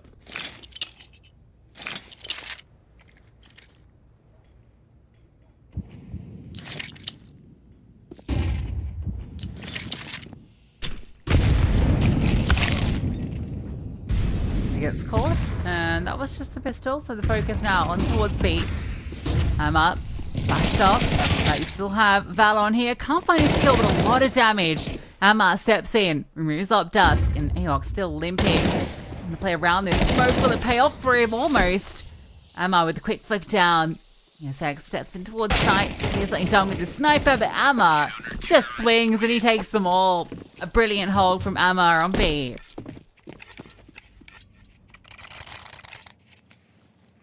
Yeah, looking fantastic here. I mean, again, MOUZ NXT, they needed to string some together. They needed to build up a belief that they could indeed get it done. And, well, it perhaps falls apart for them. Very, very quickly getting unraveled here. Another dominant round, not losing all that much on that X-Mana side. So money starts to build up again. Worry for MOUZ NXT and what they can do. They're going to be on to the lower buy here. Looks to be a B hit. And they look to not be messing around. Just go flying in. And it was weak for a moment. Amar as well. Blind as a bat. Thinking he was maybe hidden away behind Get Right, something like that. And he's totally caught out in the open, but he's the only one so far. The bomb has hit the deck as well. There's not really too many options that have revealed themselves. DT close of the AWPer. Is able to get one before it's able to get... Oh, it was a nice shot. I could see it in my mind's eye, but not able to react fast enough. A close call after a really good start to the hold, but even with Emma taken out of the equation, they still keep B on luck. Testing the side out a lot. Emma gets punished, but Valon steps through with his double. P250. This seems interesting for Nicodian, but tough shots to hit. That's a 6-1 scoreline. MOUZ take a second timeout. Really struggling to get anything going on this T side. Bloodhard kind of feels like he has free reign across this map at the moment.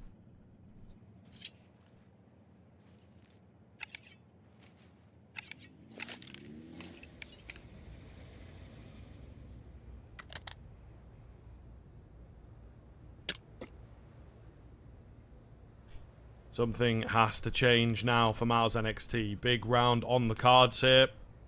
They've got to reignite their flame, reignite their belief that they can indeed do this, but it's a daunting task ahead of them on a map that I'm sure, with stats like that, they kind of just hate. A tactical team and a structured team, that's their whole MO. That's probably gonna check out that Mirage, the puggiest map of them all that anyone seems to be able to play, and different sort of styles. You play it all day long on Face It, and then you play it in the officials. It's gonna irk you as a team that's trying to add an element of class to the game. Break out on towards that site. Super cleanly, but they are out here, and they should get the bomb plant at the very least. But a quick flank on the way here, Lucy. Bomb has been planted. Yeah, MOUZ timing looks pretty good. One kill guaranteed. Yeah. Elbow kill. Now the pressure on. ESX with that AWP. Feels like he's the key element here. That starts to make movement forward. Fires off his shot. ESX surely can get on the line, and he will deal with him. Now time begins to tick, and ESX gets his kill. Over Dust as well, and that will be a second. 3 times in a row, they try and get into B. 3rd time is the charm. Yeah, for sure. Conditioning and all those kinds of buzzwords, but finally get the job done despite the wide elbow. And it is indeed, again, down to E6. One to watch for sure. Really one to watch. He has, I think, impressed for the majority of this series, and we'll see if he's able to keep doing that here in round 3. But still, only a second round. Gonna bring you crashing back down to reality. It's not enough. 6-2. It's a big enough gap that it's a problem, and of course it's a low enough round count that it's a problem, so they still have a lot of hard work ahead of them.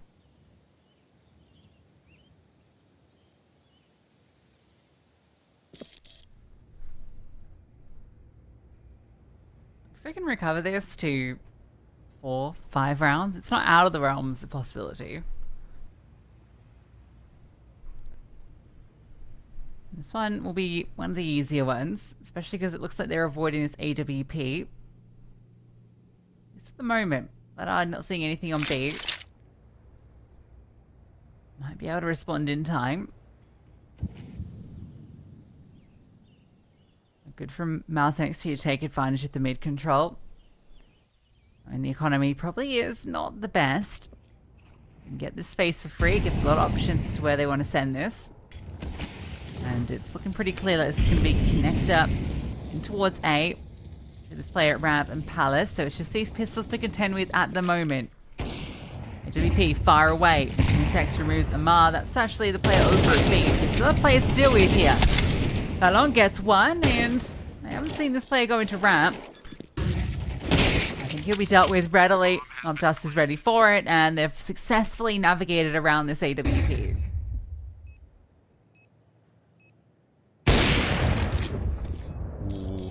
Bloodhard reveals fully where he is, and they will be after him. A big opportunity for MOUZ NXT then, as they will break that money for some decisions from X-Mana as to whether they want to go for some weaponry in the next round or not, or will indeed fall. I think they will put together a buy here, but there's some teams that would go down the middle on this kind of money it's tough because you are at risk of course, losing your lead if this one goes south. So, a lot of work cut out, I think it's safe to say, for that CT side.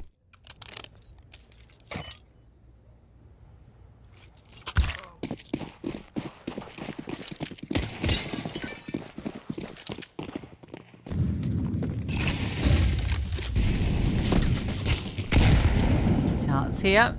The T-Sniper, and not quite going to get it. Second time asking it was there, but with the M4, bests him. The 5-on-4 offered up early. Valon gonna look up, and he immediately loses his head. This looks to be the scaling. Gonna keep on moving forward, and between him and Optas, they've eviscerated this short hold.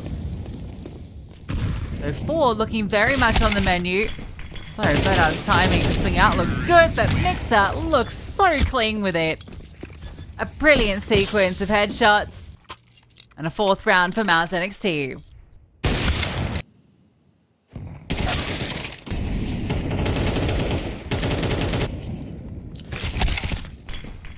Yeah, really great finds.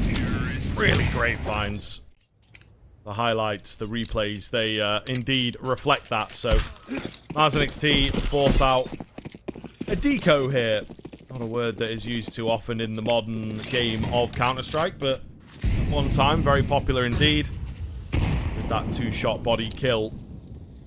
And then, of course, they left it. So, you don't see it quite as often. It, well, it requires skill now, doesn't it? So, yeah, going to be a little less common. But here we've got 4 of them out and some armor for Zonic as well to try and nick away an AK. And we know that X-Mana are capable of these crazy, crazy rounds.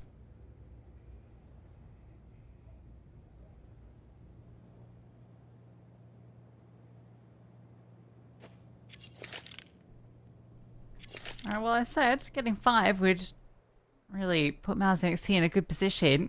Might even have the option to tie us up.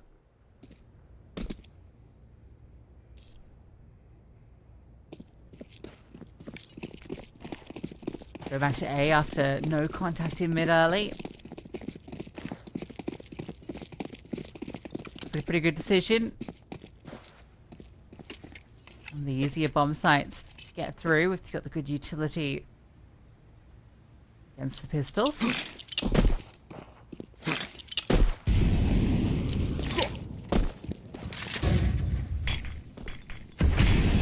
Execute coming out. I like the look of the Deagle up on top of the stairs. Very scary indeed, but they opt to drop back. There's a little boost going above here if needed. Oh, spotted the player on top, but not Dust. Takes down the unarmored opponent easily through that smoke. That was probably their chance of doing anything too crazy. Maybe now it is a kill on the way out. Maybe not, to be fair. Mac 10 making money over here. Down to Cerber. And just Cerber, actually. And then nobody. So, cleanly done by MOUZ NXT. Comes down to another potential 6-6 half. They do really, really like a close finish at the end of the first half, that's for sure.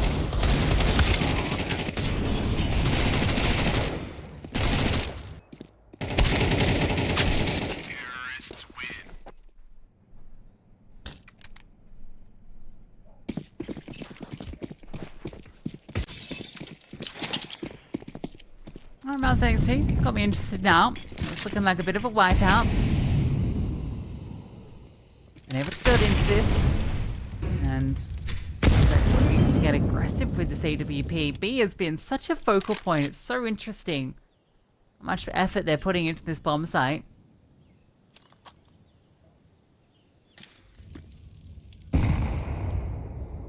CT Smoke has given a window or the sniper to work around.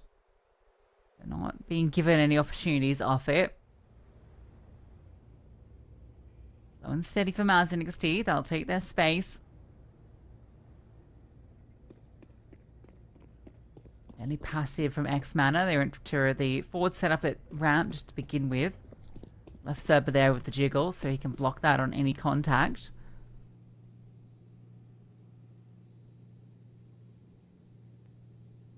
Now Now it's going to be a re-aggression in towards middle. Smoke on window. Utility very light for the CT side. They're ready to drop their own smokes in counter.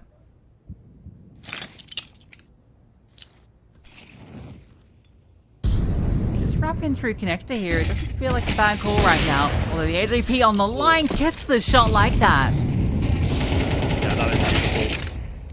Gonna need a few more of those, and, well, he gets taken down, actually. So Serber is over at the ramp as last line of defense for now on the A-bomb side before the rotation comes in. But look at this, Amar! He's come through the middle, and he finds two. AOC's the only one left. There's a missed shot or a reload. Amar, yeah, he moved on to the AWP and then misses a shot, but unfortunately going to be no time to get this bomb down. AOC was given a small window, but could not quite get there. It will be 7-5 thanks to the wild move from Amar. In between the middle, a missed AWP shot goes his way, and he finds two. A beautiful finish as it is 7-5 moving into that second half.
Five might just be enough here for MOUZ NXT. Their struggles on the T side have been pretty bad for the last few outings. So the fact they're able to get 5 here, I think gives them a decent baseline going into that second half.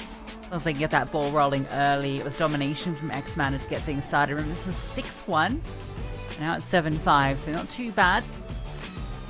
Bledard, a particular pain point for MOUZ NXT. He's 15 kills towards the end of that half. Very difficult to deal with. Can he maintain that on the T side? Well, indeed. These are the almighty questions. We will see. Contacting in. Smoke flies over.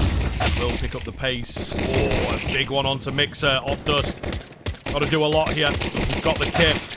He lacks some armor, so he's an easy target. Eventually loses his head. The rest of the crew trying to get in, and it's not working. 1 versus 4 for AOC on the Julies. Gets the first. And bear in mind, there is that kit available. Give me one more and maybe I get excited about this, but the Jules at the moment still not quite at the optimal range. They're trying to maybe force some earlier fights. He knows the planter is in here at the empty pillar. Survived some shots in the back, but not in the face. Cerber to take him down in the end. Beautiful round from Valon. Nice triple kill. Over there with the final couple, but that is now both pistols going their way. Well, with this push through, this is going to work out really well. Valon just decimates them as they try and get out. Yep, left to pick up the pieces, but admirable job at it, getting a nice couple of frags. They're just far too much to deal with. Full spy for MOUZ NXT. All chips on the table. I think X-Manner acknowledged is probably going to be a buy coming into this.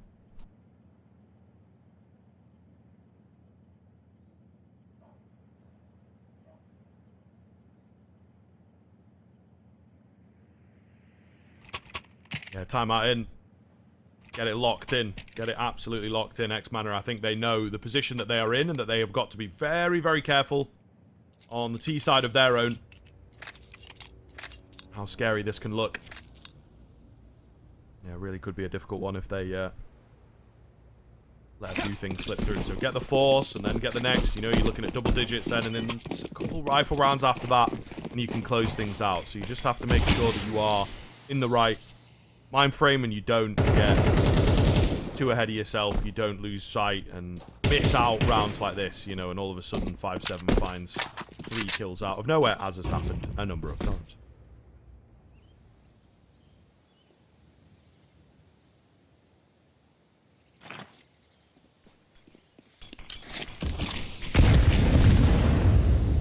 Stack doesn't quite do the job.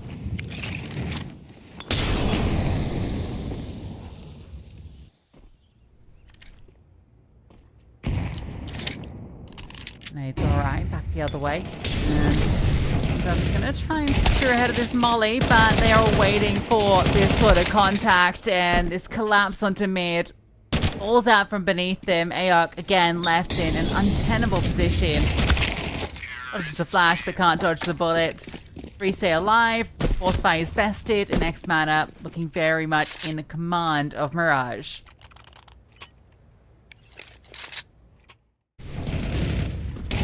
Yeah, for sure. As I say, the next few steps obviously going to be vital, but also not that far away from picking up the victory here in the quarterfinal and moving through the playoffs. You know, as NXT, tough day for them, but X-Manner just showing that they have a more complete game, I think, across the course of the 3 maps. They did get dismantled in that one CT half of Nuke, but beyond that, they've been pretty good here, and also showing a few different sides, you know, some comebacks and some other impressive runs when it comes to controlling the game, especially here on Mirage.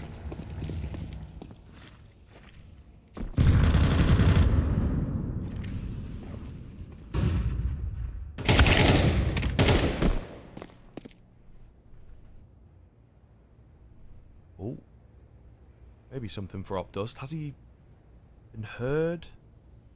They're Have aware an of eye it. on the backside. I think they do know about something fishy going on. There you go. A gift for Amar. Could have had a knife there, but not taking any chances. Just going to pick up the kill and pretty much lock this one in.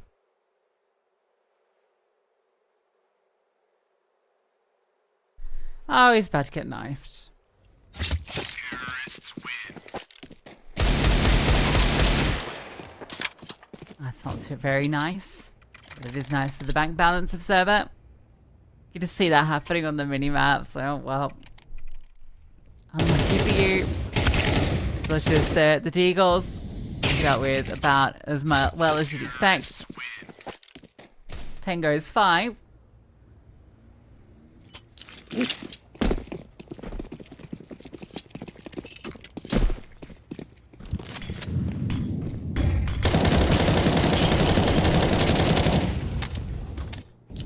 Spam here.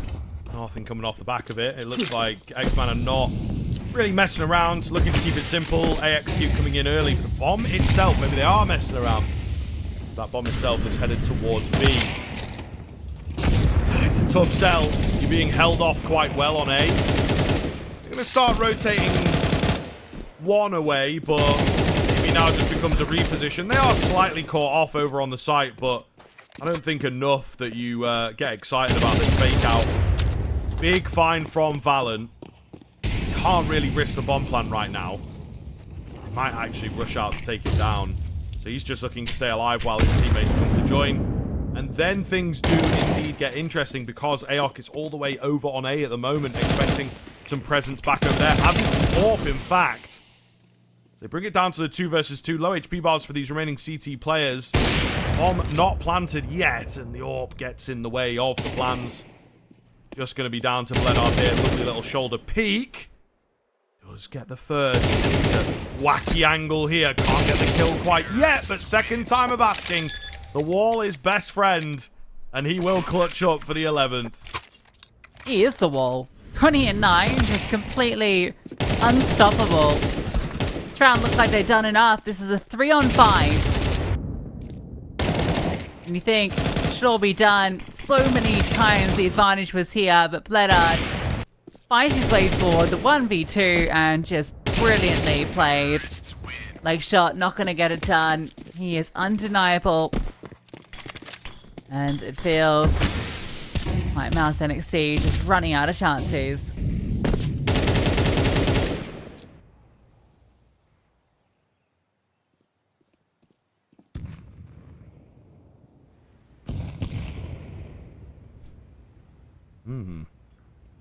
Advanced position here for MOUZ NXT. Information gathered, perhaps. They will look to use it. It's not a full confirmation, especially with mid presence. Right? Could still be players in Palace.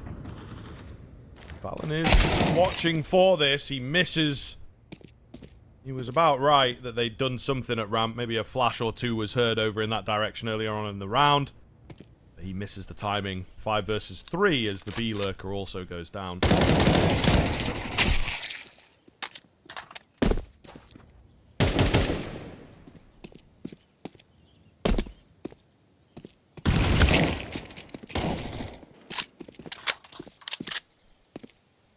Okay.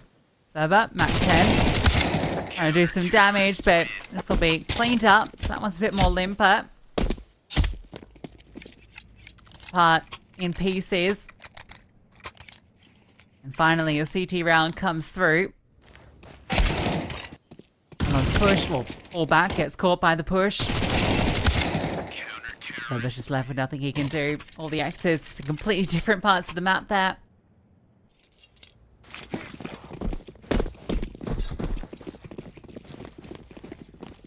A long road ahead.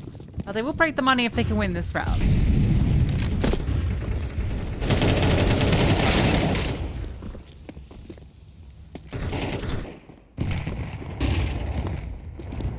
Three on three very quickly, actually. The bomb in a weird spot as it's sort of miles away from the action here, but it might not matter. 1 HP for AOC. Oh, could be the most perfect 1 HP, though, if he can just get the cut off. He's got that knife out to try and move a bit faster, but it's not going to be fast enough. The AWP on him as well. HP makes no difference. It's all down to Nicodian. Kind of to save the game here, honestly. As 12 will be in the bag momentarily. Nonetheless, a really nice round from X-Mana, and it looks like Nicodian's actually just going to save it because no kill comes his way, so this is not looking good. A tough map for you. You got to get it off the ground. You got to find 6 in a row to take it to overtime. Very, very scary, and, well, one might think a little impossible, in fact, for MOUZ NXT. Yeah, needed to get these consecutive rounds. That was the way back in. That would have broke the money. That would have given them the opportunity. Instead, now they need 6 rounds in a row. They almost made a similar comeback happen on Dust 2. Remember, that was 12-7 and ended up being 13-11. But it does feel like a bridge too far.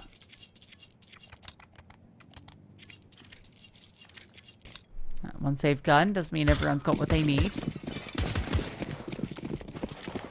This just looks to be a straight up A here. No mucking around for X Manor into this round.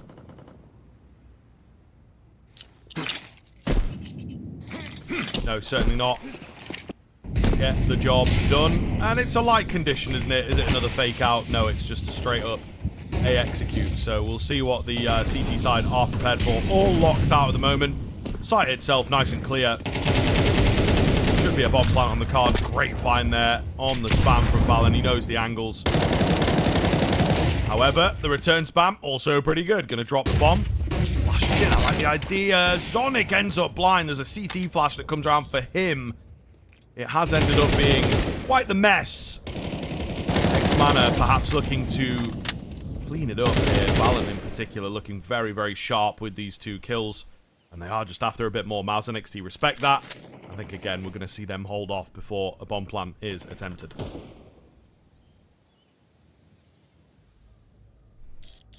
Oh, chance here. Not that hard.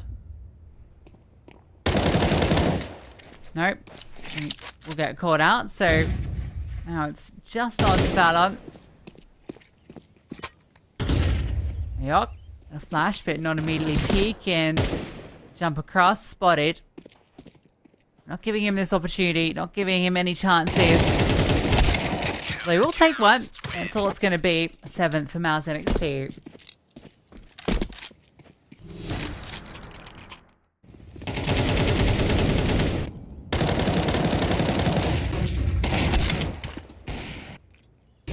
Really well held by NXT, to be fair. Just patient play and respectful play, despite the fact that they're so many rounds down. They're not rushing to get the round. They're not panicked and worried about securing it, things like this. They're also not setting their sights on the future rounds. It's like, right, this one's done, now we've got to start thinking about the next one, and so on and so on. They play it patiently, and they are rewarded for that patience. Pistols in play, but it is the AK that we look towards on X-Mana to get this one closed out. AK going to be leading the pack towards A, but again, it is somewhat of a fake out with that bomb being sat in the apartments. Not really gotten away with this before. They are very much trying to force this kind of idea. You can see the B players have not moved. Pop dust. I heard that shot. Coming away. He's on the right lines. He runs out of ammo, though. And Valen will punish him for that. That's his partner a little bit. Mixer, however, keeps his cool and will find it in the end. So, just the 1 kill coming in. 4 in a row now going to be required on top of what they've already found. MOUZ and NXT very close to it on Dust 2. They're looking to do it fully this time. This was the easy one. Nice to keep it relatively clean. Fill out that money with this long road ahead. Next time I'm going to try the hand at this A-bomb site again. There's still some serious disparities in their buys. Tech 9 amongst the purchase. Couple of Galils. And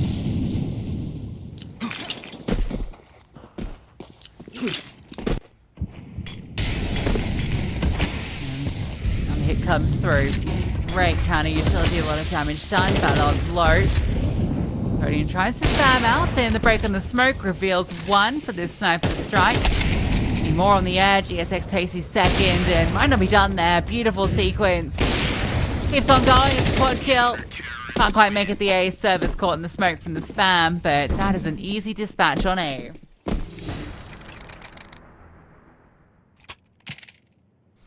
Indeed it is. So here we go. Really opened up now. And there is a world in which this is perhaps going to go the distance.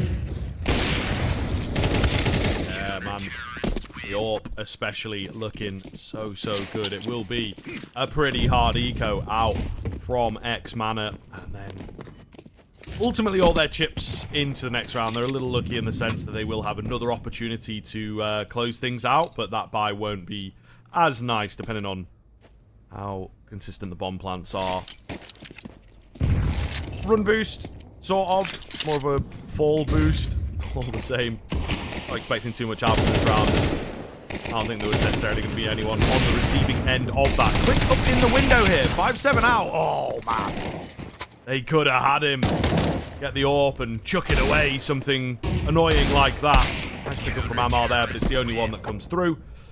So, 2 rounds the difference now.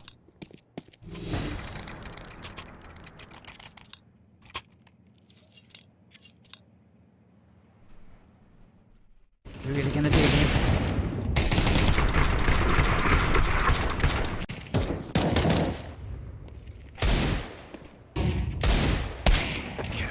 Potential.